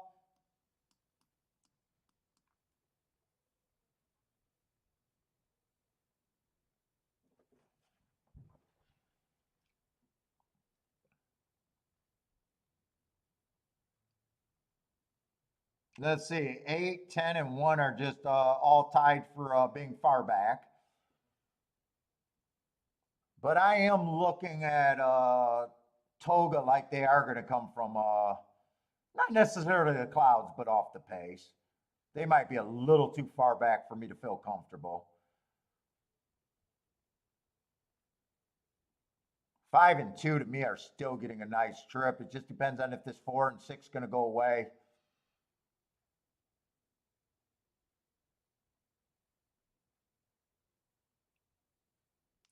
This looks like a good sit out because I was anti 4. I'm just going to dodge and make a good call sitting out. Actually, 4 and 6 are going to go. They ran that race like a merry-go-round. That's just going to be a good sit out for the directions where I was thinking I could get to.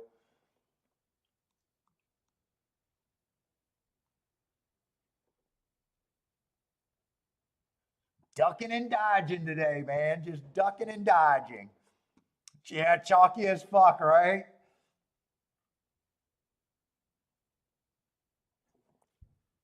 Blair, easy money.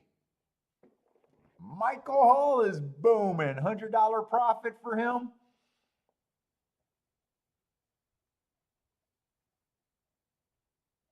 Let's see, they got 48 and 3 at the half. I'll be curious about how that paired up with the other turf route race today. 72 and 4.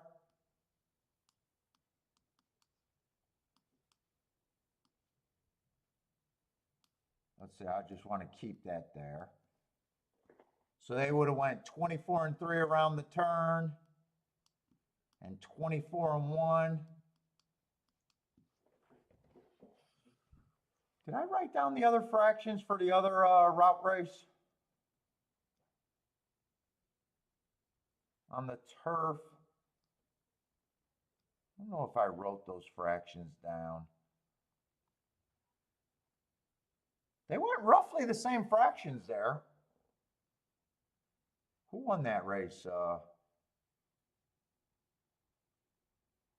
that was a race where the 5-horse won. Okay, so they have went wire to wire on the turf today. Both races ran surprisingly close fractions. 4 did go wire to wire. Let's see, Gordon's booming as well. Who else is booming? Michael Hall with the let's fucking go. In says easy wire job. I hate it when I have a best marked horse and I'm hard on him because I think the way the track's playing. Because 4 was the best marked horse in the race. I don't even think it was close, actually.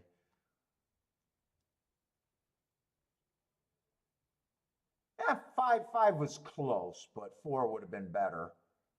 Oh, one had good marks too. One did have good marks.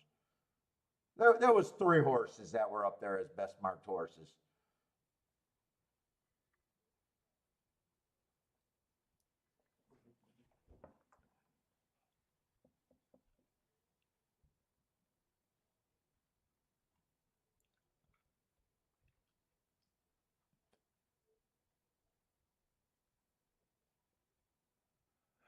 Bodrick, if you cash on the 7-horse, she will be impressed.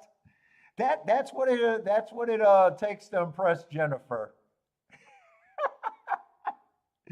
Jennifer, you're supposed to offer to book that bet. I would have been impressed too.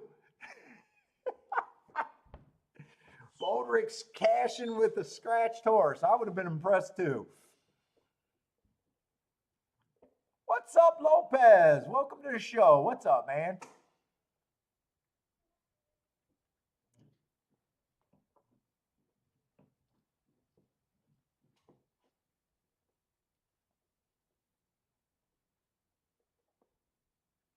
Jabram says chalky.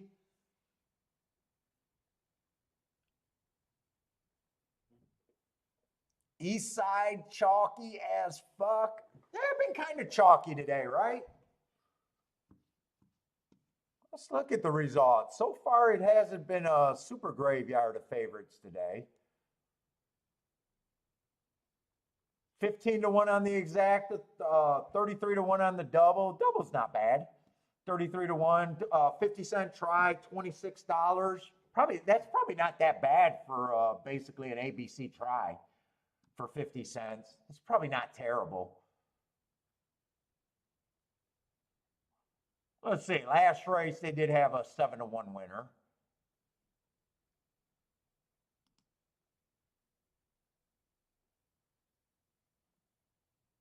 3 races ago, they had a nice exact and nice try because of that 20-1. Yeah, the exactas and a lot of the win tickets have been kind of soft. Although they did have a 7-1 winner and a 8-1 winner in the third race. Hasn't been completely chalk.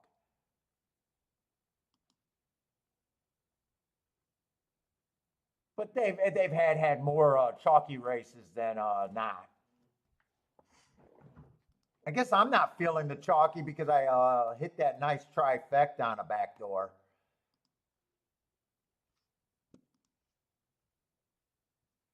Uh-oh, Michael Hall went down from $100 profit to 76.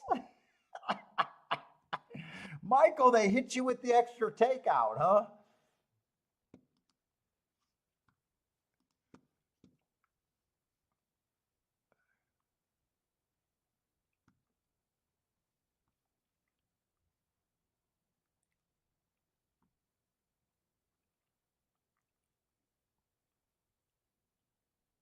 Let's see. Thaddy got to play at Indy. I wouldn't mind watching another track for a minute. Okay, Thaddy, I'm rooting for you. Thaddy, I'm rooting for you. They're in the gate. Who we rooting for, Thaddy? The 12 horse? 10-1?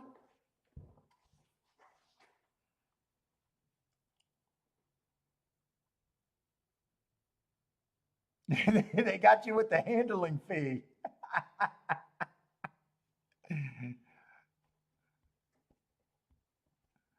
They hit you with the extra.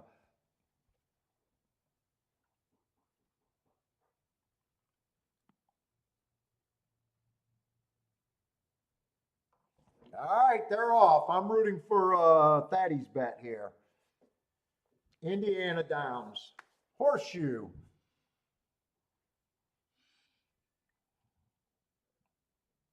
Oh, they're gonna if Thaddy wins this bet, they're gonna handle his charge. His horse went from 10-1 to 6-1.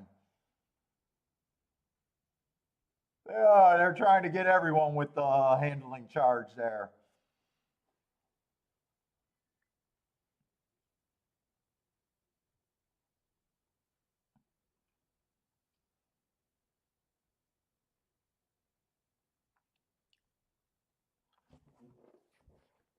Ooh, 7 got the lead at 48-1. 12's getting a nice trip if he's good enough.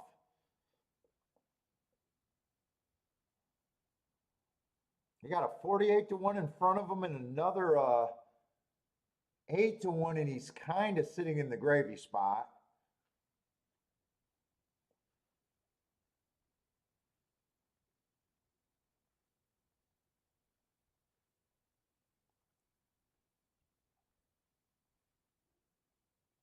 He's quickening at the right time. We just need him to be good enough.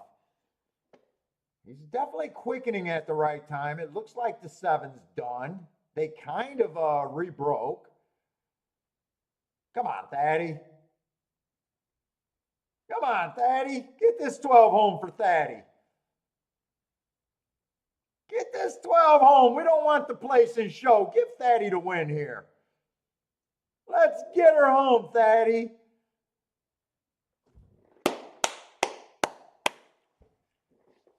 Too bad you went from 10-1 to 6-1, but nice call, man. Nice call.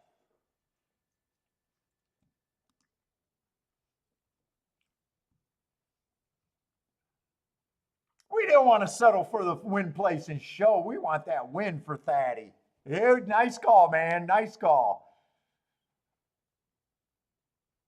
I'm glad I seen your bet and decided to watch another track right there.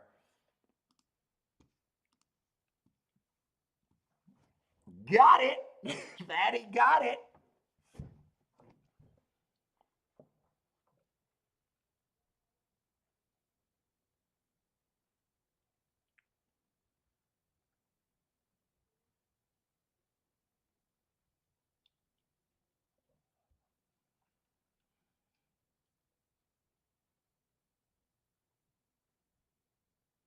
Indiana turf course, at least on the camera, doesn't look like that's in that bad of shape. Yeah, nice call, Fatty. Fuck it, that was nice. That was nice. Only being able to root for one person, and he threw out a winning ticket. Nice job.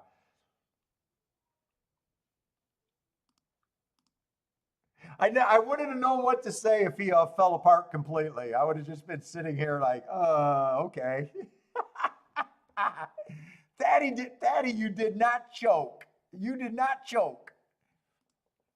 Well done, sir. Let's see, I got enough time to hit the restroom real quick.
All right, we got 11 minutes. I think we're down to the last two races over there at Saratoga.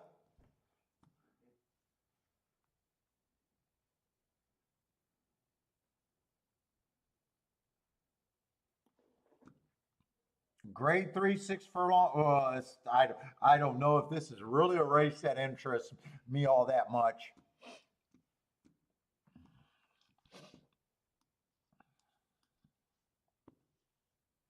Lightly raced horses.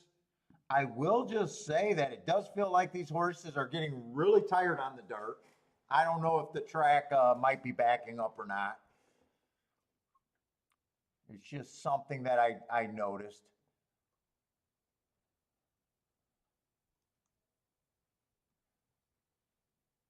Let's see, the 3 and the 4 are all out also, but these are lightly raced horses. They look like 2 year olds too. I'm probably not all that interested in this race all that much.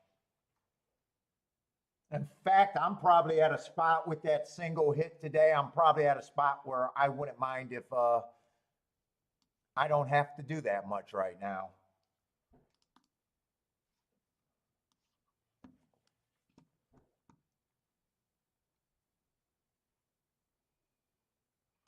I'm probably just willing to say nice start to the week, a useful playing day.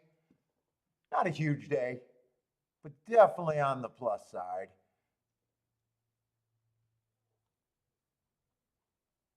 On a ticket that I normally wouldn't have hit, it almost feels like I should be grateful because I'm not a trifecta player.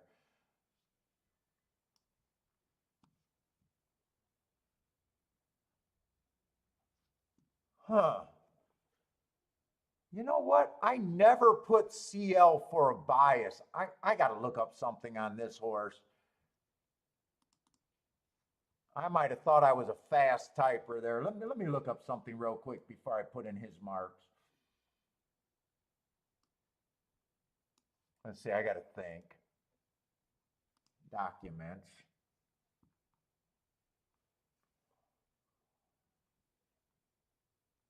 Let's see, horse folders.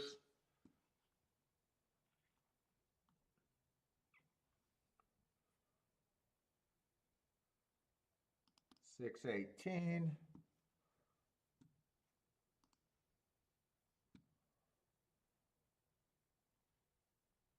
Huh. No, I didn't think that was a closing bias there. I knew that looked funny. Two horses went wire and two horses closed that day. Although I will say the inside of the track was pretty good. Hmm.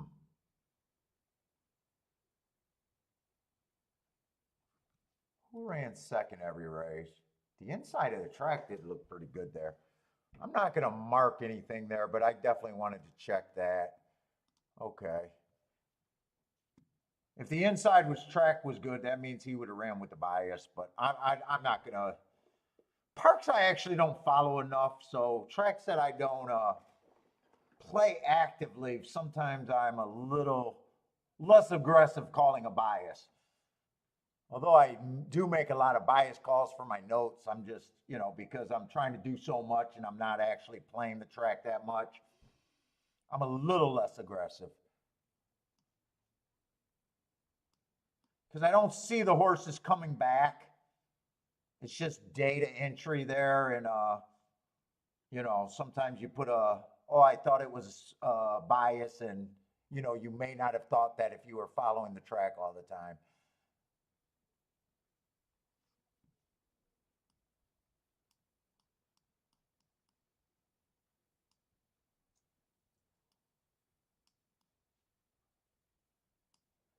Slowest winner. Oh, let's look up that Churchill horse. God, I'm getting tired.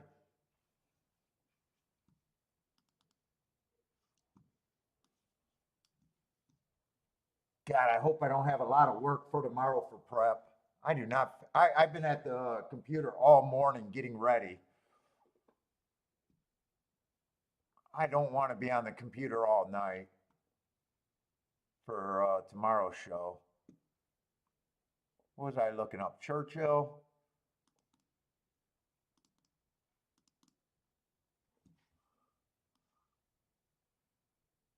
$5.11.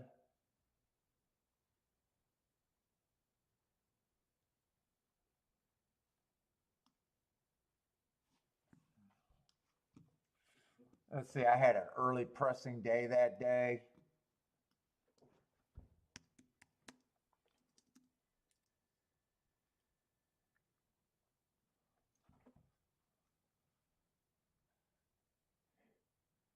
He would have just been slowest winner of the day.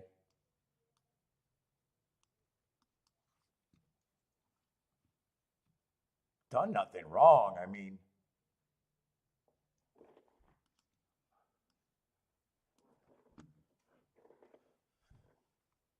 what's up, North Ender? What's up, man? Oh, good luck on your pick 5, man. Hope you take it down. And welcome to the show.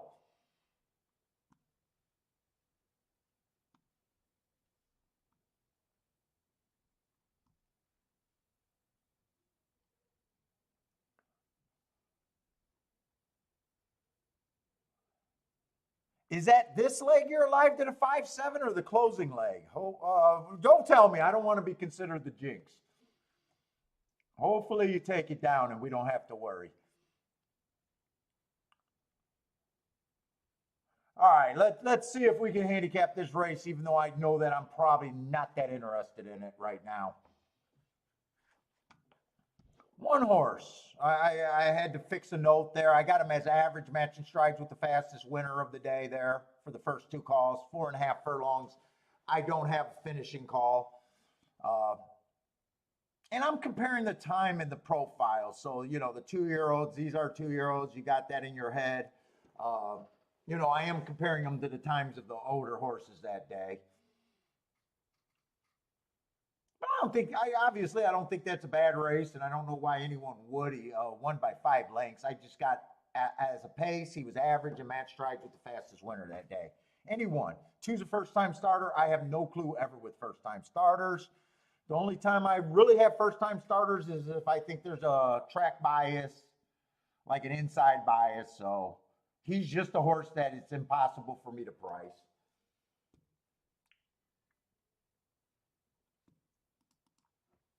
Let's see, there's 7 horses in this field. Going to be really hard for me to do a betting line with a bunch. I need running lines, basically, for my betting lines. I need a lot of running lines, not just one, to get an idea of what the horses are. Let's say 5 horse did nothing wrong, just like the 1. He was the slowest winner of the day. I had that it was an inside bias. Speed's been really good over there at Ellis Park. Been having a great time at Ellis Park. In a way, I don't want to lose Ellis Park, but I gotta do a show for Saratoga. We thought the inside's been very good this year. You know, I'm just saying he might not be as good as that race, but who knows? It's handicapping. Six, done nothing wrong. Won two races, first race out early pressing day. He was a pretty far back stalker, so early pressing day is speed and stalkers, but he was one length close to being a closer. He got off a step slow. Very next race, he stalked and won again. Average match strides with the slowest winner, which he was. It's just so hard to do a betting line when everyone is basically an undefeated winner. 7, I'd at least say on mark-wise, comparing times for that day and, you know, how I do my notes, at the very least, he was the fastest winner of the day. I guess I would say that probably deserves to be favorite, but fuck, I'm not taking 3-2 here. He's a Fletcher horse, so I mean that's probably why he's also the favorite with Irad. But I got I have no problem if anyone wins in an undefeated horse race. 8's another horse that done nothing wrong, just average match strides with the slowest winner of the day while winning. I will say if there's a horse that overcame adversity, and I have to be right about the bias call to make this statement, but if I'm right about his first race out that the rail was bad, now that's what I got to be right about.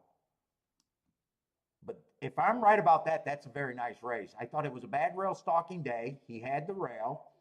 He did angle off the rail, but he was one tick slower than the fastest winner average. I mean, that's probably enough to make me say that I want to root for him at 8-1. But I got no bet. I'm not going to force anything here. I'm having a decent day for a one-hit day. And I don't have to force anything in a race that I can't even price.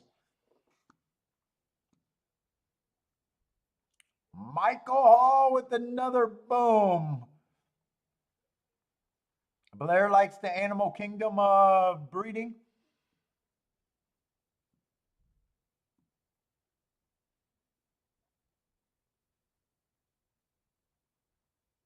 Michael Hall says he thinks the 7 is dangerous, but at that price, I'm with you. At that price, what's the point of making the bet?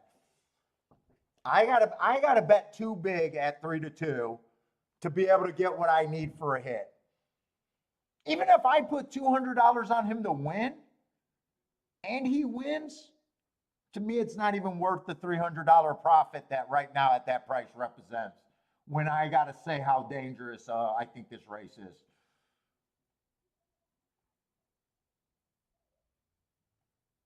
I get exactly what you're saying. Is it even worth it? To me, I just, you know, more dangerous race, I would say no. For me and my thinking. What's up, J-Brum, with the overlay alert? 9th race that, oh, you like the first time starter. I will say it's not bad for a first time starter to try a stakes race. At least you got to believe that the barn is saying, I think I got something. That's at least what they're thinking. At least I think I got something. They might be completely wrong, but you know, they're making an aggressive placement here at the very least. 17-1. I won't be mad at you.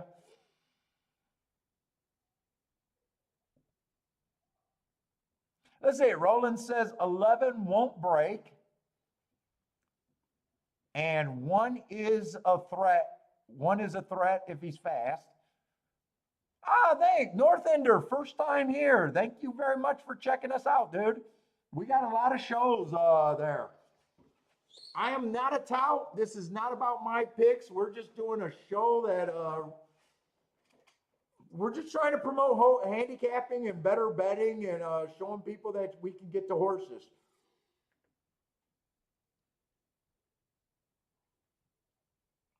We're going to be a hardcore handicapping show. I'll sit out a lot of races. If there's nothing for me, I won't fake to be an expert at everything. I'm just very good at what I do. And at the same time, I suck at picking winners because I expect to be wrong 8 out of every 10 races that I play. I just know at the prices I hit, I will be profitable at the end of the year. So if you like that, I appreciate you and would love to have you here, man.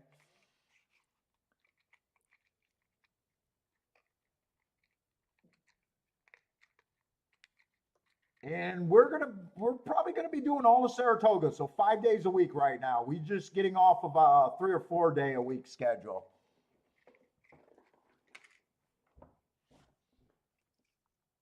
So we'll be Gulfstream is my main track. So we'll be doing Gulfstream and Saratoga the rest of the week. So we'll have a little bit more racing. I usually have 2 tracks.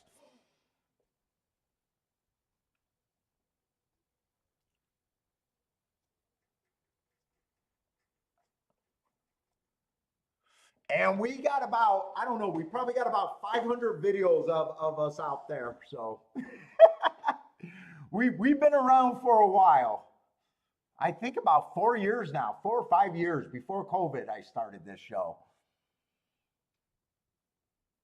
So we know a lot of the chat people know each other. Feels like I got to know a lot of people in chat. So, just having a good time. Attila likes the one over here at the Toga, the Parks horse. 2 looks like he got off a little bit slow the first time starter.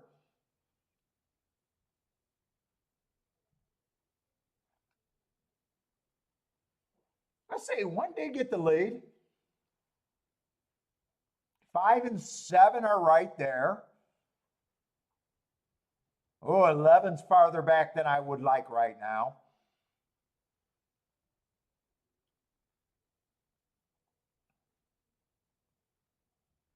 We'll see if these horses look super tired coming from home. It just felt like every dirt race we've seen, they've been wobbly coming home. Dude, 2, I think, is running a very nice race when you consider how bad he broke. 2 is running an extremely nice race. I don't know if he's going to be a winner here, but that horse got a terrible break.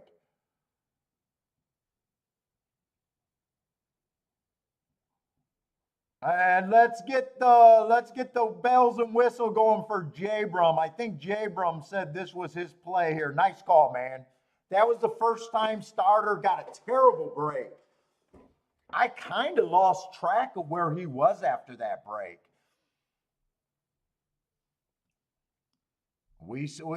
All I could say is they're tipping their hand, but they might have a bad opinion. They did not have a bad opinion. But that's what I have no problem seeing that horse win. They tip their hand. If they're right, that could happen. Nice. What's that, J Brum?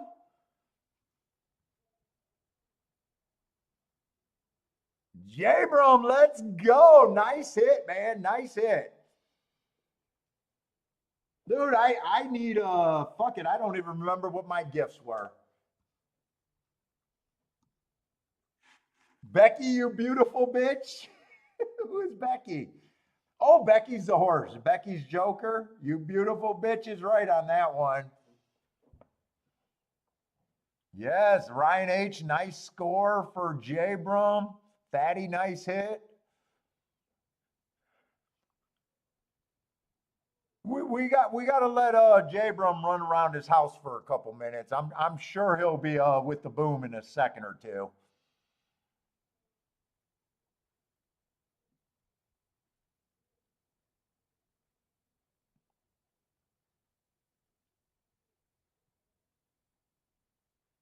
Oh, Attila had it too. There he goes. Nice day. Nice day, J Brum. Well done.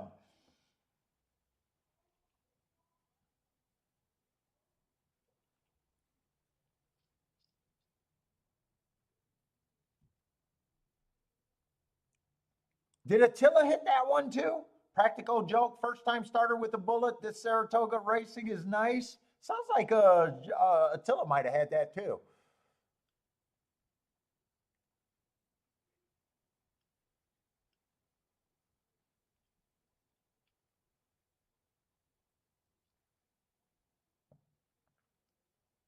60 to win. That's going to be about, let's check J Brum pocket. That's going to be about 1,200 on the win at least. Got to check those pockets, J Brum. And $100 to place. I'm saying at least 18 to 1 on the place ticket. I would assume at least 18 to 1, if not more.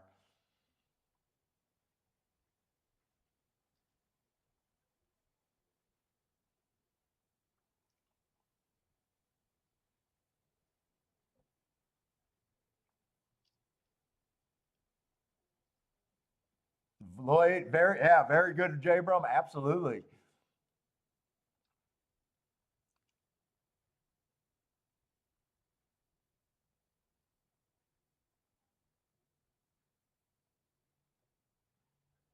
Did Roland hit something here, or is Roland just giving us prices? Let's see. 61.50 to 1, Grand Slam. I'm sticking with it. 5 in second makes a nice exacta. Oh, I did not hit it. East side, I did not hit it. I did not play that race. J Brum and maybe someone else had it. I did not play that race. I did say something nice about him, but I was never playing a race.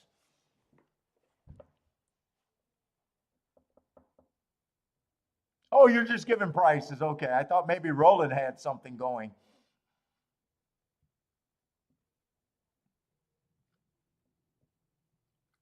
Yeah, I don't want to have any disclaimer. We had a show a couple weeks ago where I got my numbers confused.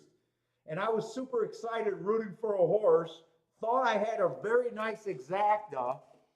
And it wasn't until after the show that I realized, wait a minute, it was a five in the exacta that I played instead of the six. I wrote down the six first, and then before I bet, I realized that it was the five that I wanted to play, not the six with the one. And I had to put out a video saying, look, I'm sorry, I got excited. I did not hit a ticket. So I'm always, I definitely don't play the tout game. If I didn't hit something, I definitely will let you guys know. Every once in a while, I'll get excited and root for a wrong horse and have that situation. But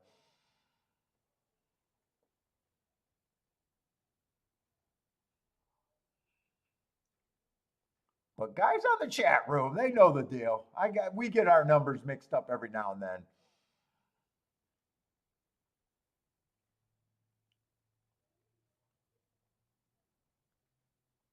Yeah, I was talking about how much J Brum probably won. He gave us a amount he played it for. I'm checking his pockets, not mine. Oh, J Brum, I was going to overpay you on the place ticket. Oh, well, you did get more for the win ticket. I gave you $400 credit for every 20.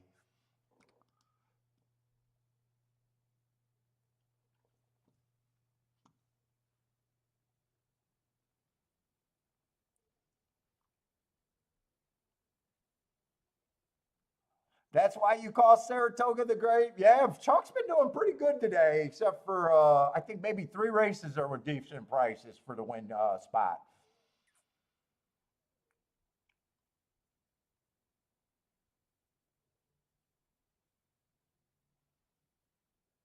Oh, I wanted to see how bad this 2 horse broke the. I kind of wrote off the 2. It was the 2 that missed the break, right? I definitely wanted to see that start again, but I kind of missed it.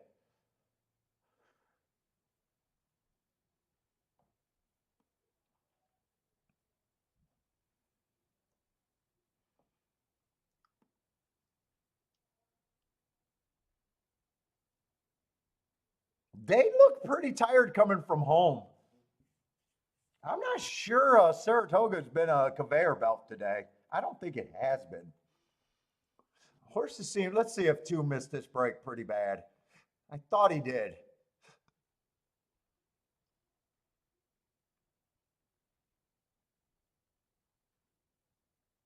Got off a little bit slow. I just lost track of him after I said he got off slow.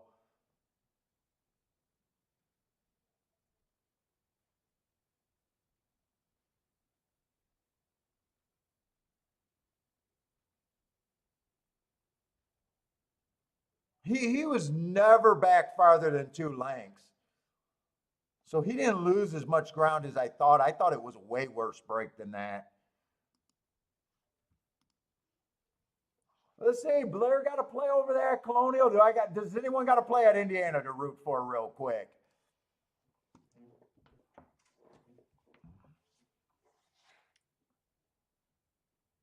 Jared's alive in a double. Nice. Who you alive to in your double, Jared? Let's see. Blair likes the 5 over there at Colonial, not Indiana. Oh, that's 9 minutes away. I need an Indiana. I can watch Indiana if someone got to play at Indiana.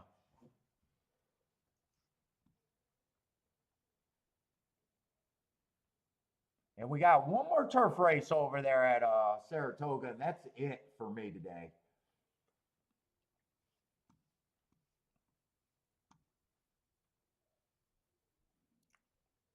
Fatty with another play over there at Indy. The 5-horse to win.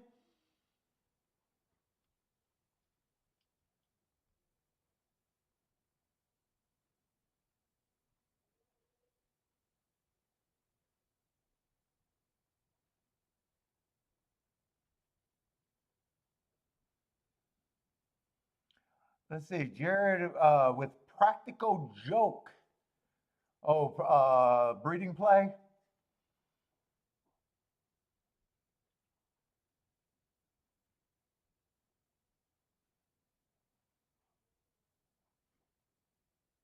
Practical joke on the 2 last race probably is what he's talking about. Practical joke, breeding play.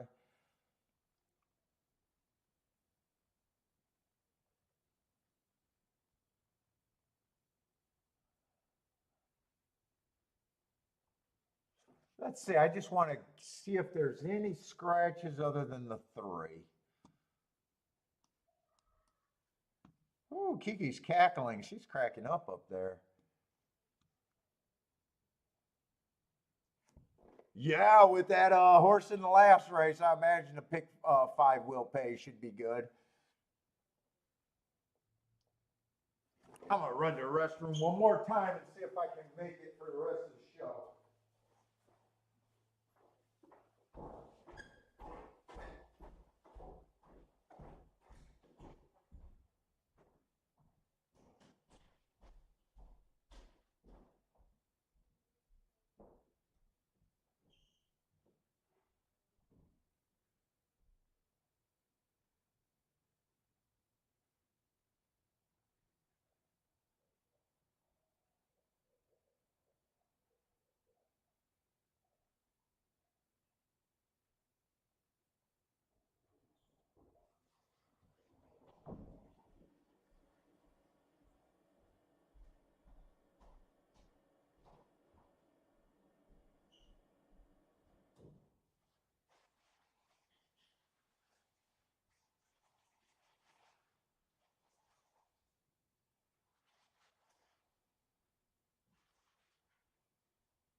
I probably want to chart the races for Saratoga tonight too. Who am I rooting for? Thaddeus 5? Anyone else got an Indiana play?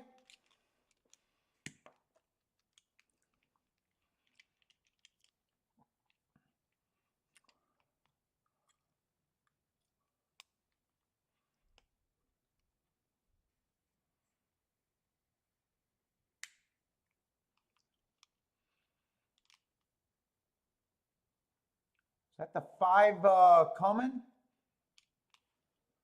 Come on with this 5. Let's let Daddy go. Daddy already, what, Daddy mastering Indiana over there? Dude, I hope you got the double there. Daddy, what's up, Daddy? Daddy's not telling us about Indiana over there. It's his piggy bank today.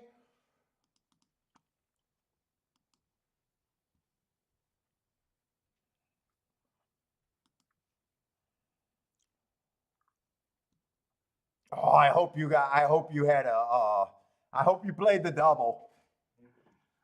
Yeah, the 5-1 pretty easy for Thaddy. Nice call, Thaddy. 2 for 2 in a row at Indiana over there. Tony, what's up, Tony? Tony took the 5 also at Indiana. Nice call, guys. All right, I got to get back to Saratoga.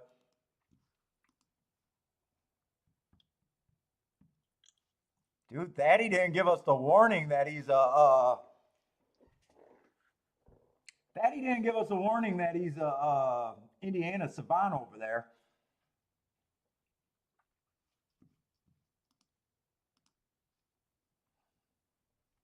I don't know if we've ever did Indiana on the stream.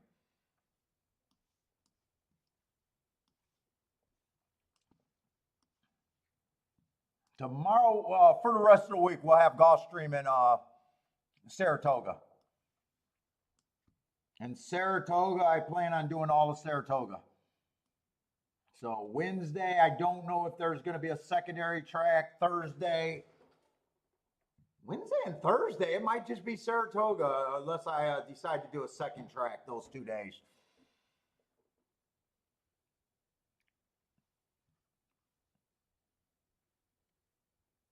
Ryan just jumped on the 5 too. Thaddy, everybody jumping on Thaddy's back right now.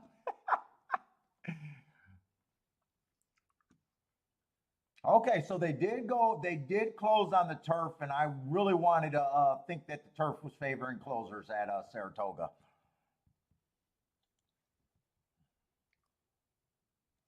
Still got a pretty big field. Let's see, 1, 2, 3, 4, 5, 6.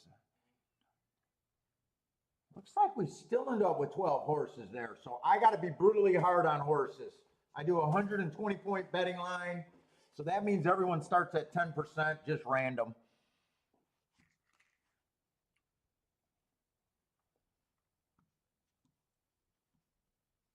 Yeah, Ryan, I think they did it for a short time last year. I didn't think it was this long that they went to 3 days a week. This year seems longer. I think they've done it before. But I could be wrong about that.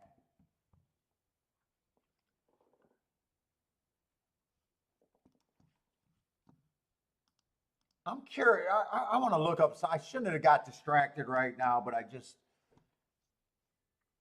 don't think the entries are even going to. I'm just curious about. No.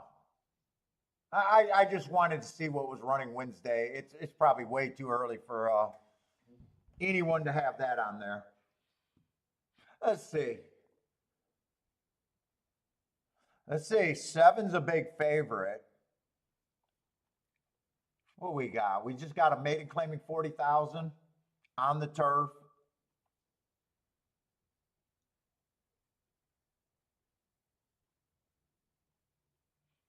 Let's see. 4 races ago, I got a stalking day. Slow, slow, slow. Would have gave him an asterisk because he was more of a closer that day. Comes back. Runs a nice third. It was an early pressing day. I gave him an asterisk because he was a closer again. He has been getting in position at the top of the stretch. That's how I think the better way to judge closers than actually looking at times and stuff. I always look at the top of the stretch, and I want horses to consistently get within 3 lengths of the lead for a closer. He's been doing a fairly good job at that at the very least. I started out until that 4 went wire to wire thinking the track was backing up. I'm going to say overall, I think the 7 fits. I it's going to be hard for me to think that he's an overlay in this big of a field, though. I don't think my math is going to say that he's a coin flip where he's an overlay. And if you guys are new to the show, I don't give any horse more than a 50% chance. I don't think it benefits you. Once a horse looks like a coin flip, it doesn't do me any good to say he has a 90% chance. I'm not that good. 60% chance. If I want to bet between 60-40 propositions, I'd be a sports bettor, not a horse player. I don't even know why someone in horse player would look at overlays at a certain price. But they do.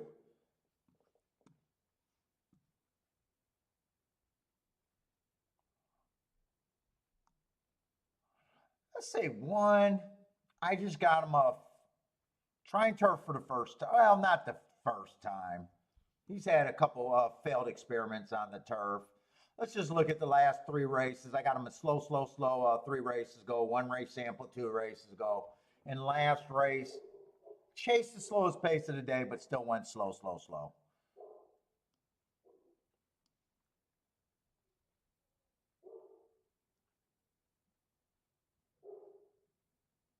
Let's see, 10%, or I'm sorry, if everyone starts at 10%, I'm going to be even harder on him.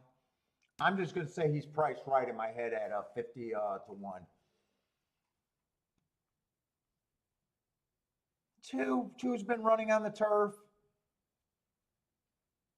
4 races ago, wrong running style. First time out, I can forgive anything. Plus, that was a dirt sprint. Probably not going to be a dirt sprinter. 3 races ago, early pressing day, would have ran against the track that day. Plus, it was a turf sprint. Probably not going to be a turf sprinter. 2 races ago, I think that's an improved race.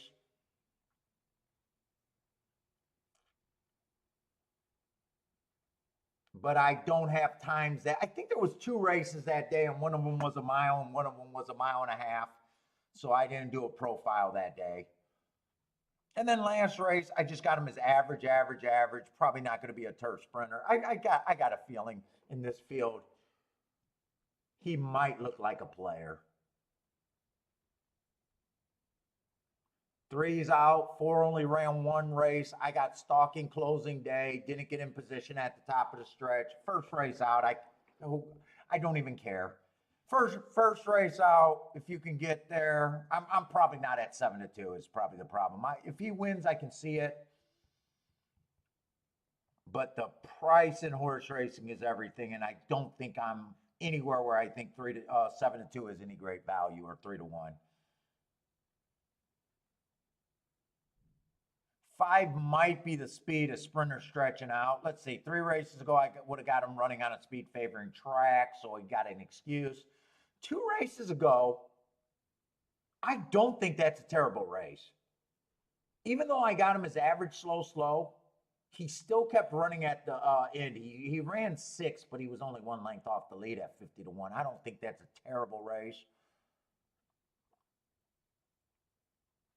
Maybe a route might be okay for him.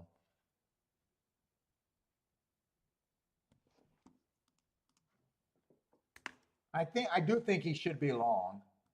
He's a little overlay there, but I'd probably be elsewhere. Myself.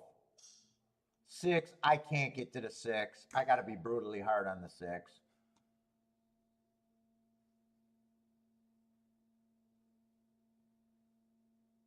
7, right now, from what I see, does deserve to be a favorite, but I still got a problem with 8 to 5.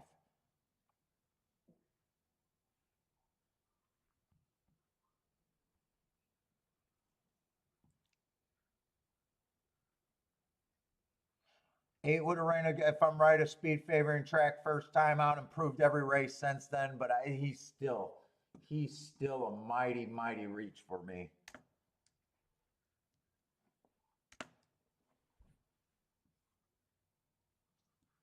Nine's a little easier to get to, but definitely should be long. Got in position at the top of the stretch last race, so I wouldn't be that worried about the average slow. That was just the slowest pace of the day. He can probably improve from there. I still think he should be long. I don't think he should be 49 to 1, though. Right now, it's shaping up that I'm not that interested in this race. I don't think I'm going to have a strong opinion or a real reason to want to bet. Well, 10 horse, first time outspeed favoring track. I don't mind that excuse. Comes back, closing day, tried to go wire to wire, went too fast to win. I do like that race.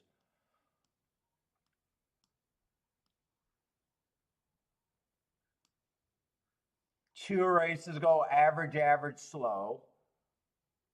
At maiden special weight, taking a drop in class. And last race was pretty competitive. I think this horse should be either the favorite or second choice from what I've seen so far.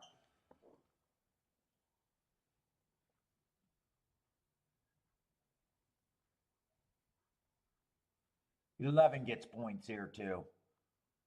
Okay, there's some better horses with some. Well, I don't know about better, but some more formful horses later. 11, I got no problem if the 11 wins this race. 12 got great marks. It's just I don't think. Well, they did go wire to wire today, but I'm just thinking that speed's not great. But that's a very nice race. 4 races go stalking closing day, going too fast to win, running against the bias. 2 races go same thing, running against the bias, dueling, going too fast to win. And then last race ran held around longer, still matching strides with the fastest winner of the day. 12 should not be 18 to 1. 14, I just can't get to a first time starter here. I'm going to be brutally hard on him. But that's just because I can't get to first time starters. And not in this field. Let me see where these are at. 18%. Let's just see.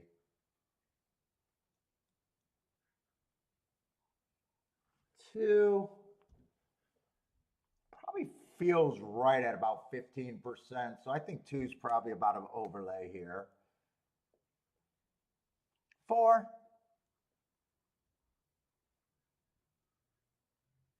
I'll stay 4 around. 7, I still just think deserves to be close. 7, I think deserves to be, or I'm sorry, 10, I think gets a lot of points, and the 11. I think I just got a few horses that are basically, yeah, I could take any of them.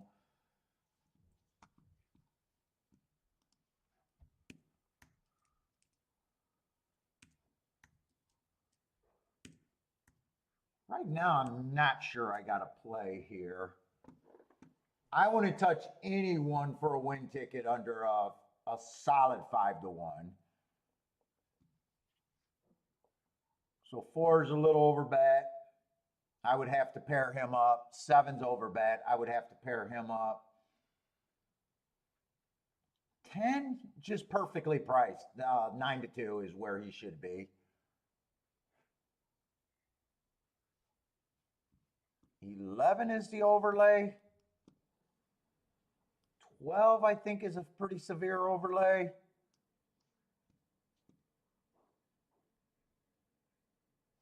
2 would be a pretty severe overlay.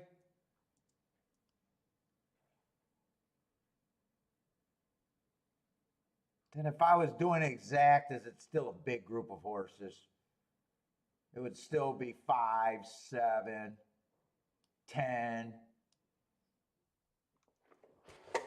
I either got to pick the right key or right now, I think I'm leaning towards sitting out.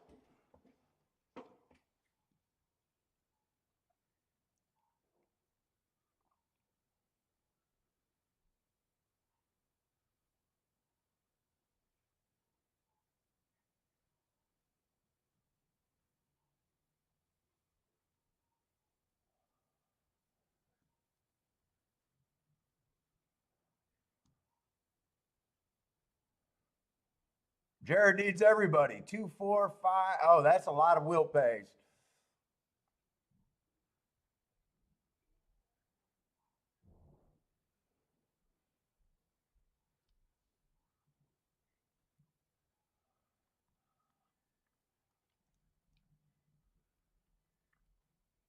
Let's see, in this race being a tough race where I don't have much of an opinion, it probably kind of eliminates the 7 and the 4.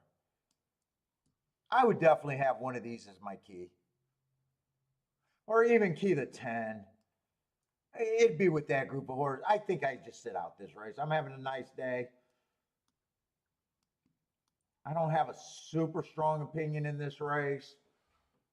I got too many horses to combine.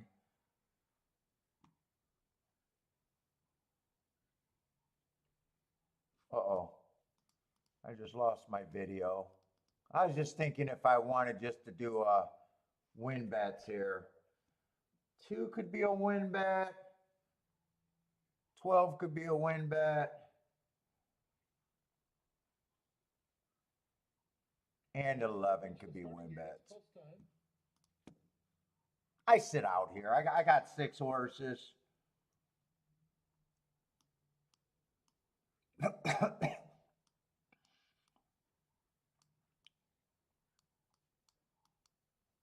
I do know that there's combinations that I would not own here. I would not have the 4 and the 7 paired up. 4, 7, 7, 4. I probably can't even have the 10 with the 4 and 7 paired up. So that does eliminate. So I got 6 horses. So that would eliminate a lot of combinations, but I still think I got too many combinations, really.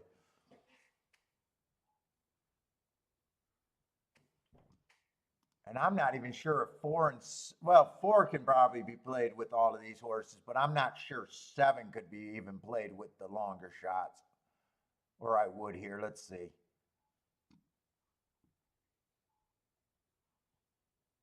$7-2 is $22. In this race, I might have even let that one go. 7-11, $24. I probably, since I got so many combinations and I would have to cut down, I'd probably get rid of both of them with the 7. 7-12, I'd probably leave if I was doing that because that one's 41 to 1. But good luck here. Who else got plays here? Attila's Dutching the 11 and the 12 to win. Blair says Javier wire to wire. Thaddy, let's see if Thaddy can play at Toga after those 2 nice Indiana 5 and the 9. Ooh, I can't get to either of those 2, 5 and the 9. Unless they were ones that I thought was value. I don't remember, and I don't even want to add extra horses. Aram, what's up, man?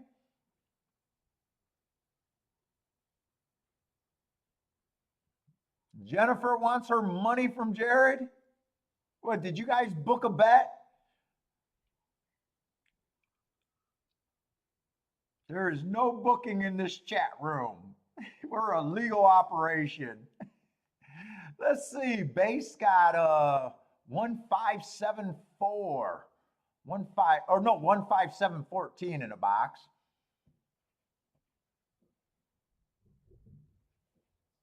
Who's a 12? 12 was one of the horses I could have got to, but I'm a little anti-speed here.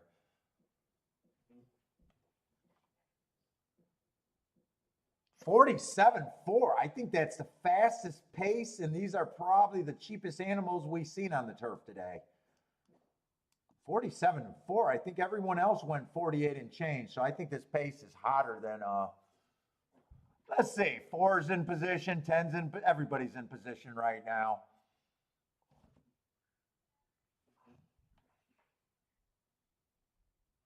$14's making a run. That's the first time starter that I couldn't get to.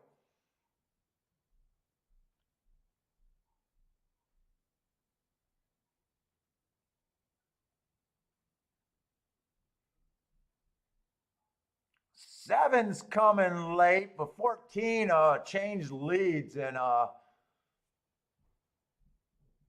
if it's not for the 14 in the race, actually I did a very good job. Actually, I did as best of good of a handicapping job as I could.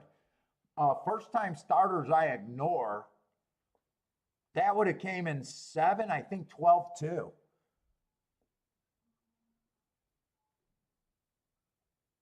I think that was 14-7, and then 12-2 for third and fourth.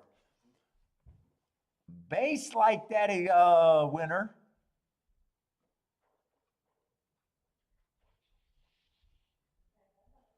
Base with the fireworks. Is that for the 14 at 8-1? Nice call. Hitting nasty again.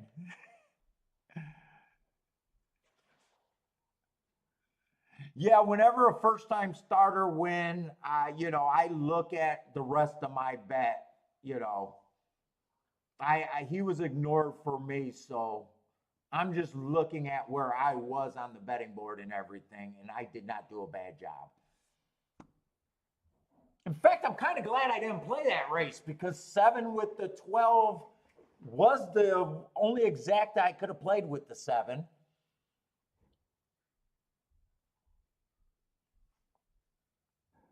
Base hit the exacta too. Nice.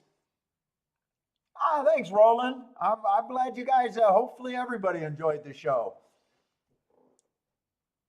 I'm probably going to chart the races for Saratoga, just see if I missed something. I don't think I missed something. I think overall the races played pretty close to how we kind of expected.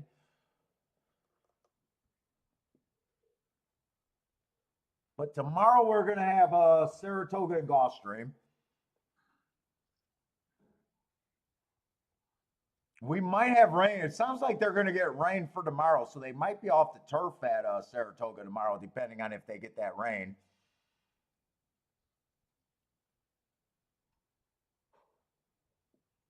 Jennifer wants to hook up. Ooh, Jennifer thinks this is a old dial-up chat room. We're all going to hook up.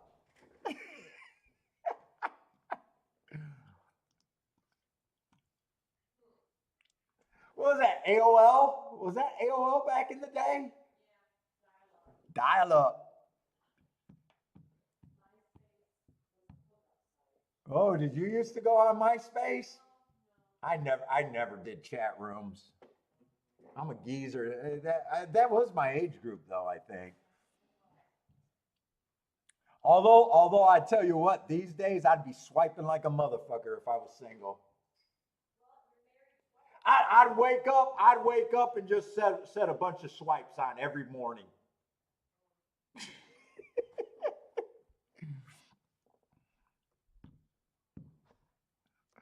But everybody, that's it for me. Opening day in Saratoga, one day done.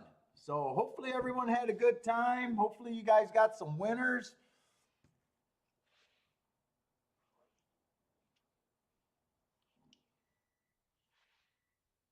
We'll be on tomorrow, a half an hour before whichever one goes off first, Gulfstream or Saratoga. Basement chatting online with hot girls all day. Oh, the kids got it easy today. I had to go to a bar and work.